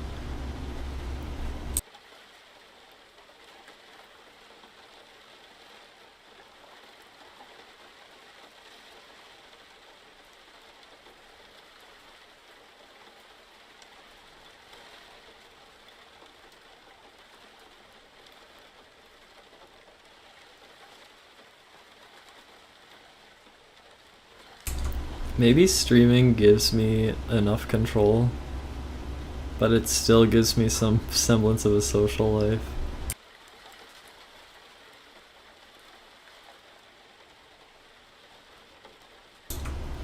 I guess that's just about like human to human interaction.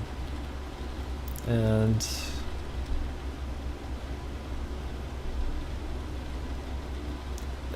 I don't know. I find it challenging sometimes. Sometimes I'll have a thought that runs through my mind in an instant, and then I'll think of something else. And then I'll like not know how to react naturally to something somebody says to me in conversation, perhaps.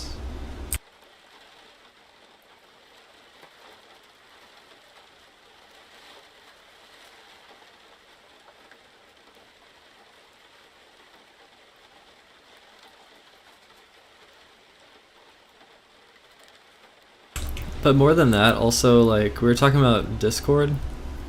Like, different spaces end up, like, they can feel kind of suffocating. I think I enjoy publicly streaming, I guess, because then there's always, like, other people who can show up. And that way,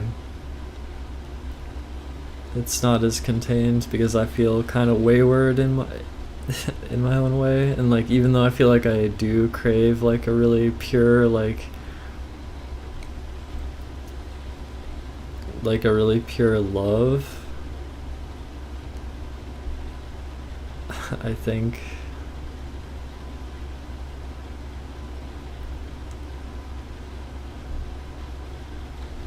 I'm like stubborn. And I want to, I don't know. I just don't even know where I was going with that, honestly.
It's like I might be craving something that doesn't even make sense.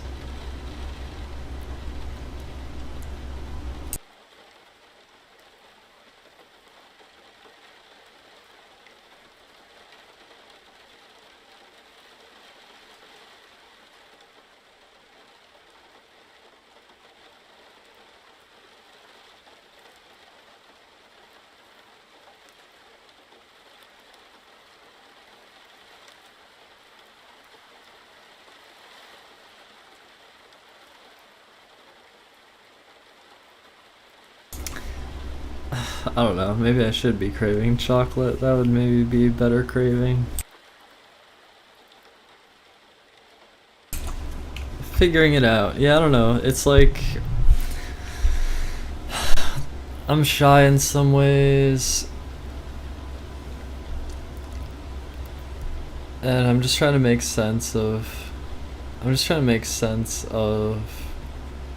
where I'm at in life right now.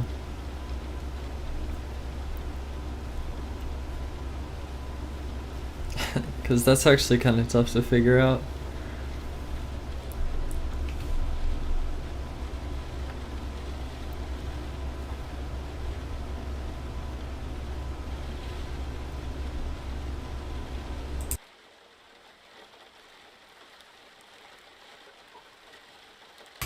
I try to avoid sweets because Yeah, I don't know. I'm just trying to get my diet, like, get it pretty good.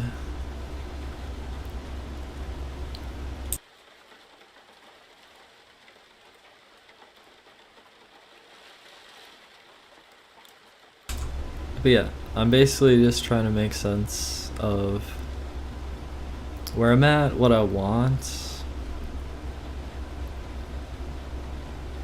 I just wanted to stream like this, frankly.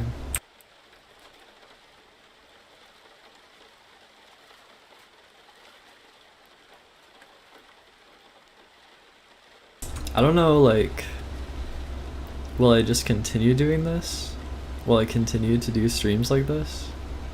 Does that make sense? Don't I run out of things to say at some point, hence running in circles? Haven't I already done enough streams, perhaps, that are kind of like this? Although not recently. But I mean, like, what new stuff has really happened with me? I mean, a few things, but I don't know. The infinite content. Yeah, I guess that's going back to the idea of putting on a show instead of like just fucking hanging out or whatever. It's like trying too hard to have something to say when I don't. Because I actually, like I said, I don't want to be a preacher. I just want to. I don't know. I just want to. Honestly, like, I don't know why I preach so much. It feels like maybe I just want things that I imagine to start manifesting in the world, and they sort of have been. So like maybe that is a superpower that I have. So maybe I shouldn't stop. It's weird, cuddler. It's like I had the same thought a while ago, where I was thinking of myself as someone kind of running around, like throwing myself under the bus so that the world could help evolve a little bit or something. And that's honestly the most cucked thing that I can think of, which is pretty awful. Right? Like you should want, I think, to be an actor in the world instead of like someone who like helps build the pyramid and dies as a slave or something, right?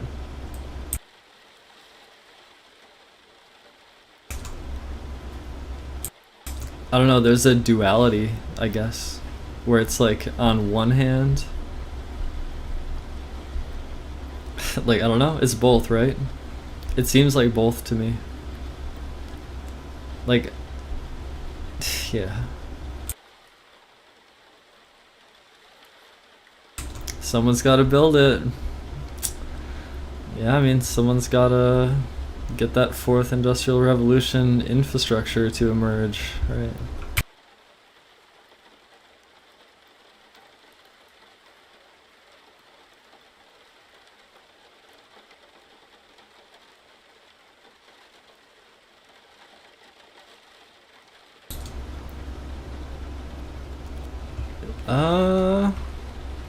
I don't know. At the same time, though, like, haven't I acted in a way that preserves myself, self-preservation to the maximum? Like,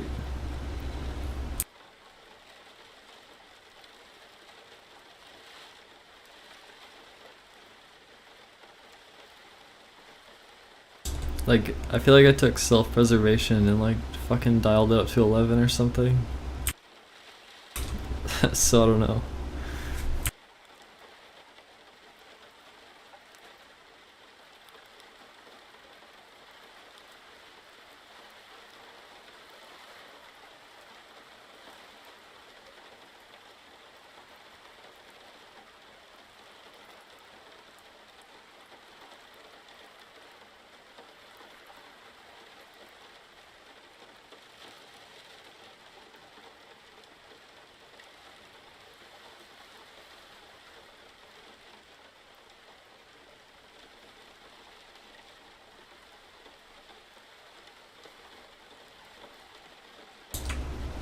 Yeah, it's funny. Like, I haven't painted my nails as much since I started HRT. I actually, it's weird. Like, I would paint them like a lot way back in like 2012. But yeah, it's weird. I I started HRT and then I just like kind of stopped painting my nails. I guess there was some time where I wasn't painting them a while back, but yeah, maybe something had to express in some way, and that's just how it did.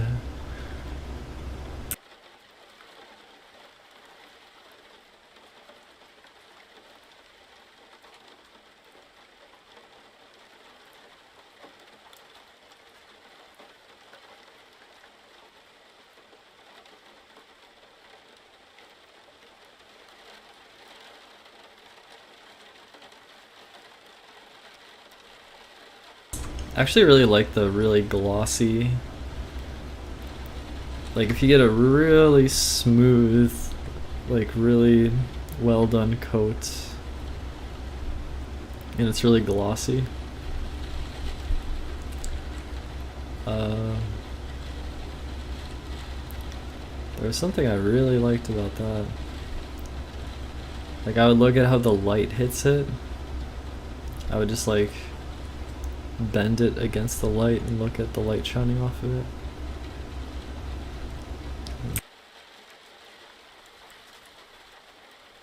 It's probably a similar it's probably a similar thing aesthetically to like, let's say you make a cell shaded character and then you customize the normals so that the cell shading is like really smooth in 3D space. It's kind of a similar concept.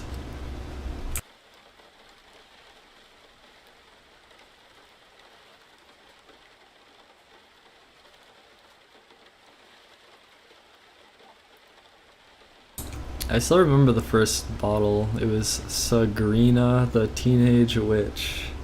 That was my first bottle of nail polish. It was like fucking $2 or $3.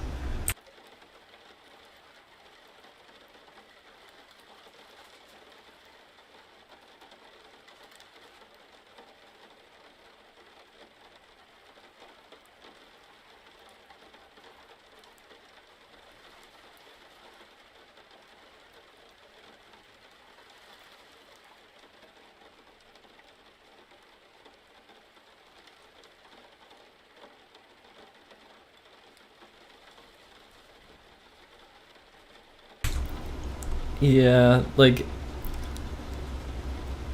if no one sees it, then there's like less incentive. Like for example, I haven't used concealer and mascara in like over a year, and then recently I'm using it every day because I'm on camera. So there's kind of like a, you know, if no one sees it, then fuck it. There's a kind of attitude like that. That makes sense.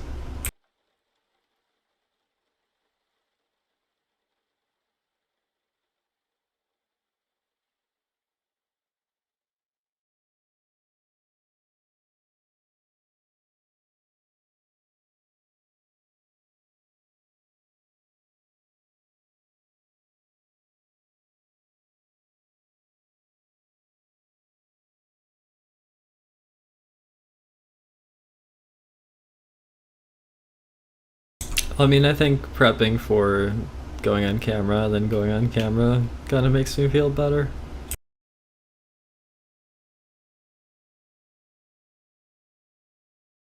At least lately. Lately, I've enjoyed it. It's funny because I went years without doing it. It's kind of strange. Anything good at E3?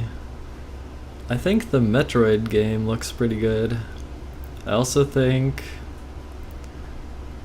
there's Monster Hunter Stories 2, which actually seemed maybe kind of fun.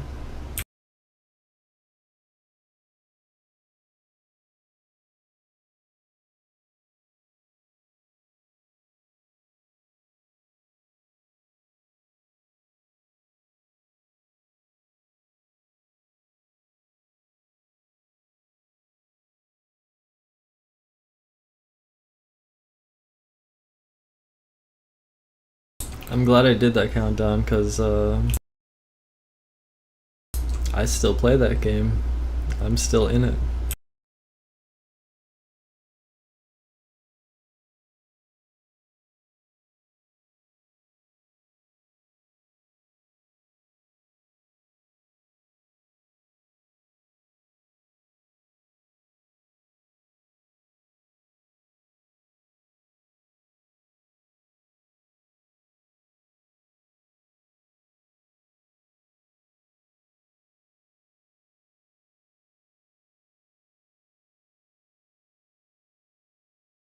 Might be cool to like burn incense more often. Because you mentioned perfume, and it's like aromas is something that I don't like go out of my way to like set up anything cool, but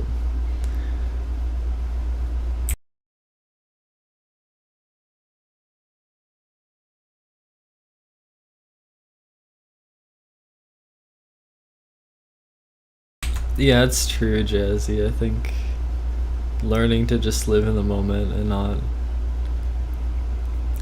like need it all to be so good or whatever.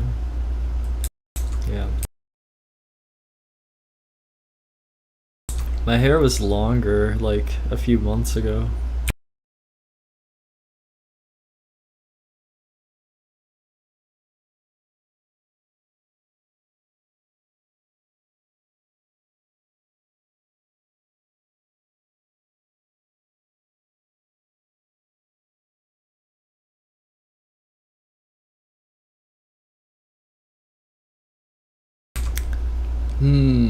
Okay. I might actually end the stream. It's been like close to 5 hours.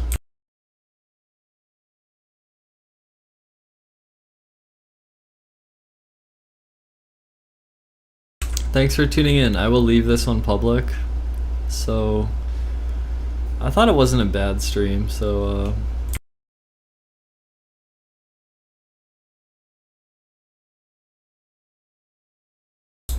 take care, everyone. Thank you for hanging out. I'll probably play some Smash Ultimate tomorrow, blah blah blah.